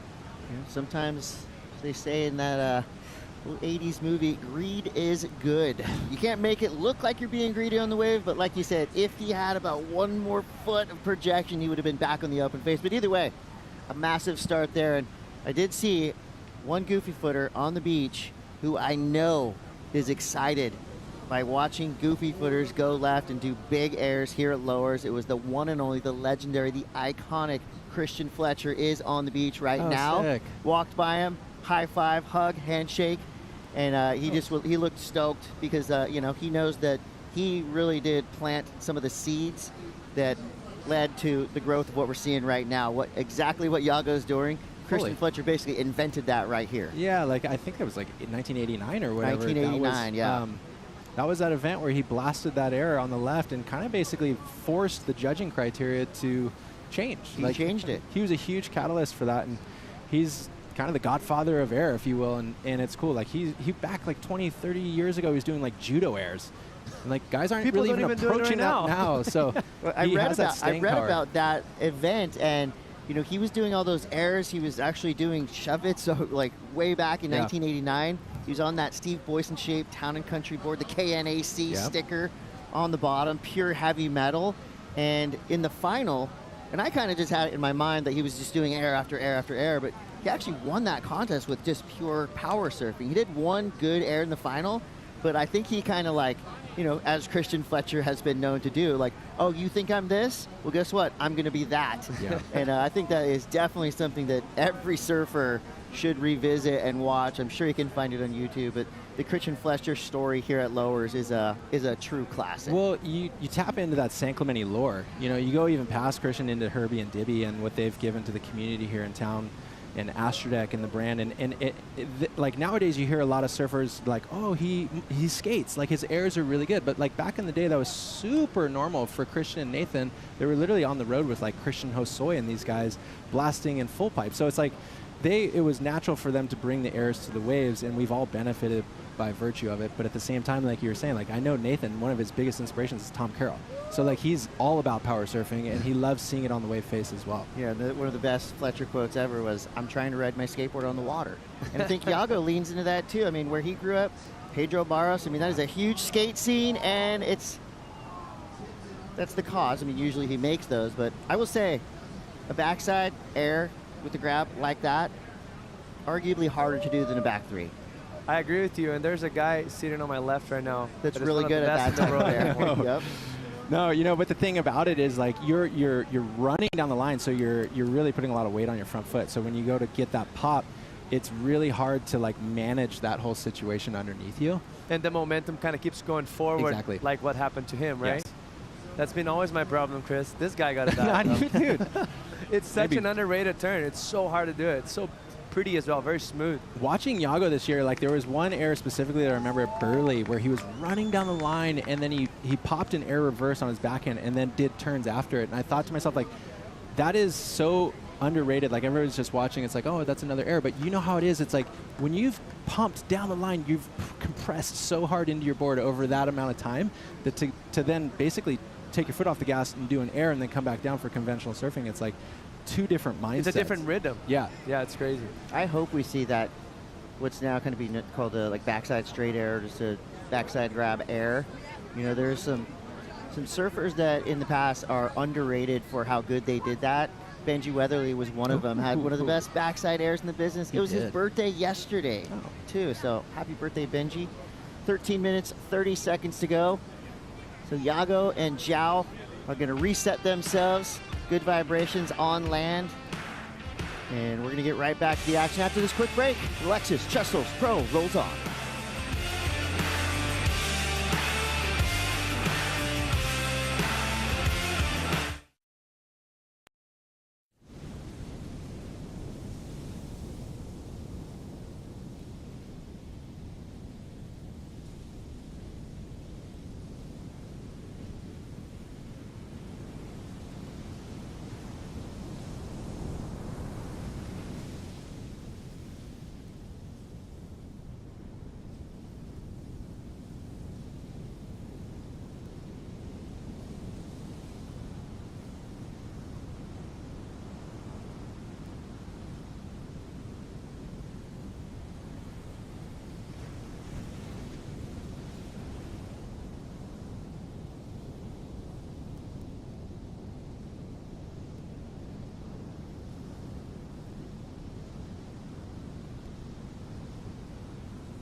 Iago Dora is the most underrated surfer on the championship tour. The Brazilian is a cool, casual, creative genius who surfs with a style that is so technically advanced, it's hard to comprehend. I love surfing itself more than anything, and competing is what makes me want to be better each day and keep improving. Gets there early for the big rotation above the lip. Upside down, Iago Dora pulls off one of the best punts of the year. Where most of the surfers can get a bit inverted with their tail out high above their head, you know, Iago's consistently tweaking and boning out airs and actually grabbing so many different ways. Dora goes to the air, answers back. I like to be creative and really be free to do whatever I want on a wave. The feeling I have from surfing is more important than any title, I think.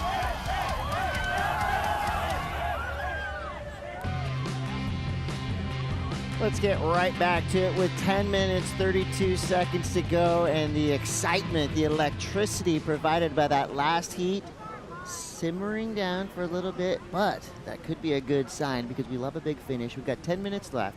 Iago Dora sitting on the highest single wave score so far. That's 7.83. Zhao Chianca with a 6.5. No backups right now, though. What is happening in this lineup? I think, Jesse, not saying you jinxed it, but we did talk about earlier, sometimes when you have a heat like that, which I think people are going to be talking about for a long time as one of the heats of the entire season, with Griff and Felipe. Sometimes a heat like that means we get a heat like this, which, for all intents and purposes, has been pretty slow so far. I mean, maybe if I keep saying that, something big will happen. It's expectable. Like, we talked about that yesterday, right, Tanner? Yeah. Like, when you have a heat prior to yours that there's, I don't know how many good sets in that heat, you expect it to be a little bit slower. It looked like Iago got a 3.83 on a smaller wave here. Kind of lacked a little bit of, like, trying to find the angle on that second turn, but maybe got a little too deep on that bottom turn and had to go kind of lateral. Unfortunately for him, could have probably maximized into a 4.5, maybe even a 5 if he'd done it very well, but 3.83, pretty slow score. I don't expect him to keep that with 9 minutes left. I was spending some time with the CI crew just a minute earlier, and I was catching up about Joao's boards, what he's been riding, and Britt was saying that he's on a 511 modified 2 happy, which is an older curve actually now at Channel Islands. And they give it to Joao because it has a 2-stage rocker, because he puts a lot of pressure on his front feet. And in waves that are kind of like, a little softer, it's good for him to keep that speed through all of his turns. And then it has that nice flip out of the tail. So it's cool because you can notice when you see him surf, it's like, it's guttural, it's like stop start. It's like a stick shift. He's like a race car driver getting the maximum that he can out of the boards. And I think that's kind of cool. I didn't know what he was riding. I actually thought it was a different curve. And they said that Britt and him keep coming back to that board, and they slightly have modified it throughout this year in the different spots, but he's really been liking it. So I don't know. I just thought that was kind of an interesting little point. I feel like, the tail of the board, of course, the rails and the thickness and leaders and all that stuff, talked about a lot, but I think rocker is an underrated virtue of what makes a really good board work really good. Because we all had boards that were going, why is this board feels slow? Okay, well, is that too much rocker, too little rocker? Totally. And where is that line? Well, even further on that point, they were saying that Barron, they've been working a lot with Barron and giving him a bigger board with more rocker. So he's on the CI Pro 1 and stepping up an inch or two because it draws him closer to the pocket. He's riding off of the rails now and less tail. And I thought he was riding the Goldie, but he actually wasn't yesterday. And that was really cool because you notice that like it changes your positioning on the waves, and it's that detailed. Like when you're at this top level, you have to put that emphasis into your craft and the team behind you. It's actually so important. And Jesse, we talked about it with the Sharp Eyes. You were riding those back in the day, and he has a stable of guys that like their curve looks amazing, but even within that, they're twisting and they're turning and stuff like that. And depending on the conditions as well, you come to here, obviously, one of the most high performance waves we have on tour, if not the most high performance, but there's a different speed through this wave. It's like a slower pace, it has more room. It's not as scoping as like Snapper Rocks or Burley Heads this year, or even El Salvador, Portugal. So you need to have a rocker specific for the conditions that you're approaching. And also if you're goofy and regular, also dictates how you're gonna surf. I remember on my first event as a wild card at Margaret River, I spoke to your brother Pat about it when I was riding Channel Islands, asking him what he was riding, and he mentioned himself what he was riding for Margaret.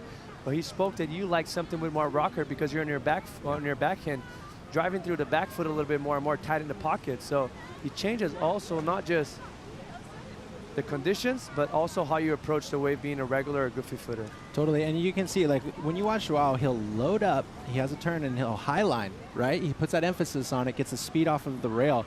But, like, Iago, when you get that same syncopation on a right, you're trying to get more vertical in a tighter space, and that's kind of where you can maximize those points. So that curve under your feet, as you yank it off your heels, it's a lot easier to deal with on your backhand rather than your forehand, because it kind of, like, can get a little wild on your forehand. Surfboards are the best. Oh, we're nerding. Here's your Pacifico fan picks, heavily leaning towards Iago Dora. 83% to 17%. And remember, these are global fan picks. So from all over the world, people punched in that number, and a lot of people love the Iago Dora show. I will put my name on that list.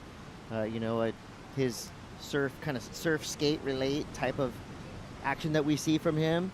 That makes him a fan across the board. And also, you just kind of see his act on land. He's just humble, cool, mellow. They both are. Taking nothing away from Zhao Chianca, but Iago Dora, I mean, this guy is, he's your favorite surfer's favorite surfer. I mean, you can't hate on either of these guys. Like, I remember some of the Zhao stuff at Pipeline, and my God, seeing him travel with He's Lucas, gnarly. and it's like, oh, it's Chopu, it's almost Tobo, and he's like smiling, he loving it, But I think a lot of us have adored Yago because of the Psychic Migrations movie that came out a long time ago, that Volcom film that was like, he kind of bookended the whole movie, and that's where I feel like he really put his name as like a household name. So 4:50 to go. The ocean has gone quiet, but that gives us a chance to get even further into our nerddom. Yago Dora, 2 career CT event wins, 7 years on the championship tour. In 2019, he won the U.S. Open in Huntington Beach, so again, can do it in all types of conditions. And look at this photo. I mean, that is a highly technical aerial right there, getting the stale grab, and you see that back knee. I mean, it's just perfectly positioned. Pure style, and he's pointing down to his front foot and saying, "Don't forget my front foot. Look, everything's perfect right here." That frame grab right there of Yago Dora is just a perfect illustration of why 83% of the surfing world voted for him in that Pacifico fan pick. Hey, this is a interesting situation that we sit right now. It's the first heat that I'm doing so far in this event where we have like less than 4 minutes to the end, and a surfer has a very high scoring but literally no backup, and the other one has a mediocre score, like an average score. Sitting with second priority, if you're Yago right now, probably we're gonna have one more set in this heat. If so, hopefully we will, because it's been a low for a long time. But a 2-wave set usually, if you're Yago, would you go for that first wave and split the peak with Juwon, or just kind of have guts and wait for the second wave of the set and go to the right? That usually is a better wave. I know, that's such a technical question, and I was kind of concerned when Yago rode that 3.8 a while ago, because it sort of left the door open for Zhao, because he's got a 5.5, which is 2 points under Yago's top score. So if he flipped it, which it could totally happen, he's kind of leaving the door open. But now that we're getting into like only 3 minutes left, it is true. Like, what does he do other than just try to pressure Zhao to just get a bad wave, right? Yeah, and it's like most likely they would only catch one, have one opportunity each, like right now. Like even if there's a set right now, by the time they catch it, they'll go all the way in and paddle back out. Like the chance of him having 2 opportunities that are substantial, it's kind of small. So it's a tricky spot to be. And I guess at this point, you just kind of got to feel it and go with your guts. I had a question, because these 2 guys, we talk a lot about rivalries where it's like, oh, you know, like they've competed their whole entire life together. They're here on the tour, on the big stage competing. Have Yago and Zhao, have they had that amateur rank rivalry at all, or are they different eras? I think they're different eras. Okay. Yeah, I think João was kind of a late bloomer and obviously quite younger in age, I would say, a few years. And Yago was almost a free surfer in the beginning. I don't think he did that many amateur events. He did, obviously, but he wasn't. He was more traveling under Leandro wings, which is his dad, and developing as a surfer, because for you guys that don't know, he loved to play soccer before, and he started surfing when he was 11. No way. Super late, and he did his first backflip when he was 15. Whoa. So like, in 4 years, obviously he probably stood up on a board before because his dad's a surfer, but he was a soccer player. He wanted to play soccer, and all of a sudden, from 11 to 15, he was in Hawaii doing backflips. So I knew he was coming from the free surf vein, but I didn't know all that other stuff. That's insane. You know, because you can kind of tell his approach is nonconformist. He colors outside of the lines, if you will. Where a lot of these guys, when you're on the tour for so long, you know the formula, so you kind of recreate it as the best you can. Yago's still like Chris, like you were talking about that stalefish air reverse that he did in Portugal. It's like he's still pushing outside the box, and I think it's because his core identity is a free surfer. Yeah. Can we like get a vote or something? Maybe AI can get involved. Can we just get a restart right now? There's 1 minute and 10 left, and it's been so slow in the back half of this heat. We didn't get enough from Yago and Zhao, but in the context of what happened in that last 29 minutes, Yago Dora smartly surfing this heat, getting that 7.83 here. It already had a 3.83 as a backup. So Zhao Chianca only with one meaningful ride, a 5.5, getting torched right now by Yago Dora, and there's only 45 seconds left. How did that happen? Ooh. Punishing right there. Okay, now everything's swinging to Yago. Was that a wormhole? Was that like a loop in time that somehow this heat just flew by? And I will say, like at lowers, well, you know how it is, Chris. We've done so many events, but it's like there's always that one heat in the day where it just flips off. Not and it just now, not these guys. And it's expectable, the last 2 heats, because Italo's and Joe Vaughn's heat was incredible for waves. Now Yago's just going to block him. All right, let's get one more big air from Yago Dora. Here's the windup. Oh, high-speed float, those are cool too. I'll take that turn all day long as well. Super stylish as always. Yago Dora, he's going to come through with the victory. Ooh, maybe. Okay. Was there a turn before? That's why you can't speak until the buzzer blows. We didn't know, we didn't see what happened yet with that opening wave from Chianca, but that body language is telling a story. I would think there would be some gesturing or excitement. We'll see. You tell us. Is that a 617? No. For him, that's an easy trick.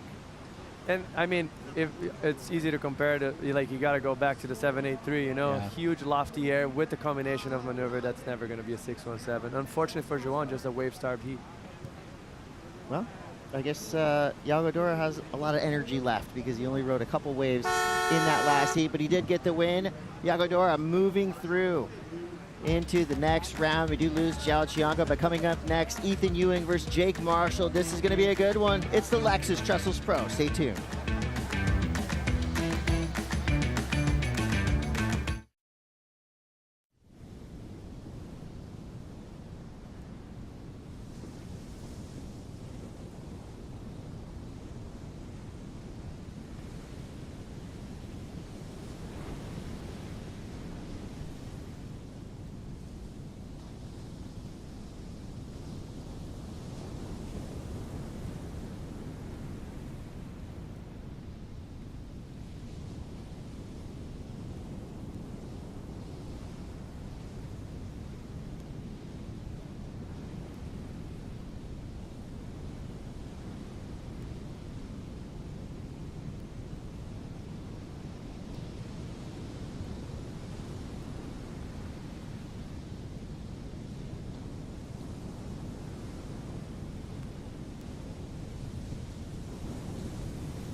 Who's gonna get their Yago Dora jersey? Everyone should. We should all have a Yago Dora jersey in our closet. I have one. I'm sure Jesse has one. If you don't, you can go to worldsurfleague.com and pick one up. But here we go, back to the business at hand. Starting off with Ethan Ewing. 2 big searing carves to start. Let's hope this heat has a little bit more excitement than the last one. It seems to be starting off with a bang. What is this? Ethan's 5th perfect turn down the line, but weirdly runs out of steam at the very end of that wave, but a lot of damage done from the outside all the way through to the inside. Take off that end mistake, and you're going to get yourself a pretty high mark there. So number 6 in the world, Ethan Ewing, going up against number 12 in the world, Jake Marshall. And I would say, if you think back to Bells Beach, these were the 2 surfers that were really the talk of the town, putting on 2 of the best performances there. So it's great to see him going head-to-head now. Jake Marshall, representing Encinitas, California. Big tail sliding snap to start this wave, generating some speed through to this inside. You know, tail high reverses are kind of the move du jour of the day. Chris Cote here with Jesse Mendez. Jesse, just before this heat started, we were looking at each other thinking, who's the smoother of the 2? Who is the silkiest out of these 2 stylish surfers? And we kind of we got in conflict. We're just like, I think we're 50-50. You were 50-50. I think let's break this down really quickly. If you go to smoothness, 50-50. If you go to aggressiveness on rail, I'll give it the edge to Ethan. And then progressiveness, I'll give it to Jake Marshall. I think they showed us in the first 2 waves that they rode that this is going to be the case. So it's really going to be kind of a similar approach of surfers, very on rail, very smooth, but just a touch of difference on how one cuts the water and the other. And it looks like this is the very first wave of Jake Marshall, a left-hander. just almost too tight of bottom turns on both turns. The first one getting really caught, the second one cleaning up.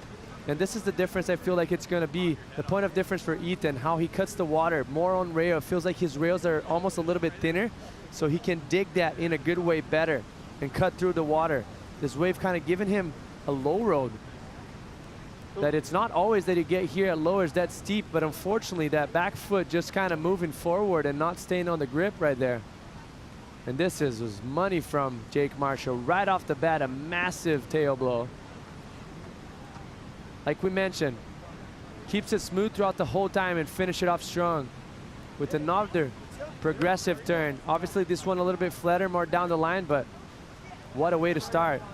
I'm going to give the creativity element to Jake Marshall. I feel guess like he's pretty unpredictable, like on that wave right for there sure. with those two blowtails. And I don't think predictability is a bad thing when you think of Ethan Ewing, because I predict he's going to do perfect turns right now, and he's going to do that. We just all know it. Quick layback jam to start. I mean, this guy is a surgeon, and he has the power to back it up. That is the best technique you can have on a surfboard. I mean, that, like, there's no faults in that wave. That's the sharpness that I was given to add to Ethan. Both of them are amazing on rail, but he puts an exclamation point by putting that inside rail to the game, sinking it like half the board is in the water, and just how much he generates speed. I thought so. The first exchange was going to be more on Jake Marshall's side. Personally, it was very close waves, but I thought he was more progressive, more aggressive to it. Man, but where is this going to go? If you start off with this massive lay back right here, and look at this third turn right now, he sets himself up to success, working that upper body all the way around. And right here, missed time a bit, got caught up in the 2+1, sorry, the 1+1, and should have probably just finished it off the wave, but this beautiful layback, using that back arm to support himself. I mean, it's perfect. This is perfect surfing. Sets himself up right here, Chris, for success. The wave opens up, slow itself down. Look at the upper body torque. Look how his front arm is going to bring his nose of the board all the way back around. And then right here is what the only thing that he maybe could have done wrong was right here. Could have just finished the wave off. But man, that's just me being hypercritical and never being able to do what he did right there. So yeah, that was maybe just sit down and watch it. He was smooth with it. That was fun to watch. So Ethan Ewing comes through with an 8-point ride. 22:50 on the clock. Let's go down to the glass. Iago Dora is with Rosie Hodge. Yeah, Iago Dora, you're into the quarterfinals. The heat before yours, there was lots of sets happening. You probably got super fired up for that exchange with Chianca. How did you rechannel your energy just when the ocean took a little bit of a break? Yeah, that was like a really nervous moment. I got that first good left, and I was like, okay, that feels nice. I'm gonna like get into a good rhythm now, and then it just went flat on us for like so long, and it was really hard. I got another ride, just kind of like broken up. I tried in there, didn't make, and then that was it for the heat pretty much. And yeah, just try to stay patient, and like I knew he needed a low score, and I just like try to stay patient, waiting that my opportunity was gonna come again, and it never did, but yeah, a win's a win, and I'm stoked to have another shot at the quarterfinals. And the preparation coming into lowers, you said you didn't go home after Margaret River, straight here to San Clemente. How's that been for you? It's been a long time on the road. How are you managing that energy? Yeah, it's been a mission this year, but I'm all in. That's what I'm here for, and I've been loving it, loving putting in the work and the time, and yeah, it's been a great time. I'm having a lot of fun. Love it. Thank you, Iago, for the time. He is kind of a guru type of guy, huh? He's so chill. Okay, we're back at it. Wow, I just was mesmerized by Iago, but now we're straight into it with Jake Marshall. Big S turn to start. Nice power hook, releasing the fins at just the right time. Solid finish there. That's how you answer back to Ethan Ewing's expertise. And now Jake's going to have a front row seat to what Ethan Ewing is capable of. Big searing carve to start there. He's just hugging the white water, and that's a rarity. It's like finding a four-leaf clover to see Ethan Ewing make a mistake. I know it's a mistake, but I want to take I want to give him credits. Like that wave, he needed to go try to push that big. Otherwise, there's going to be probably something around the 6-point range. So wave kind of fizzled out right there anyway, right? he was like, okay, maybe I'll get lucky, gives me a little coping, I extract something out of it. But he had to kind of go big, so he went on the right time because now he's back in the lineup, you know, better than just milking it all the way through. As you see it right here, it looks like a nice double up, but it just maybe has a little bit too much water from the previous wave and gets a bit flat, lacks a little bit of coping, and he just tried to maximize something that it didn't exist. He probably saw Jake piling out too, so sometimes digging rail can actually help you. It helped him get priority. No doubt. This was a great wave for Jake.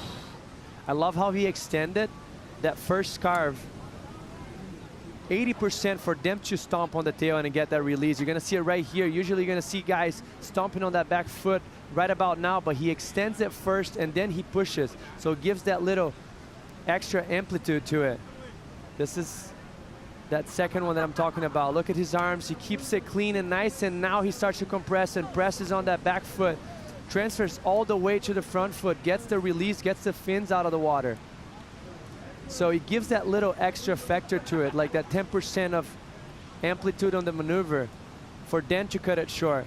Unfortunately for him, the only flawless of this wave is just the fact that the closeout wasn't as clean, as hollow as he was probably hoping for. But the surfing that Jake Marchand is doing right now is impressive. And I know for a fact, if he has a chance on a good wave, I expect him to get in the excellent range as well. And lucky for us, this heat's bombing. For sure. We got 19 minutes left of it too, so we're going to see plenty from these two. Jake Marshall now going on his backhand. This left is looking good for him through this inside section. Maybe not. He had a better angle than we did on it. So with 19 minutes left, Jake will make his way back out into the takeoff zone. Still in second priority. Lots of support here on the beach for Jake Marshall. On my walk back here from the other side of the event area, I saw his little bro, Nick Marshall, who I will say is one of the most underrated surfers on the planet. Nick 100%. Marshall is so good. I'm surprised he's not on the championship tour. If he tried, he probably could. And so when you have a little brother like that pushing you, you know, you're just going to surf better and better. I actually thought Nick was always the best out of the two. Like, at such a young age, doing backflips, 540s or 720s. He surfs like a video game. It's insane, and I'm sure Jake probably agrees with me, and he's an amazing tube rider as well. It just takes a lot to be on tour. So with 18 minutes left, Ethan Ewing now finds himself a glassy right-hander, takes the high line, building speed, prepare for it. Whoosh. Maybe he'll hit the nail a little too hard with the hammer.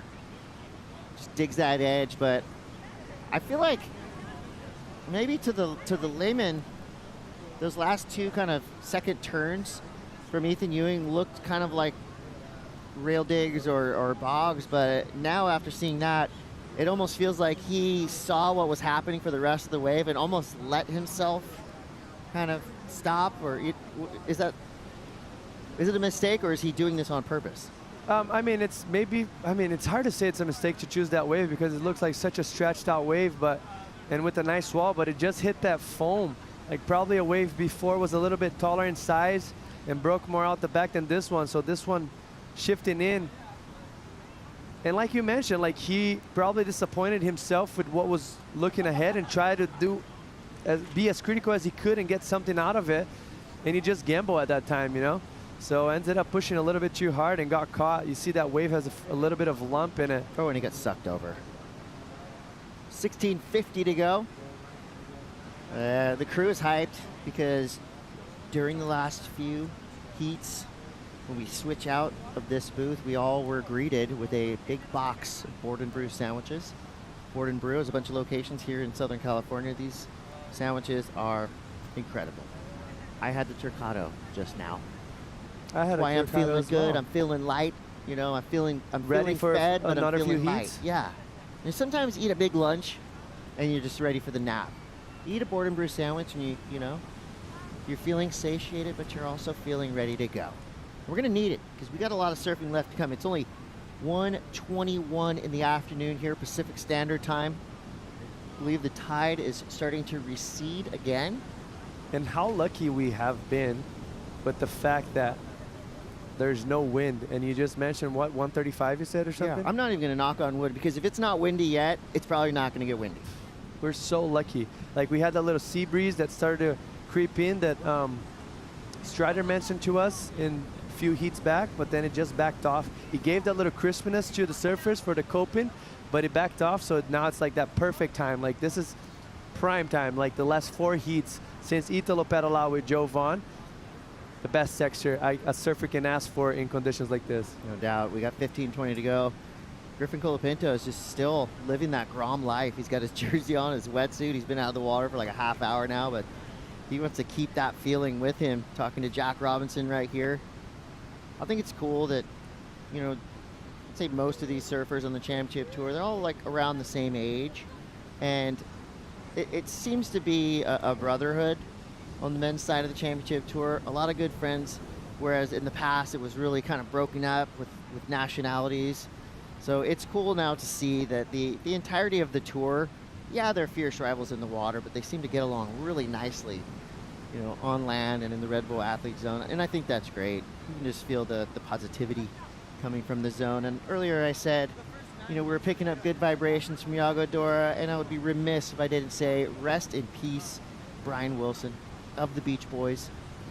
You know, name-checked this very spot in one of his songs, and it's a big loss. The legendary Brian Wilson.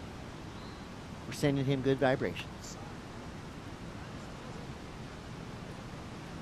14-14 to go. Ethan Ewing in the lead with an 8 and a 6.67. Jake Marshall needs an 8.07. Big heats coming up. Don't go anywhere. We're going to take a break. Who's going to survive this one? You're going to have to stay tuned to find out.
Of Jake's season so far, the best heat of his life. And I think this really helped propel Jake Marshall into that conversation of, you know, being in there with the best of the best. He's always been talked about as a phenom, but this heat right here solidified his name on that list. Power, style, speed, flow. I mean, the perfect read of this wave. This is what everybody was talking about during this Bells Beach event. Are you kidding me? This is what you hope to look like when you're surfing on waves like Bells. Mostly at the bow, this is perfection.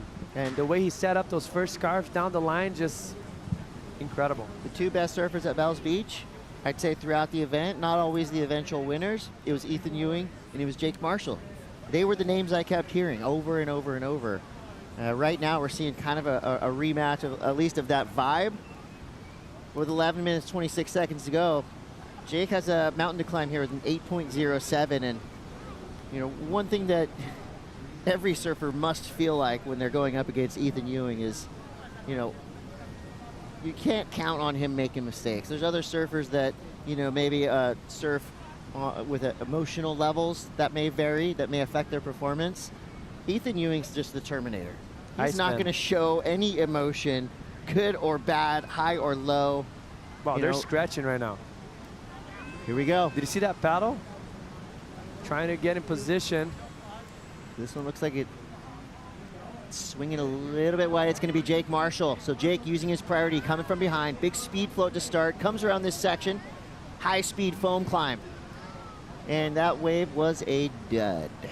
Looked like it was going to be great. I'll take it back. I disagree with you. The wave was great. He was just a little bit far too deep. Okay, so it's his fault, not the waves. I think that wave, if he was like where Ethan was, he would have got that first bump and the projection down the line a little bit better. There was definitely potential and a lot of speed on that wave, and those guys have speed to burn always. Well, good news is he kept Ethan off it. Yes, because that it was been dangerous. That was definitely dangerous. So it could have been a defensive victory. 10 minutes left now. Ethan Ewing still in the lead. That last wave for Jake Marshall will not factor in. But they both look just... The positioning here is interesting because 99.9% of the time, 360-something days of the year, you're going to be sitting out there with 100 people. There's an outside pack, there's an inside pack, there's a left pack, there's a middle pack. So really hard to kind of decipher what the actual takeoff zone is. When you're sitting out there with just two surfers. Now, Jake and Ethan at this point have surfed in a million heats out here at Lowers. You know, Jake was surfing out here in NSSAs and USA champs and all that stuff. Ethan has been in the WSL Final 5 a few times now already. So they'll know where to sit, but you can be a little bit discombobulated, I think, a lot of times at every tour stop. Now, No doubt. Of course, we'll all pick one guy out compared to 100 guys out. But in this case, you know, sometimes it's going to be a little bit harder to read the perfect takeoff spot with just two people out there.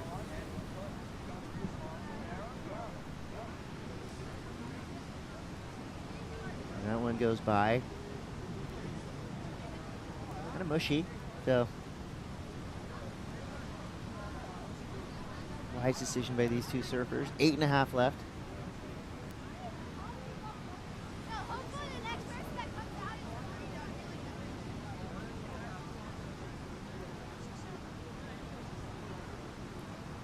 Definitely much more waves in this heat than the previous one.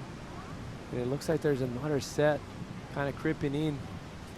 This one's going to swing wide, like you mentioned. Like, as much as lower is such a perfect point, like, you have that lineup a little bit out the back, about 30 feet for those big waves that come in, and the ones that creep in underneath, that stretch down the line. See that first one coming in. The second one looks like it's going to be taller, and it's just going to break out the back. A little bit more A-frame, more energy concentrated in only one spot. Well, this one looks Marshall like maybe going left. Yep, Ethan Ewing had priority, so we'll see Ethan's backhand now. Fully extended backside wrap. That's a good section for Ethan to snap off of.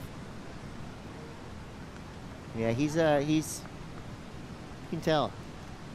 Things are starting to amplify for Ethan Ewing. You know, he's doing everything he can right now not to let this one slip through his hands.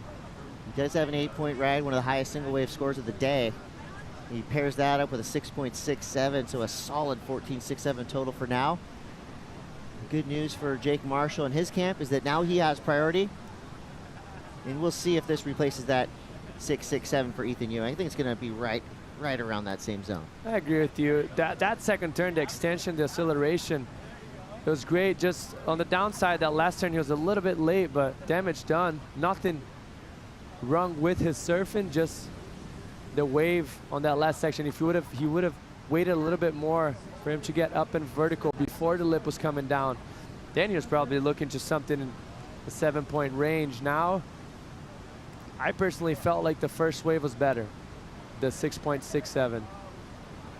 But very well served wave for Ethan Ewing right there. 6 minutes, 30 seconds to go.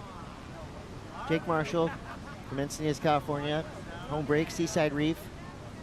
Kind of like Lowers, it's not an easy place to catch waves on any given day. I would say probably the best time for a visitor to try to surf Seaside and actually get waves is when Jake Marshall is in a heat, because everybody's watching. He has a huge group of supporters. The Encinitas board riders always throw Jake Marshall a party, you know, at the beginning and the end of a season. So he's a beloved fixture of the Encinitas surf scene. Seaside represent? Oh yeah, he's a lot troll. He's a lot troll. He brings that kind of chill lot troll vibe around the world with him. He's just super mellow, cool, nice guy. Does catch a lot of waves though when he is at Seaside. I have no doubt. And there's like I said, there's a lot of good surfers out there. And there's a reason why a lot of my friends won't surf Seaside with me, because it really is extremely hard to catch waves out there. There's that many good people at that The packed zone. group. It's kind of like the lower south. Lower Seaside vibe. So 5 minutes, 15 seconds left. Jake Marshall with priority. That's a lot of time to fend off Ethan Ewing. So he's got some decisions to make next time a set rolls through. Jesse, you've been saying all event long, the second wave of the set is the call. I mean, I think you've been real spot on with that, because I feel like every good number, every big number that we've seen has come through in that second wave of the set. Gosh, it's just got to be so hard. I mean, at their core, every competitor is a surfer. You know, they got that surf rat grom mentality. It must be so hard to keep the strategy alive when a perfect looking wave is coming towards you. Because that first wave of the set is definitely the one, when you're in a free surf with the crowd, you never let it go if it comes to you. Unless you have that very first priority and you're kind of approaching and seating out the back further up than everyone, you always kind of worried someone's going to snake you or, you know, pull the card up on you. So you never let that first wave go. But here, they got the lineups to themselves. Jake Marshall with priority with 4 minutes left. Let's hope for another exchange. And let's see if he's going to have the guts to go for the second one. Yeah, we got to give a big shout out to the locals, of course, California State Parks, for opening their doors to the world's best, to the elite. You know, this break will go back to the public after this contest wraps, and there will be 150 people out. Probably the second the buzzer blows.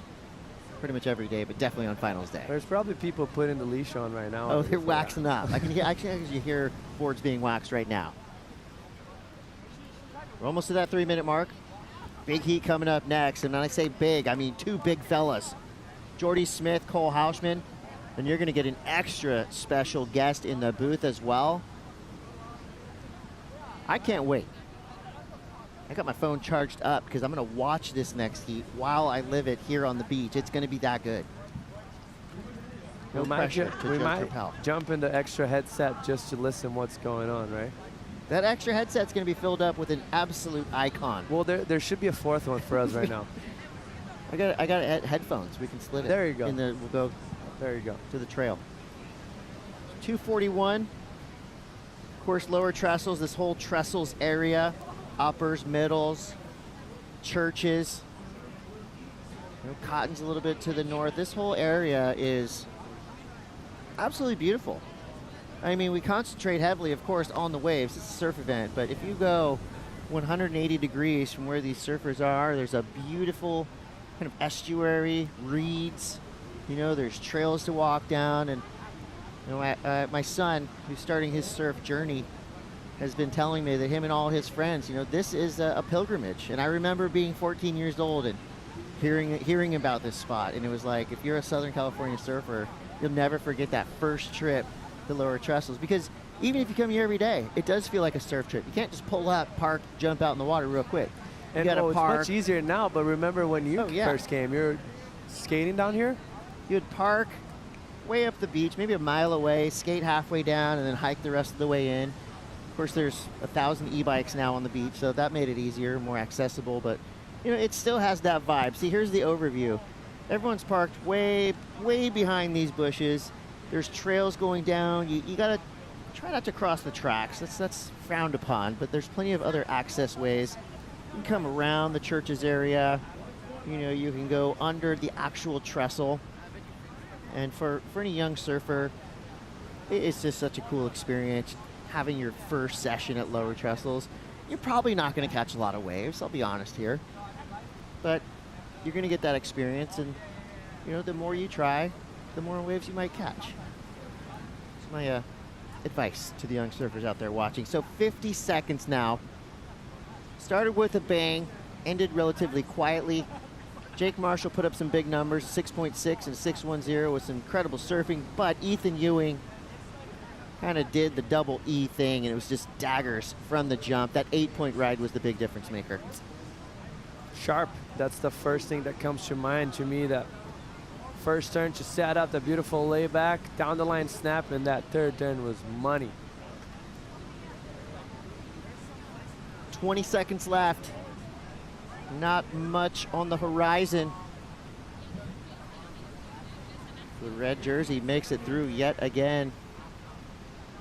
10 seconds now. Jake Marshall making a move. Hoping for a miracle. It's not going to happen. It's going to be Ethan Ewing getting the win. Ethan Ewing moves through into the quarterfinals. Strong surfing from Jake Marshall, but just not enough.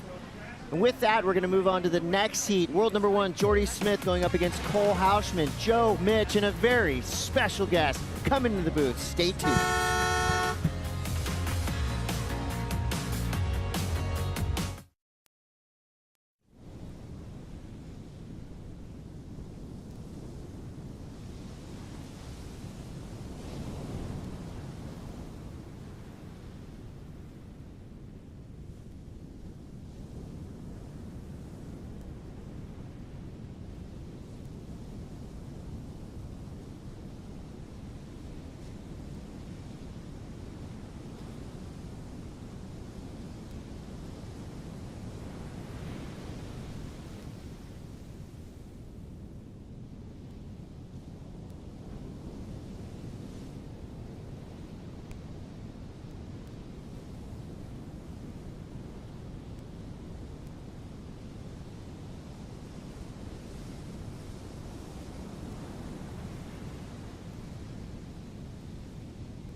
The thing about history is that whatever happens, happens.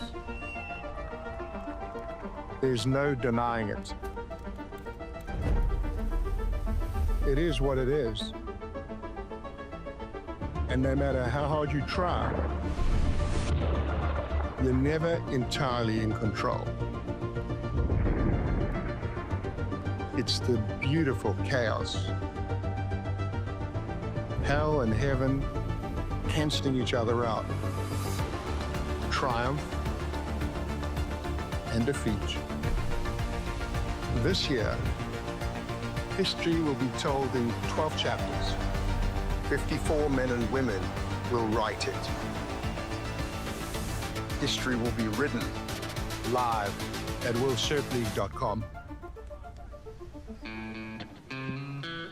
Witnessing that history being written in that last heat, Ethan Ewing and getting past Jake Marshall and inspiring the next generation of Crumbs here in San Clemente, California. Ethan into the quarterfinals. Another excellent score dropped. And when you hear those words of wisdom, you stop and listen. Whenever Sean Thompson speaks, you learn something about life on the ocean and what a career he's had. One of the top 10 most influential surfers of all time, 77 world champ. Sean Thompson joining myself and Mitchell Salazar. Good to see you, Sean. Oh, it's so great to be down here. As we walked down, we saw some of the heats. It was just mind-blowing. I mean, the level of surfing is just incredible. Every heat's like a final for the guys and the girls. It's just been a treat. I came down the beach with Robert Bartholomew, so it was just so wonderful to connect the past and the present and the future. You know, some of those maneuvers were just fantastic. What a great venue for like high performance, progressive, and powerful surfing. Not just progressive, but power. Well, we wouldn't be here without you and your friends busting down the door. More on that in a moment as we break down this heat. World number 1, Jordy Smith, taking on Cole Hausman, the two biggest guys on tour. Mitch, what are your thoughts here? Well, we got two of the biggest guys in the booth right now, too. Sean's a pretty large guy, and, just looking at Jordy right now up against Cole, got to be thinking Jordy's going to be looking more towards the right. Hauschy the other day, I mean, my goodness, he went left and just went berserk over there.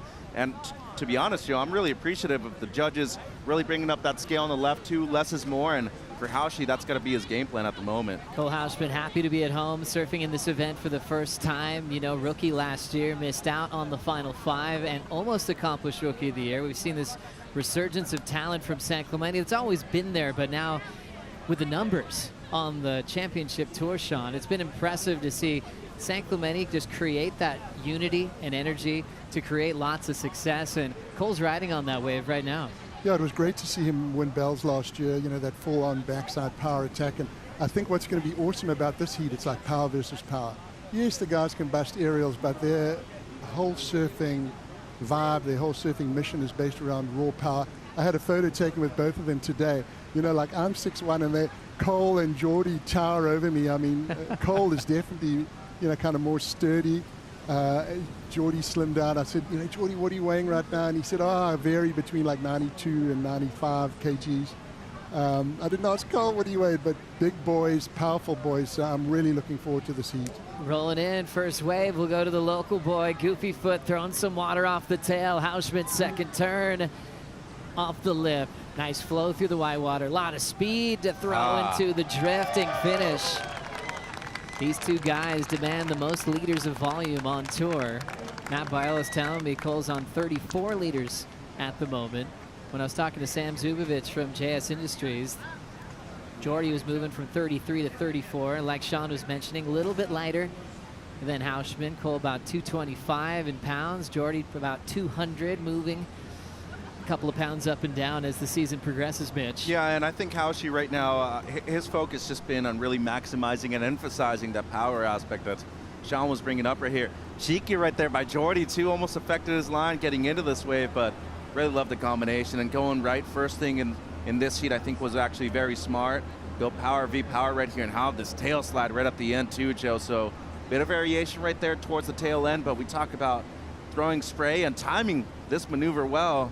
We saw it from Hauschy on the backhand opening ride. Really crispy type backhand surfing, loose and radical, and never seems to force anything, Sean. He reads a wave so well. Yeah, he's got great flow. I think flow rhythm is a very underrated aspect of surfing today. The way that people link their maneuvers together. It's not only the linkage of the maneuvers, but I think it's sort of the mental attitude of how you can transition from one to another. A lot of young surfers, they sure, what's the competition strategy? And I say, hey, it's a really simple strategy. This is how you win the world title. It's called hard off the top, hard off the bottom. Hard off the top, hard off the bottom. That, yes, the aerial, the tube, the cuddy is important, but essentially you have to get into that flow. Just like Cole showed us on that wave, it was very rhythmical, very flowing, full-on high-speed power. One of the guys that has been in flow certainly this year, Jordy Smith, world #1 for the first time since 2017, and what a year it's been for George. Didn't have a great result at Pipeline. That was the old Baron Mamiya show. Was talking about how small the tube was in the wave pool at Abu Dhabi for his size, but he was still having fun. But things started getting a little bit better for Jordy Smith, and then the huge moment, picking up a win, his last win at Bells 8 years ago, but also an emotional final. I think for Sean as well, and the rest of the South African surfing community, having Jordy with Matthew McGillivray together. Yeah, that was incredible. I mean, it's been the last time there was two South Africans in the final was myself and Michael Burness way back in, I think it was like 82 or 83. So certainly it was a long time between drinks. But what I'm really looking forward to today is that I can actually watch Jordy Smith's heat, because I haven't been watching his heats because I get too stressed out. You're kidding. So I can't watch the heat. It freaks me out. So I'll get the results off. As soon as I'm watching the webcast, Jordy Smith's heat, I have to turn it off. And then after it's over, I have to look because it just freaks me out. And I'm sure his dad, Graham, and his mom, Llewellyn, have the same level of stress, because you can't control the situation. You're just like sitting back stressing. Well, we got to go deeper in this, because it is truly like a family bond. Just quickly noticing Jordy getting 2 wins in the same season for the first time, coming off that win at Margaret's. But I mean, Sean, your family, the Thompsons, and the Smiths go way back. No, I mean, that's why you're so stressed out watching them perform. Well, you know, I've seen Geordie from when he first burst on the scene, but Geordie's dad, Graham, who's become one of the top shapers in the world, used to work for my dad. My dad had a surfboard factory, Sean Thompson Surfboards, and Graham started there laminating. He was a really good laminator. Graham, don't go back to laminating, but he was a really good laminator and glasser, and then ultimately transitioned into his own company. And then both of them, I think, had a really interesting way of helping Geordie take it to the next level. Rolling in potentially is Geordie getting started. Cole already has a 6.17. Here goes Smith. Clean rails to start. Setting up a nice big open face hook with the release. Nice drive off the bottom, drills the lip line. World number 1 lays it down with that big front side hook. Greases it again with another great throw variety down the stretch, putting some water to the sky, and just that paced rhythm from Geordie Smith. Yeah, nice polished finishing move, and rides away, Sean. I think out of everyone on the tour, no one has that sort of effortless drive and acceleration out of the bottom turn. I mean, he's got a surge of speed power that is, I think, unrivaled on the tour. His surfing is very on point in that there's no double pump turn, and I'm not going to mention names, but some of the best surfers in the world do that double pump turn. But Geordie generally, it's just the absolute savage turn. He gets so much acceleration and so much smooth acceleration. The acceleration is sort of so smooth, it's like he's got this sort of burst of speed and power, and also like confident aggression. He's sort of quietly confident. There's nothing hurried. I wrote an article about Geordie when he burst on the scene. I called it Man on Fire. But today he's relaxed, he's in flow, and I think it really shows both in his surfing and his mental approach. He told me today, I'm going to be riding a board my dad's shape. My board's, what did he say? His board's 19 and an eighth. I think he's riding 2 7/8, and he just seems so confident. Really confident. Also Cole going for a big fin throw reverse on the left. Wrapping into the pocket, throwing some water off the tail. Hausman looking to grease the finish. Great power slide. Surfing with so much bravado and feeding off the hometown crowd, Mitch. Well, I love this combination right here, and a big difference going right in comparison to the left. I mean, Geordie, I feel like he's going to get an excellent score right here, but great response by Hauschie, and especially when you look at how short the left is in comparison to the right. An excellent answer, Joe, and plenty of time still on the clock, 18:20, and these paddle bottles are going to be very important, but the one thing I really like here is just that he went for it on the first maneuver. I know it didn't stand up as much, but don't necessarily see Cole take to the air that often, so that's what makes it so sporadic. And you can see right here, he fully lays into the last one. A lot of power in that one, and of course the claim hanging up the phone. He looks great so far, Joe, and once again, going for the air first thing off of this wave. To me, this is already going to replace the 6.17. He's looked fantastic so far in the first 12 minutes of this one. When you got the size and the control of Cole, those are like power airs, and the way he's inverted, it was such a brilliant way to start on this lowers left, on this angle. It has such a nice feeling of cornering up at you, so he could belt it with so much finesse as well. What a great heat, responding to the task of dealing with world number 1, Geordie Smith, who's still waiting for his first number to come through. Yeah, it's very tough for the judges, how to decide on which points or which wave to reward more. Is like a high intensity short ride with 2 maneuvers that are highly explosive, or those really powerful sublime carves of Geordie Smith. So it's like it's a very tough decision. And the decision has been made. An 8-point ride for Geordie Smith, an 8.7 for Cole Hausman. Yeah, and not only great judging right there, as Sean was pointing out, shorter but more impactful and even more intense. So close to a 9-point ride there. He's out to a strong lead early on, Joe. What a great start. And Geordie will just stay calm and look to answer back.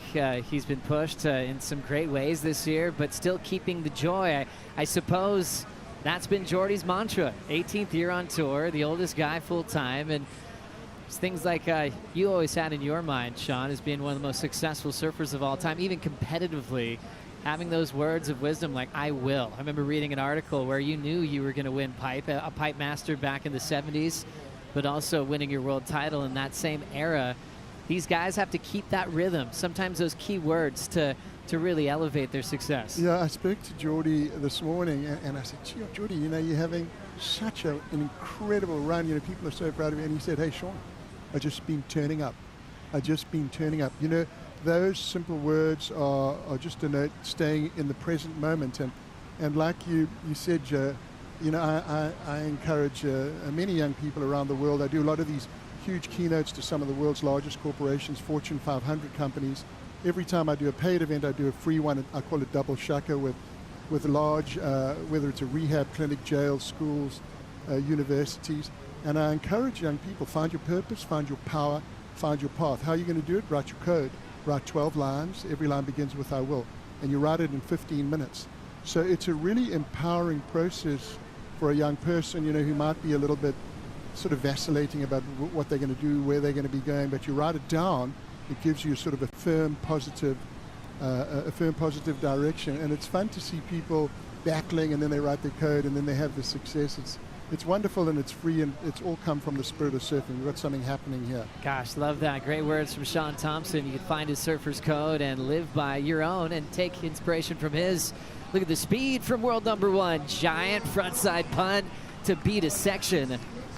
Leaps into that big foam climb hack. Look at the rhythm he's got out to the corner, but loses the third maneuver. Meanwhile, Hausman behind the peak on the left. Layback, blowtail, and then hops out. Cole's got that angle where he can drop that back shoulder. He's almost giving the pocket a quick jab.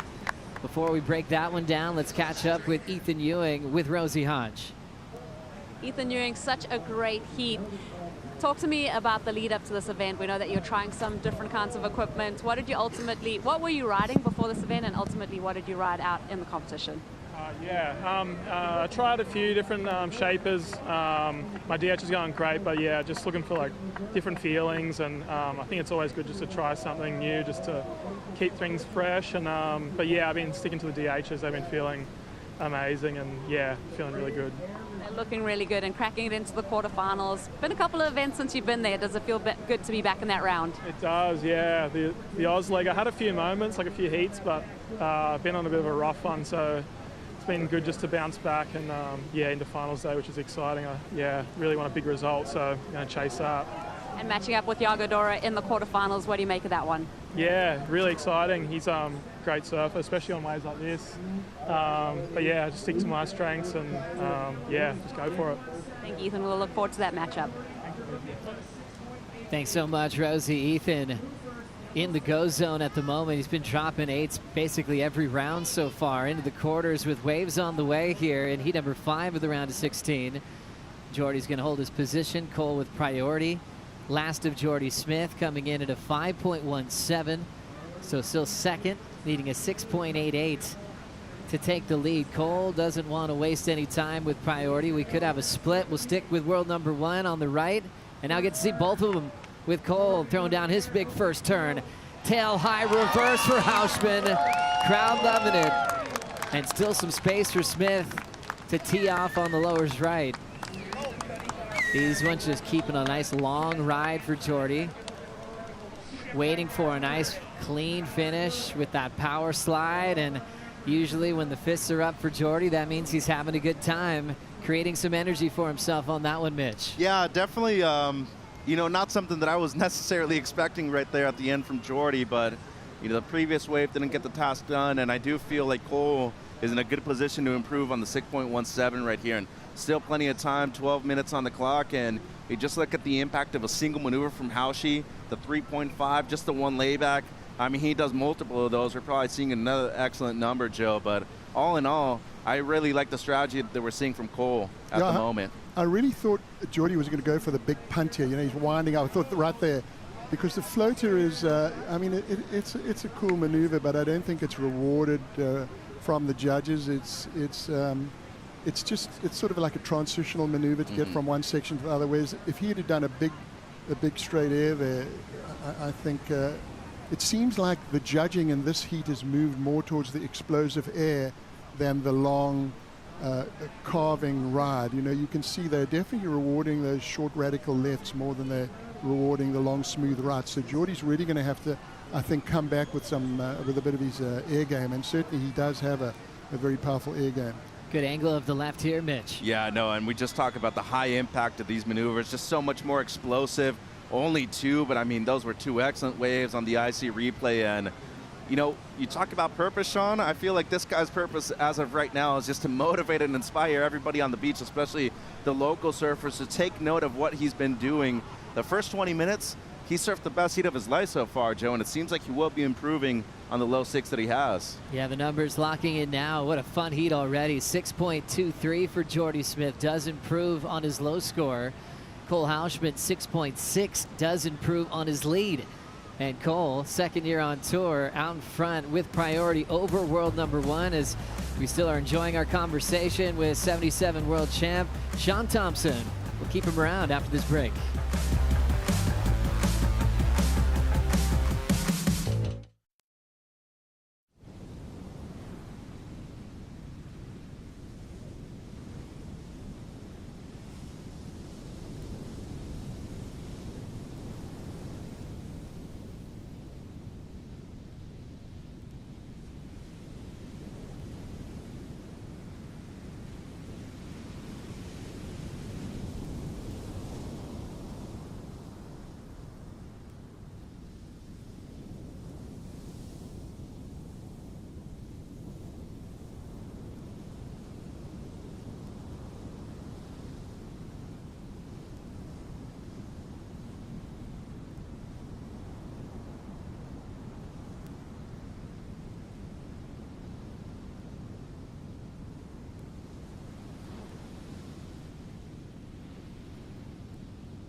Cole Houshman, one of IC's team riders, as we watch Geordie Smith try to get the lead back. Carved a tail release he's been doing for a long time. It only gets better.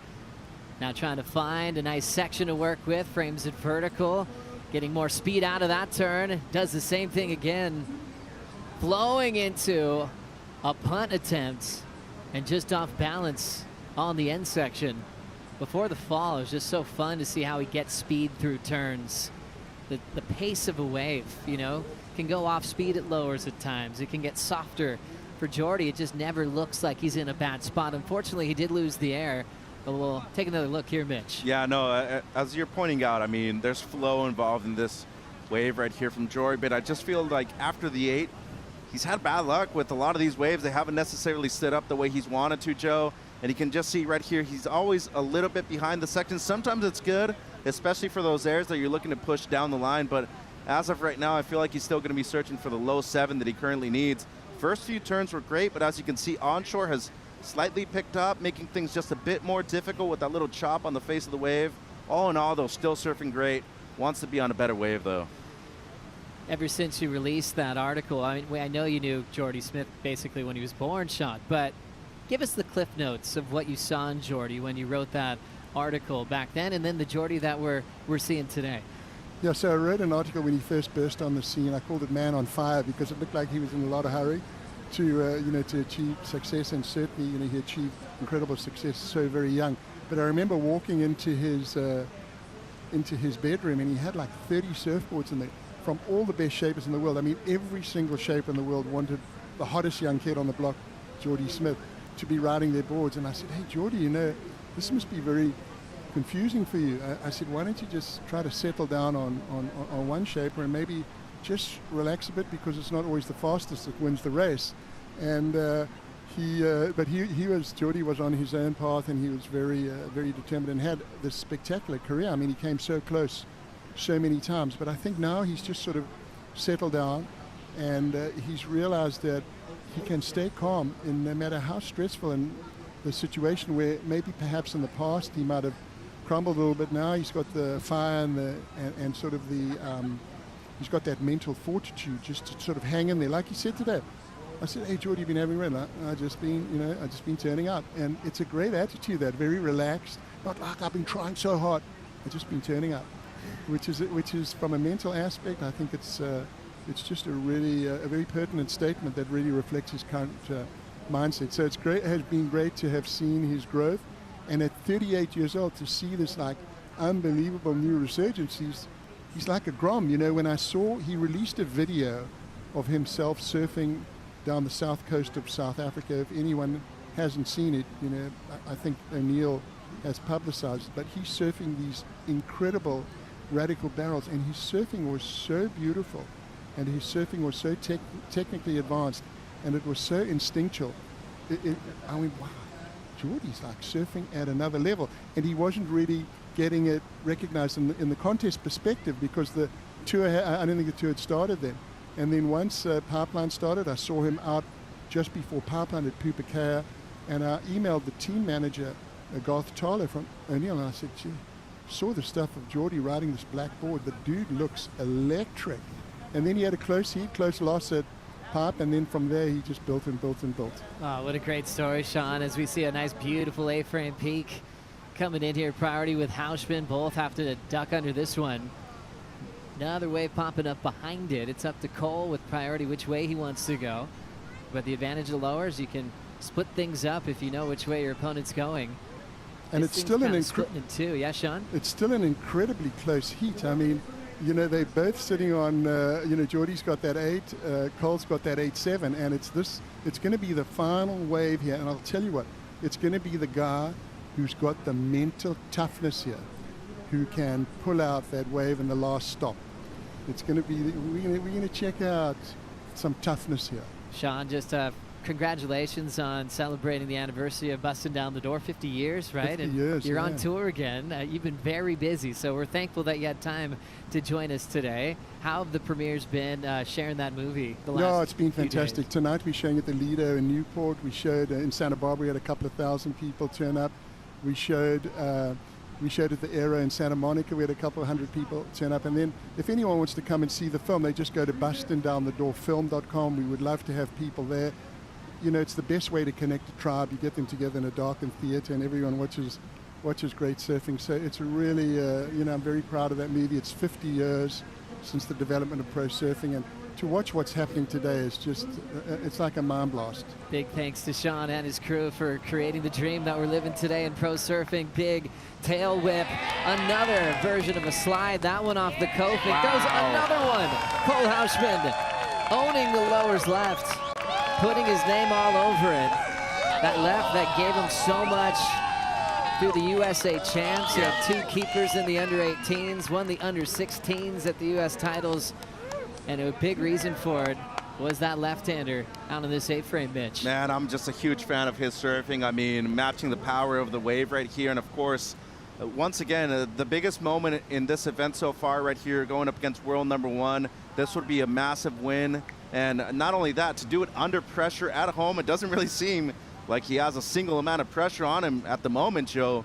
Big tail slide into the lip for the second one. Love the way he was able to control coming out of it. And how's the variety right there with a throw tail reverse at the end too. 6.6 easily going to disappear. And I feel with 2 minutes right here, Jordy's going to need at least close to an 8. Nice radical loose surfing from Cole Hausman. Turns in a 7.73. World #1, Jordy Smith, now requires an 8.44 to survive this one. Remember, Jordy's a 2-time champ at Trestles, winning in different eras, beating Joel Parkinson one year, beating a young John Florence as well. That was when he was living in San Clemente at that time. So he was coming in more of a favorite than ever this season. He will stay in yellow no matter how this ends up. We will number 1 into Brazil, Sean. You know, we spoke about mental toughness. And, you know, when Cole took that wave, it's like people say, you know, what's the strategy? You know, you've got a couple minutes left. What you got to do? I said it's a 3-part strategy. Attack, attack, attack. And certainly the dude attacked that wave with absolute abandon. There was no defensive surfing there. I mean, he didn't need much to kind of stay in the lead, but you could see the guy had the fire, the mojo, and committed to being super radical. I mean, there was 3 moments then when he could have blundered and fallen off, but he just went for it. So like mental toughness, you know, I think it's a very important aspect. Yes, great surfing is super important, but you have to couple that with mental toughness and aggro. When I first heard you say that, attack, attack, attack at J-Bay, it stuck with me. We still say it to each other all the time at events, Sean. We love it. That's what these guys do at the highest level. 22 seconds to go for Jordy Smith to try to save himself with a buzzer beater. He had one yesterday that we got to relive on the 805 post show when he needed that. I saw that with 10 seconds. Yeah. That was a great way. That was magic because it went the other way on him against Morgan Siblick back at Bell's. We'll count this one down. Grabbing this wave is the local boy celebrating probably one of the favorite heats that he's won so far in front of a crowd like this. So great heat, but I think for Jordy Smith, hey Jordy, just keep turning up, buddy. That's exactly it. He's got his own surfer's code that he lives by. Jordy still world number 1, heading into Brazil, where he's won before, and Cole Hausman will still have a shot at winning his favorite event on the calendar, his home break here at Lower Trestles. One of the most influential surfers of all time, Sean Thompson. We always appreciate your time and your company. Best of luck on the rest of the tour for busting down the door. I know I'm going to show up at one of them. Thanks, guys. Hope to see you there. Awesome. What a legend. Thanks so much for watching. More action to come right after this. It'll be Jack Robinson taking on Leo Fioravanti. We'll be right back.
The Lexus Trestles Pro, presented by Outerknown, is brought to you by Sun Cruiser Vodka Iced Tea.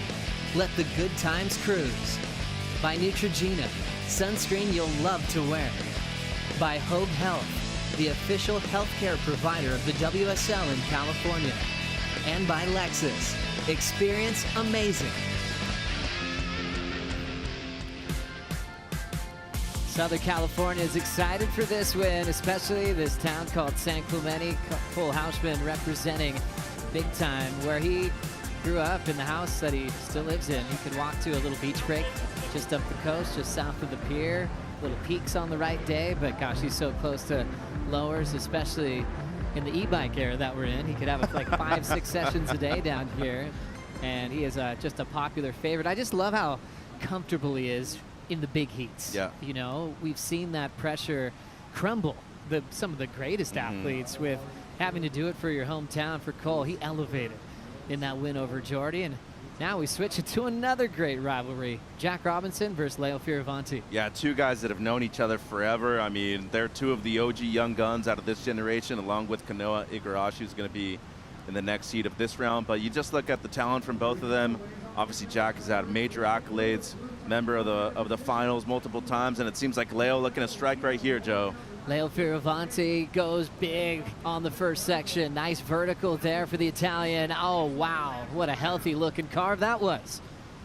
Out in front again. He's just so clean and precise. Hits it off the lip. Nice transition. Frames it up well with variety with that little lean back slide and crushes the finishing move.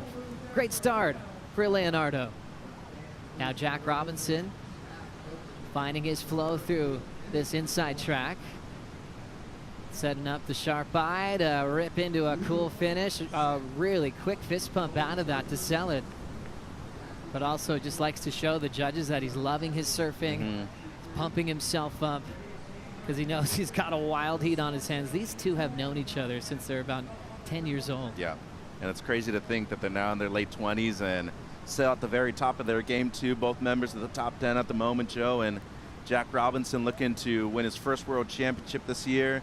So this came in as a 5-3-3, cool blowtail reverse right there going left.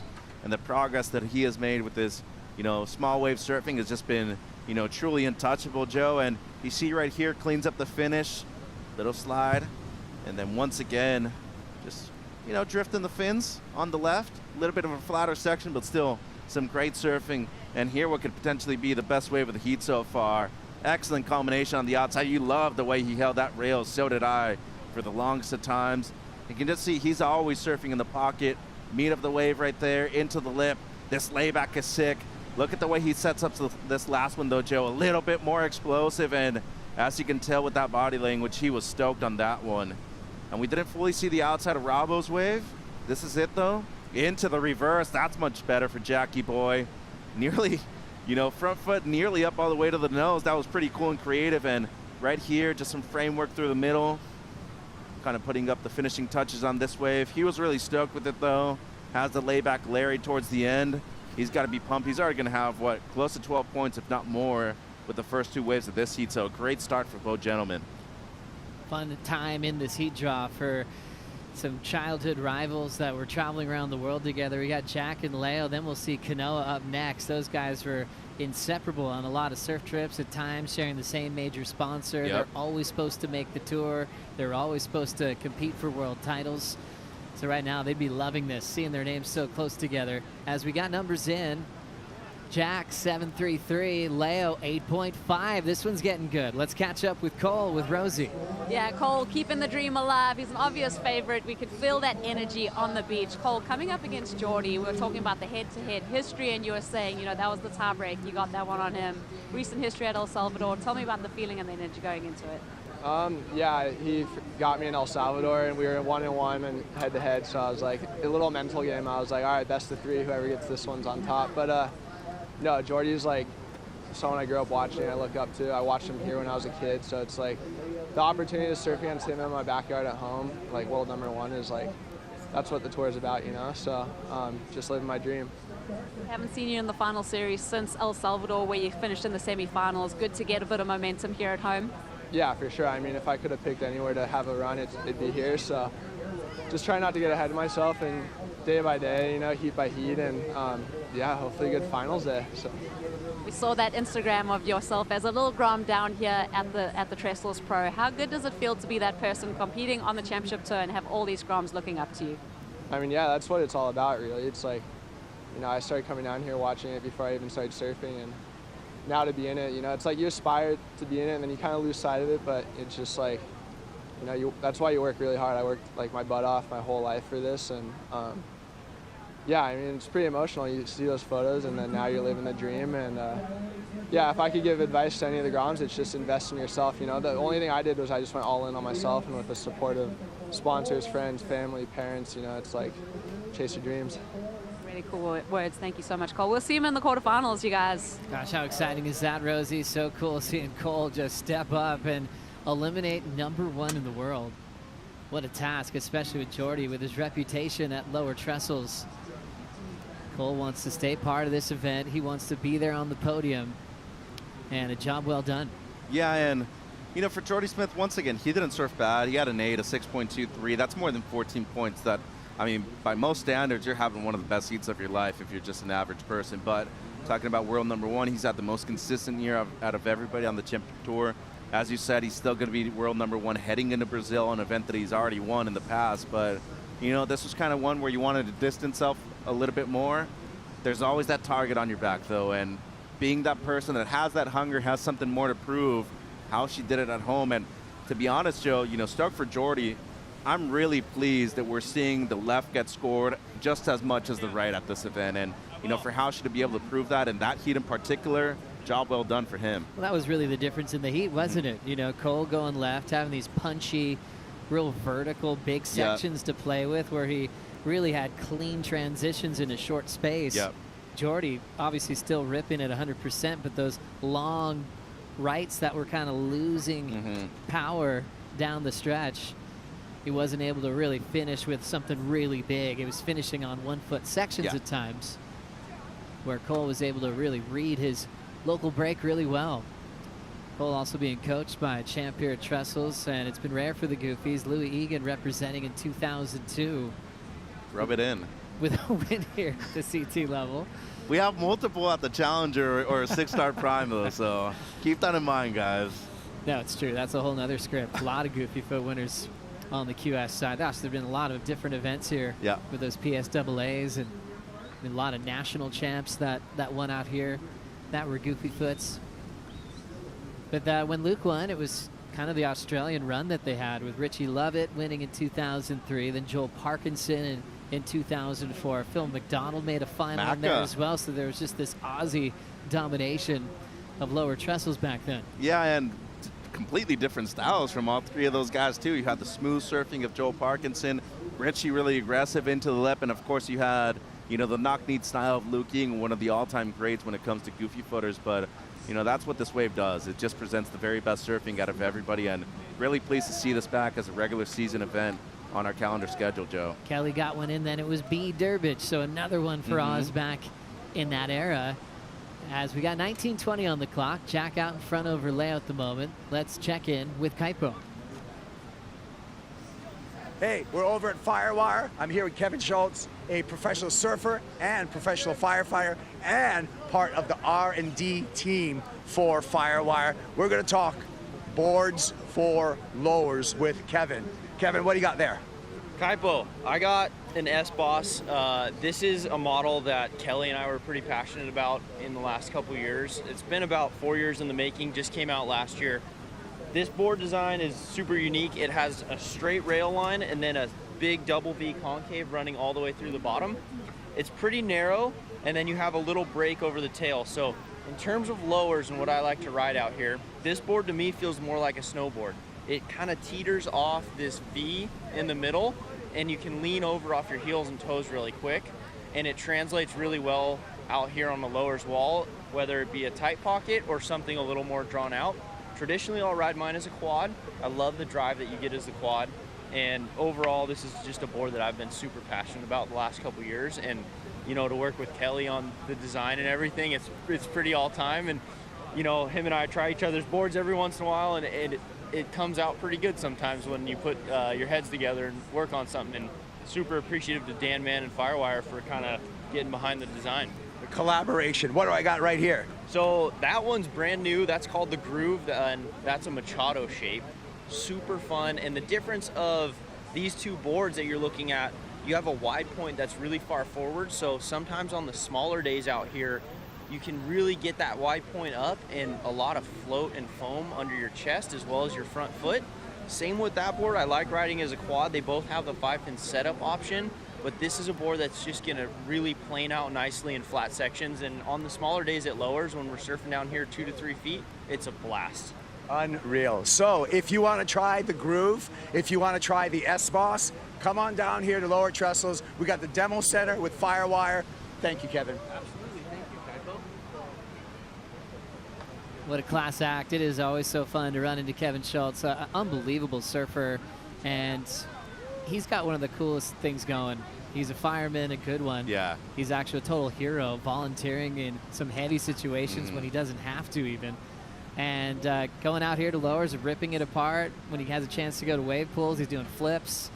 What a great test pilot to work with the GOAT on some equipment. Yeah, and an amazing human being. Scholzy and I are basically the same age, and I love the guy to death that did the QS and the junior tour with him. And you know, you talk about just a great person. His father, Carl, also, he's retired. Congratulations. Sandra, his mom, close to retiring. But, you know, Kevin volunteered to go fight the wildfires up in L.A., and, you know, big props to everybody that did great work up there. I mean, people were in desperate need, and Kevin was one of them. And I know they run a charity event, too, within the firefighter community for surfing, and it's just really cool to see the embrace that he's been able to get. And, of course, still a big part of the San Clemente Board Riders Club, too. I mean, he's turning into 30s, I think, this month.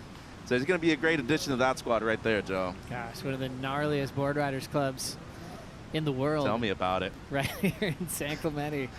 Every division is just psycho. Every time I see them, I'm just like, oh, who's coming up this time? You see Kalohe, Tana Rozunko, everybody are just like, Ian Crane. Dude. And the thing is, everybody still surfs as good as they did. And everybody's in great shape. Jason Miller the other day, too, you saw him. All those guys surf incredibly well. Yeah, so much talent on this stretch of coastline in San Clemente. There's been some rivalries, obviously, with the different beaches. Encinitas getting a little title recently, changing the script around from all those San Clemente dominant board riders events that happen here at Lowers. The high school events were always insane. San Clemente versus Huntington Beach, you know, the old school days with Brett Simpson, the Gadauskas brothers. Yep. Man, that would get wild. The parents would be throwing things. It would get so intense. Leo got to feel a little bit of that. There's, you know, obviously Leo, a citizen of the world, went to Dwyer Middle School for a little bit. No way. Yeah, was surfing with Canoa all the time at the pier. And, you know, he represents Italy, represents Rome, but, you know, living in the southwest of France, and would really just travel the world with his stepdad, Stephen Bell, and get to surf world-class waves. As we focus on the history with these two guys, Jack versus Leo, we get excited about it because it's big and it's not favored. Wow. For Leo. Wild to see Jack still undefeated, 5-0 heading into this one. Yeah, and the big one right there, of course, the Billabong Pro Pipeline, 917, where Jack was able to get not only one of his victories, but the highest score out of these two so far in head-to-head matchups. I am surprised, though, that it is 5-0. I believe they've also matched up in Tahiti, Jack being a champion over there before. And look at the max heat score, Joe, 16.17, close to a couple of sevens every single time he paddles out against Leo. And so far in this heat, close to 13 points. He was doing well. And, of course, talking about two alphas out there in the water, both Robinson and Leo always fighting for, you know, positioning at the peak. Certainly. Those events were Bell's, Pipeline, Sunset, J Bay, Tahiti. Jack, Scott, Leo's number. And sometimes you ask competitors, oh, you're aware of all that history? And just knowing Leo, 100% he thinks about it. He has really got a sharp mind. You could ask Leo about a heat that happened a couple years ago, and he could tell you what went wrong or what went his way. Really an intelligent, high surf IQ when it comes to breaking down his heats and how he won't repeat the same mistakes twice. Here goes Jack Robinson, driving into a nice high line wrap using a lot of the open face, and then will punch the fins out into reverse. Two-turn combination, surfing that end section up. As we see Leo now with a nice pocket right here. He jams it quickly on the carve. Pushes that sharp eye back in the pocket again. Passing Jack with another searing turn. This one's giving him a bit more room to move here. And just continues with that wrapping cutback. Right now he's going, can I switch it up? Here we go, another big frontside wrap. So it kind of forced him to stay in the same rhythm, but it was really the appropriate turn every time he was coming off the bottom. Right, there wasn't any other option on that wave. It just kind of let him down, but still some good surfing. As you said, a bit repetitive, though. You don't want to do that way, especially with a high-performance wave like the one we have at Lower Trestles, but he was only needing a 4.16. He's going to get that, but the issue right here is that Jack's going to improve on his 5.33, I feel. Really want to point something out right here, Joe. First carve is great. Look at the way he delays the carve right there, though. He went high and just for a split second made sure to fully engage the rails, but just waited it out a little bit. It was picture-perfect timing. The only issue, though, as you pointed out, and You know, it's a big issue considering the major scores that we've seen so far today. Really no variety of maneuvers, so the score won't go too high. Didn't surf it bad, just, you know, the wave didn't offer up anything else, so I feel like Robinson's going to get the better of the exchange right here. This first carve, great, in the pocket the entire time, fully committed to. Loved the way he brought it around. And of course, adding in some spice with the air, good variation. I feel like that should replace the 5.33. Great exchange, but it should go Robinson's way. Story for Jack has just been a radical road to winning events and competing for world titles from that event win he had in Mexico, the last event, the regular season, to be able to win and then save his spot on tour and then make winning happen more often than I think anyone expected after some stumbles in that rookie year. Then he just, once he figured it out, he's been able to win all over the world. Yeah, and look at the time span that he's done it. I mean, since the end of 2021 up until right now in 2025, has a good amount of wins. Of course, major numbers too. One of the few people that has a lot of 10-point rides in the history of professional surfing in different parts of the world too. To me, the main focus though is the improvements that he's had with Leandro Dora as his coach. I mean, that symbiotic relationship, good energy between the two of them. Iago being a big sparring partner of himself too, but you know, positioning himself well at the moment for a shot at the finals, and considering that Fiji is going to be our last venue to decide the world champion, Jack Robinson has a great chance over there, Joe. Jack already with 7 wins in a short period of time, looking for an 8th. We can go all the way at Lower Trestles, still leading with priority over Leo. We'll be right back.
The Lexus Trestles Pro, presented by Outerknown, is brought to you by Yeti, built for the wild, by Eero, the way Wi-Fi should be, by IC Polarized, anchored in style under $50, by Outerknown, find your Outerknown, and by Lexus, experience amazing.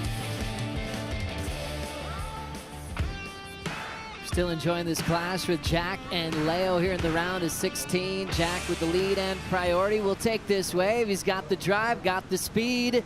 Looking for a big section. Oh. Wow, tail high reverse, pulls it into a big wrapping hook, looking so smooth. Throwing some water off the tail of that sharp eye, punching it out, ditches the fins, and he will celebrate an unreal ride. Leo's got answer now, heading left towards uppers. Needs something big here. Fioravanti launching, but ends up losing the ramp. Advantage Jack Robinson in a massive way. That was a huge air reverse. Landed so smooth and went right to town on the open face. Oh my goodness, Mitch. Yeah, we're talking about a major maneuver right there. And the cool thing about it too, he cleared a lot of distance too, Joe, so it allowed him to still be able to get down the line with a good amount of speed. You can see right here, cleared a good amount of distance just with the pumps. And then with the air, look at where he lands, still on the open face, quickly into the next maneuver too. So great transitioning maneuver right there for Robinson. It's a 2-for-1. And the layback Larry to finish up. Well, More of a throw tail right there towards the end, but a sick combination of maneuvers. But look at the height, the projection, and the distance he covers. Picture perfect landing, Joe. Straight into the next maneuver. We talk about high impact. It was all Jack Robinson on this one right here. And, you know, once again, the improvements that he has made with his progressive surfing on smaller waves. Well, the score's reflecting it, Joe. 8.87. They dropped the high and the low. A couple of 9s in the mix there. Well deserved for Jack. And also just the smoothness out of the big punt. That was just impressive. Well, and a really important moment of the heat, too, because Leo got let down with his previous wave, came in as a 5-5, so we're still needing a score. Robinson lost the opening exchange, though. Leo still has the 8.5, and as of right now, Leo going to be forced to get something close to an 8-point ride. And you see the reaction of the pit crew right there, Leandro Bemi and his wife Julia, super stoked on it. They should be. He's on his way to the quarterfinals if he keeps this up in 6 minutes. All about your support crew, isn't it? And he's got a lot of different personalities in there. You know, obviously with his family, love, Look support. At him. The guy's just chilling in the water. It's all part of it, right, Mitch? Zen. But also just the art of war. You know, he's playing around now. He's got Leo needing a 7.71. Let's get some more insight on this heat and with Jack, with Jesse Mendez. What's up, crew? I mean, I've overheard you guys saying that the board looks great, which it is true. And the impressive thing about it, I have a little backstory on that board itself. This is a copy and 1-inch shorter version of the magic board that he had in El Salvador. And the story back on that board is Marcia Zovi, sharp main shaper for Sharp Eye, is notorious for having very thin rails, and he went and watched him training in El Salvador, Punta Roca, and he noticed that the board wasn't handling the power that Jack has. Obviously, most of his surfers are in small in stature. Felipe Toledo, Seth Muniz, and this guy, 6'1", over 80 kilos, definitely is digging way more rail than them. So they tweaked it up, made that board in 1 day, kept the rails a little bit thicker to give him support and stability, and that's what he's seeing on screen right now. He said that was the best board he had in the last 2 years, and it's reflecting on the results. Went on to win Bells Beach a few months ago, and here he's doing damage, and that's all because of this new file, tweaked file that they have with the thicker rails to support him out. That is huge. Thank you so much, Jesse Mendez. That's incredible insight, as Jesse actually had some sharp eyes as well for himself. As well, we know Jesse could still be on tour. He's that talented, but being close with Marcio Zuvi and that whole crew, he's able to get the juice, that scoop. I mean, these guys that work with their shapers, it never ends. And being able to identify something that they need to improve on in the middle of a world title campaign, great job to the whole squad and crew at Sharp Eye for the update for Jack Robinson. 100%, and I feel like a lot of these fins have a lot to do with it too. I talked to Brian Robbins, a team manager for Future Fins, and a lot of these just straight fiberglass fins that Jack, Kanoa, and I know Ethan are using. So they went down 1/4 of an inch in the entire template. It makes a big difference, though, because it's forcing you to surf a little bit more upright when it comes to in the pocket the entire time. So really agile, of course, but it holds. And what we tend to see from a lot of surfers is that they don't like to really change fins too often. You ask Kaushi, he's probably on John's fins 95% of the time. So it's also a mental thing, but as soon as it clicks, you don't want to let go of it, Joe. And to me, that's kind of my personal opinion, too. I'm like that as well. So something works, it ain't broken, don't change it. It's true, and it's good just to see what's out there, make little adjustments. Once you find your formula, you know how to succeed. That 100%. Gives you confidence on that reliability factor. 3 minutes on the clock. Jack with the lead in priority. Leo needing a 7.71. This wall starting to move them down to focus in on the right. Jack will take this wave. The man from Western Australia, driving off the bottom, big tail high whip, lays back and pulls it off. Drives into the lip line again. Explosive first turn for Rabo. Now rushing this section, he'll float it, cover some ground, got a lot of speed, and will climb again. Really reminds me of how he went on to win in Mexico when he started getting really explosive and risky on the first section, where in Mexico it was giant alley-oops, big rotations that way. right now on the peak at Lower Trestles. He's going big on that opening section. Does it remind you of another guy from WA that used to do this back in the day too? I'm talking about Taj Burrow, baby. And you look at the impact of this high maneuver right here. Nasty stuff, Joe. So whether or not he improves on the 7.33, that's got to be one of the best maneuvers we've seen all event long. Really, the rest of the wave, looking at the finishing touches, nothing of high impact right here towards the end.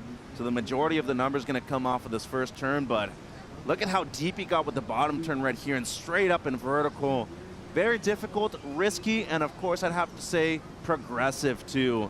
Touches the rail slightly. Actually, he doesn't even do it when he's going up into the air right there. But laying back like that with all that water coming down on you, and especially having to have that core strength to get back up, high risk maneuver, and look at where his front foot is. Basically on the nose. Great readjustment right there from Robinson. But most important part, kept lay off of the wave, who's still needing close to an 8. Oh, just keeping the energy in his favor. You saw when he just laid back in the ocean moments ago. He does that every venue on the planet. You know, in Tahiti, he looks back at the mountains. He's really into breathing it all in. And look at that face, still the eye of the tiger. As he looks at the Apple Watch to see how much time he's got left. Leo does have priority. Judge is still making a decision. And you think about the airs we've seen so many. That's what we love about this event. We've seen full rotes, flat landing. You can see him come down tail high, and then you have to lean back and continue. And the fun part about surfing compared to skating and snowboarding, we've got a landing that moves, you know, and so there are those times that you really need to reward. Even if you lean back, that recovery of a clean rail line, and his board was really clean the way he rode out of that last big punt. Well, the score is going to reflect it right here. Joe extends his lead. Comes in at an 8.2 to go with his 8.87, 17.07 combined total out front to run out the clock on his good friend, and he will in fact go 6-0 in championship tour heats over his longtime childhood friend and rival. And look at that, Leo's like, take that, I'll throw a little piece of kelp at you. Just like, I can't wait to do this again. Really? Like, you couldn't let me get one off of you right there? No, but a great performance.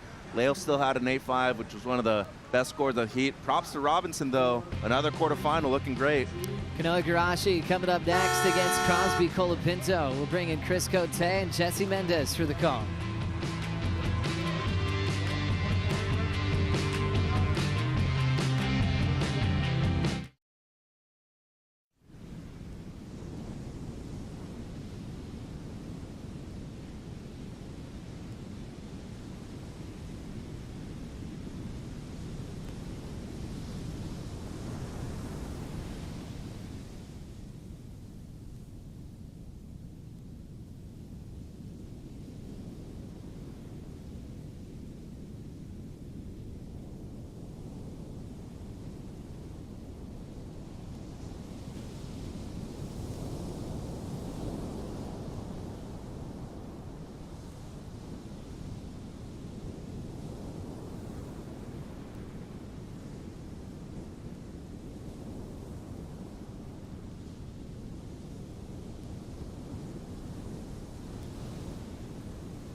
As iconic as surf breaks come, we are live. This is the Lexus Trestles Pro, and wow, Jack Robinson hard-hitting surfing here at Lowers, taking out Leonardo Fioravanti, making his way into the quarterfinals. It's all happening right here.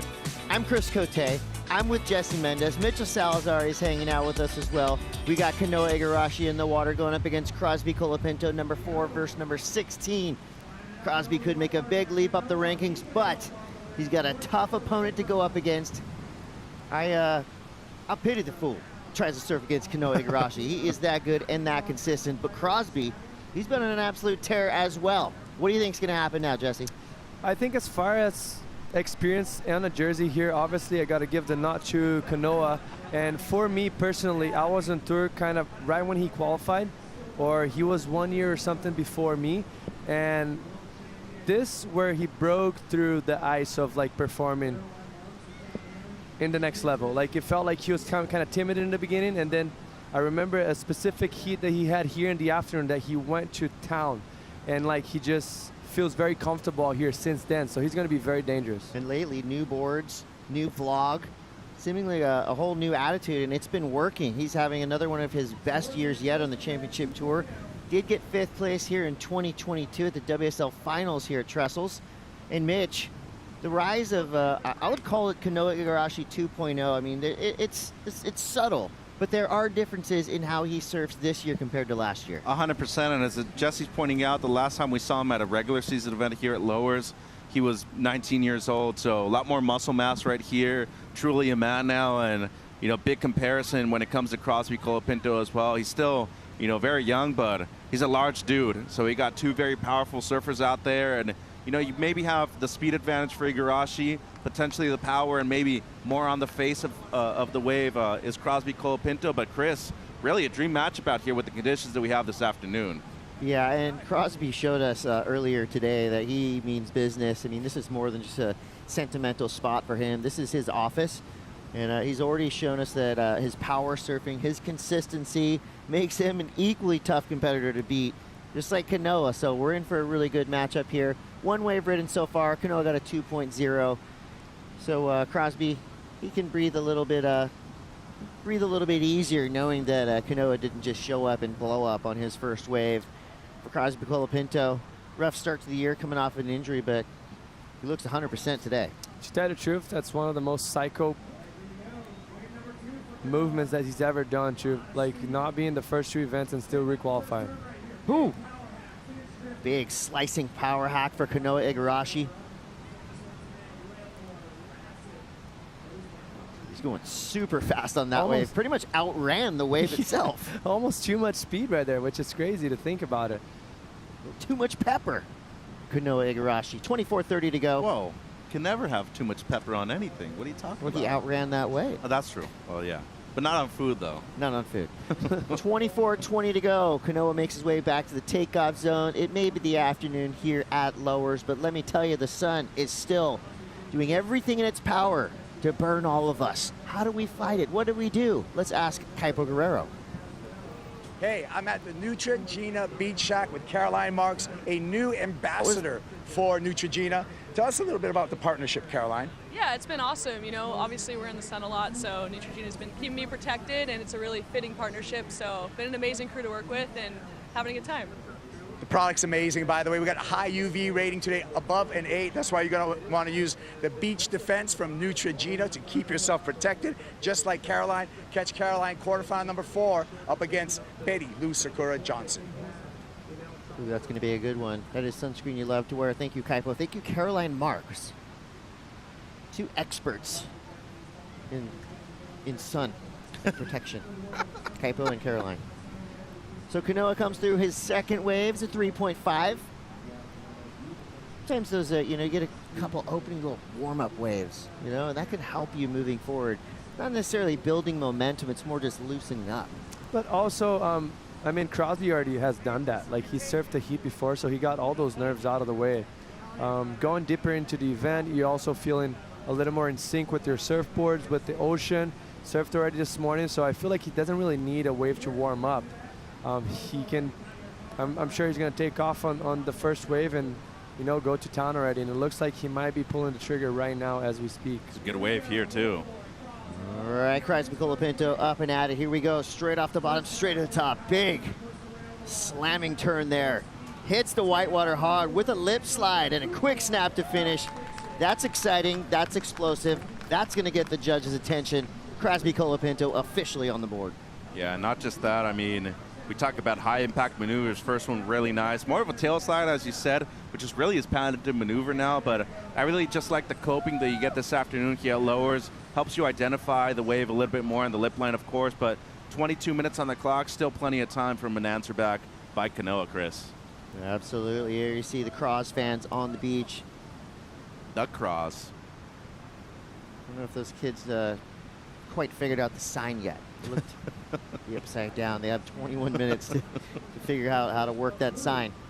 So Crosby makes his way back in the lineup. We're thinking this is going to be a pretty solid score. I mean, not much more you could have done on this wave. I mean, just sure-footed, composed, beautiful carve, wrapping it all the way around. Right here, the waves get tricky to read, but he gets a good board slide and foam climbs up. Obviously, he was hoping for maybe that last section to slow itself down so he can get a big crack and probably go into the 7-point range, but hey, it's not a better start. Kanoa had 2 waves already so far and nothing of substance, so at you, Crosby, right there. The other wave was super condensed. I'm surprised he cracked off 3 turns on that one. Comes through the 5, 6, 7.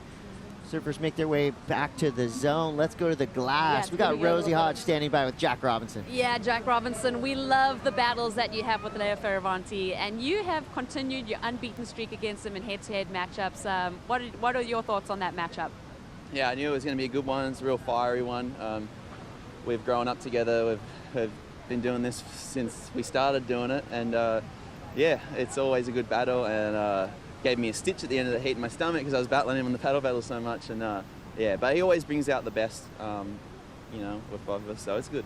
Trading 8s. Well, Jack, also an important heat win for yourself with that race to the final 5. What are your thoughts on the rankings? Yeah, I see it pop up on the screen, but I just don't even really pay attention too much. It's more about just being focused on the event and having a good time down here and just fighting for it. You know, we're at that point of the year, so important events, and let's keep going. Looking light, looking loose. We'll see you in the quarterfinals. Well done, Jack. And guys, I just want to give you a little bit of an update on heat number 8 of the round of 16. Unfortunately, Baron Mamiya, we saw him yesterday in the elimination round against Kelly, sustain a knee injury. He has decided to pull out of competition. So Conor O'Leary will be moving straight through to the quarterfinals. We won't be surfing heat 8 of the round of 16. Speedy recovery to Baron Mamiya. Oh man, that's tough to hear. Thank you so much, Rosie, for that report. Yeah, you talk about good news, bad news. I mean, the highs and lows. You beat Kelly Slater. I mean, that's a dream run right there, but unfortunately you get that knee injury. You got to pull out, but at the same time you're feeling for Conor O'Leary because now he's straight into the quarterfinals. Get well soon, Baron Mamiya. The tour is not the same without you. He's a young guy, strong kid. He'll be right back. And the thing that I feel the most for him is that we have a sequence of events back-to-back right now. And a knee injury seems to take quite a bit depending on the degree of it. So I hope it's something kind of on the minor side. So he chose not to surf this, to regroup and be 100% for the next few events because, man, he's on a battle for a top 5 finish right now, and that's going to be a bummer if he cannot do 1 or 2 events on the second half. And we need Baron in Tahiti. Absolutely. I mean, we need him in Tahiti. We need him everywhere, really. He's made the quarters over there in Brazil before. Excellent surfer when Saquarema's pumping. Jeffreys Bay obviously could be a great event for him too, but as Jesse's pointing out, the main thing right here, if you know that the swell is going to be on tap for this event, yeah, you could easily make it into the semis if you're pushing, but do you really want to risk that and miss out on future events if necessary?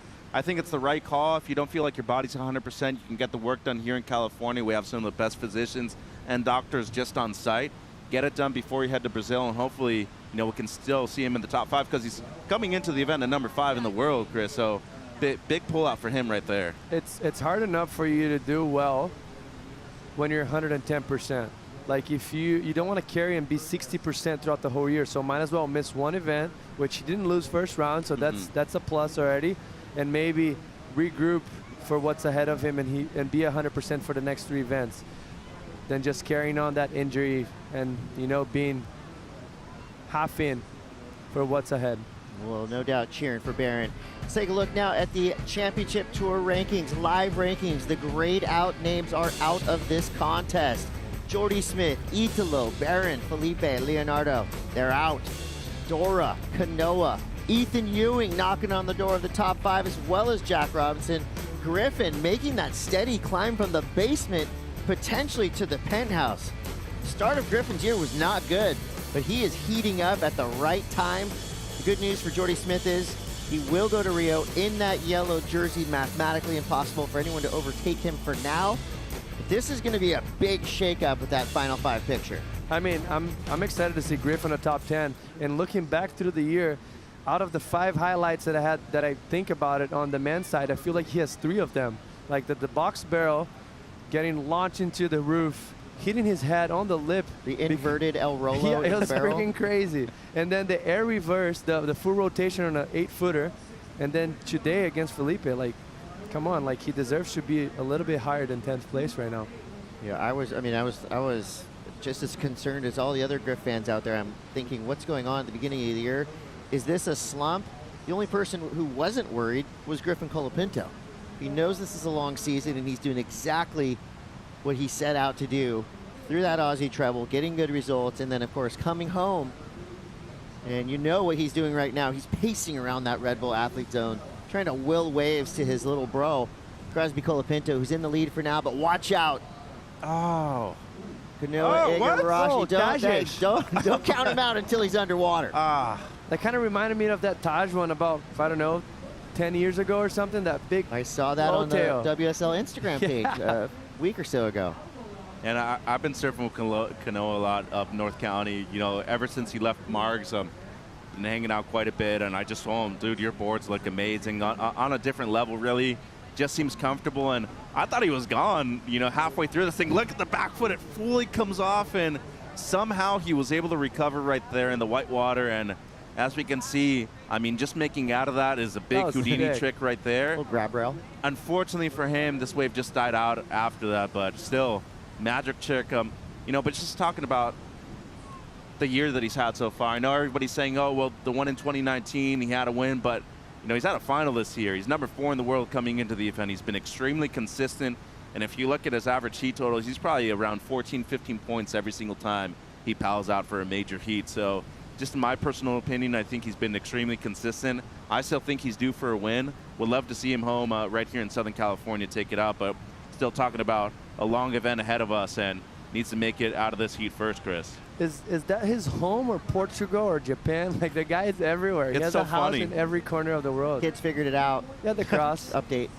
That's an awesome sign, by the way. We actually talk about that quite often because at this point he's just a citizen of the world, you know. Pretty and much. He has so many media obligations and stuff like that in Japan, and talking about a consummate professional, you know, and the guy just takes the good with the bad, and sometimes you have to look at it as a career from that standpoint, but most importantly, I mean, look at the way he's not only provided for himself, but for the people around him, and he's had a big impact globally in terms of the sport, and just great to see him have the success that he's had so far.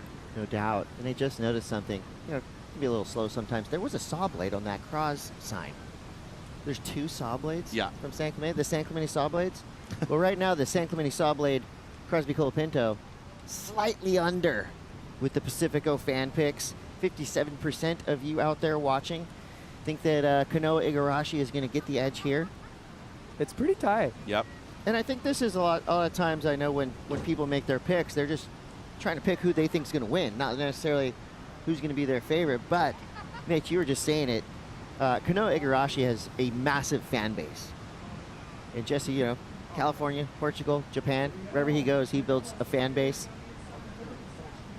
I think he has a lot of fans in Puerto Rico as well. Yeah. I know Bad Bunny, I think Bad Bunny said he's his favorite surfer. I might be making that up. I don't know. I'm saying things. He's been to multiple concerts. Oh, yeah, they're bros. And there's the Kanoa signs. Okay, cool. We're evenly matched with signs on the beach. That's something good. 13:15 to go here. Kanoa Igarashi still with that slight edge, but Crosby has the best waves so far. 5, 6, 7.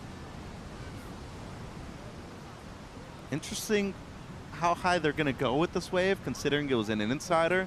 Still very well surfed, and I thought, Jesse, especially the impact of the first maneuver, pretty strong stuff when you look at the 5, 6, 7 of Crosby, too. I mean, not the first one, excuse me, this second one right here in the pocket, very well served. Yeah, definitely, and just I think it's very smart for him. 12 minutes to go.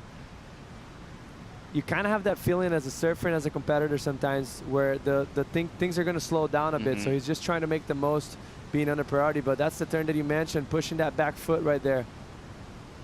Then coming out at speed and finish it off strong. He's going to get rewarded for that wave, kind of putting an exclamation point. Yeah. Really almost laying back in a little bit. Leaned into that last turn. That was power and finesse put together in one finishing maneuver. And the judges have spoken. It's a 5-point ride. So slight improvement there. Adds a 5 to the 3.8. And I mean, just by the numbers, every wave is better than the last. Yeah. And that's a good sign for Kanoa Igarashi. Well, at this point of the heat, too, considering how slow it's been, and really we've only seen one set, and it was a one-wave set from Crosby. That's an important number right now. That could easily be your backup at the end of this heat. So these next 12 minutes, I actually wouldn't be minding sitting on the inside a little bit more and just, you know, taking the scraps right now. If it's something that lines up, you better be on it. Mostly with the situation of the heat that he has with him. Like, obviously you're going to sit with second priority right now. Gives you the freedom. On the other hand, Crosby cannot do that until the last 5 minutes of the heat or something, you know, when things get very nerve-wracking. Because, you know, at this point right now, Crosby, if he goes in a medium-sized wave, he's going to give priority to Kanoa. Probably a set will come, and he's going to be so bummed about it. So will his crew. So you just need to be patient in one side and the other one try to manufacture.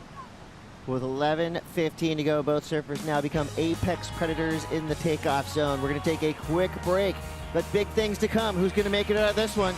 Stay tuned to find out. We'll be right back.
Welcome back to the Lexus Trestles Pro. We're inside of 10 minutes here. Kanoa v. Crosby. Before we get back to the action, let's find out where Kaipo Guerrero is at this moment. Kaipo. I see you. I'm at IC right here. Quality polarized sunglasses in a myriad of different styles. My favorite, the Cole Hauschman signature model right here. We got 4 different colors. I see a big supporter of professional surfing, and if you're in San Clemente, Thursday night, IC headquarters, it's going to be barrels and beats. The DJ cam's going to be on the 1s and 2s. Check it out. Thank you, IC, for all of the support. Thank you, Kaipo. If Kaipo tells me to go to a party, I'm going to go. Who knows what a good party is all about. 8:40 left here. Kanoa v. Crosby. At the moment, Kanoa, I'm going to call it a slight edge, because he only has a 5 and a 3.0. Crosby sitting on a 5.67. Crosby does have priority. That's why I called it slight. Let's see what Kanoa can do on this one. It's another medium-sized wave. He has been improving on every wave he's surfed. Nice and aggressive on that opening turn. Perfectly placed on the second turn. He's making a lot out of a little here. Oh. Another solid layback finish. So again, getting better and better and better with each wave he surfs. Not much more he could have done on that one. I was pretty stoked on that, to be honest. I mean, it's an insider. Yeah, well, I mean. You growled. I grunt and growl basically every turn that I think is sick, which is most of them. But when you talk about impactful maneuvers so far, as we look at the IC replay, these are the ones we're talking about, Jess. The insiders that all of a sudden double up. It kind of comes towards you, and it has that bend, and really like that first aggressive maneuver from K-Man. And also, he has the freedom of going for that wave. On the other hand, Crosby, is kind of tough for him to pull the trigger, and I love this last turn here. I want to just mention how he early entry to that layback, so he made that maneuver way more impactful by throwing water before he got to the lip. You're going to see him kind of eyeing it down the section right now. This is going to be the beginning where he does that first turn. Very, like you mentioned, impactful maneuvers every time he got on the lip. A lot of aggressiveness. It's going to bring the board back around for a beautiful tight cutty. And then the last turn, this is where I want to break it down. He's going to set this up with the cutty to slow himself down and get critical. He gets a little bit early to the lip and starts to stomp on the foot, and then he pushes throughout the lip. So that gives him amplitude. It gives push on the water to throw spray up in the sky, and that reflects on the score. Beautiful surfing from Kanoa. And his 2 keepers, as well as his last 5 waves, have been in second priority. Yeah. So this strategy right here is working. That is a big number, a 7-point ride. So we got 6 minutes, 23 seconds left to go. And I got to remind all of you surf fans watching, wherever you are at in the world, if you're watching on YouTube or Facebook right now, these streams will stop at the end of this heat because we're going straight into women's quarterfinals. Rosie Hodge just informed us that Barron was unable to surf in his next heat, so we're going to skip that heat, go straight to the quarters. We're going to flip things over exclusively onto WorldSurfLeague.com, the WSL app, and Globo Play. For all of you watching here in the USA, coverage will continue on WorldSurfLeague.com, the WSL app, and ESPN+. So if you see your YouTube screen switch over, don't panic. The event is not over. We're all going to one place. We're all going to one party at WorldSurfLeague.com. And one major thing to point out as we see Katie Simmers, she's going to be coming up against Erin Brooks. Great quarterfinal to start off that round. If you look at, including Katie, a lot of the people from both San Clemente and North Orange County, all of LA, they've all done well at the U.S. Open. Canoa's won twice. Crosby's made the final. Griffin's won. He's made the final too. Katie Simmers has been a champion there before. So there's a big relationship with both Lowers and Huntington Beach, south side of the pier. And it just comes from having to be from a diverse background here in SoCal. A lot of beach breaks, of course. This wave in particular, it's honed the skills. Crosby, his brother Griffin, Haushi, also somebody who's done very well over there. And it's because it's forced you to have to compete over there multiple times in your career. And especially when you look at U.S. champs and SSA nationals, majority of them have already had to surf there multiple times within their amateur career. Experience on the jersey and places, it's priceless. Like, no matter how good of a surfer you are, your first time you're surfing on a jersey in a new spot, it's feelings that seem foreign. Like, you don't know how to react to it. So the more you have repetition on top of a board in a jersey on a specific location, it becomes more natural and you're reacting instead of trying to think things out. There's the crew. Some of the San Clemente superstars right there. 4 minutes to go. I want to see you dye your hair like Haushi, Chris. My hair's very fragile. See if you can. My hair's very fragile. The cheetah look. I've never heard that one before. Fragile hair. Somehow it's just hanging in there. I attribute it to collagen. Let's see if chemicals. You know, the patience of Crosby is going to pay off right now, which in my opinion, I think he had to set anchor and wait for something that it's in front of us right now. And you take a risk and maybe let the first wave go and maybe see if there is a second wave. Obviously not if you cross. Too risky right now. Here we go. Crosby Colapinto on a dream runner. Big carve to start. The crowd goes wild. Second turn is massive. He's on his way. Fortunate glory. Coming at Crosby Colapinto. A fourth hammer. And another. The hits just keep on coming. Crosby Colapinto surfing out of his mind right now. This wave just keeps presenting itself. And the finish, pretty obvious. I don't know, guys. I don't know. Let's go. Look at that. From elation to silence. Like I was just saying, Crosby waited all that time. He got a blistering wave all the Kanoa still going. I have never heard a crowd get silenced that fast. Back-to-back wins there, Kanoa and Crosby. So Kanoa Igarashi sitting on a 7. Pretty sure that last wave he got is going to delete that 5. So now it all comes down to what Crosby Colapinto gets on his wave. It has to go excellent. That was one of the best waves we've seen of the day. The body language for Kanoa on that last wave shows that his wave was insane as well, and we missed probably half of it. Yeah. 2-minute drill! 2-minute drill. Big hammer 20 right there. Big 20 hammer. So 2 minutes, 13 to go. Crosby Colapinto will get priority out the back. Let's take a look at this wave by Kanoa Igarashi that absolutely silenced the entire beach. Yeah, so a bit of froth at the beginning of this one right here. Big section ahead, though. That's a massive turn on the outside, a much larger wave than he's had this heat. Beautiful wrap in the pocket right here. Love the patience off the bottom once again.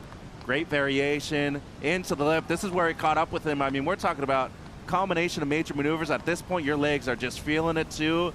He's still going down the line with the same amount of speed he had at the beginning. And tough sections right here at the end. I mean, you're talking about so much on the line right here in this heat, a quarterfinal spot. And he made sure to finish with an exclamation point, Chris. That is going to no doubt better the 5 by a lot. Hung up the phone. Now let's take a look back at this wave that sent the entirety of San Clemente into an absolute frenzy. Look at this third turn right here. He's going to unleash it. No, sorry, this next turn right here, the fourth one. He's going to unleash and bring that board all the way back around. So much power. And what I love about Crosby, didn't seem like he made it feel like the nerves were wearing on the sleeve. Like he was just solid surfing, sure-footed. Exclamation point in every turn he did. The only downside for me, his finish was a little bit on the weaker side compared to Kanoa's. Kanoa's had more of a coping, pushed that back foot, got a slide on it. It's going to be very close, but Kanoa obviously has a much better backup score. Coaches are chirping at each other in the athlete zone. Okay, we got news for you. Kanoa Igarashi drops a huge number in 8.93. So that means that's all down Crosby to that backup Colapinto score. drops a 9.33. Yeah, but things are going to stay the same. It's the backup. See the importance of playing that game on the inside right there. And as Jesse was saying, if you're Crosby, you had no other choice but to wait. Ocean just wasn't in his favor right here, and time's going to run out for him, unfortunately. Let me tell you, both of the surfers should be proud of what they just displayed to us, because I didn't see.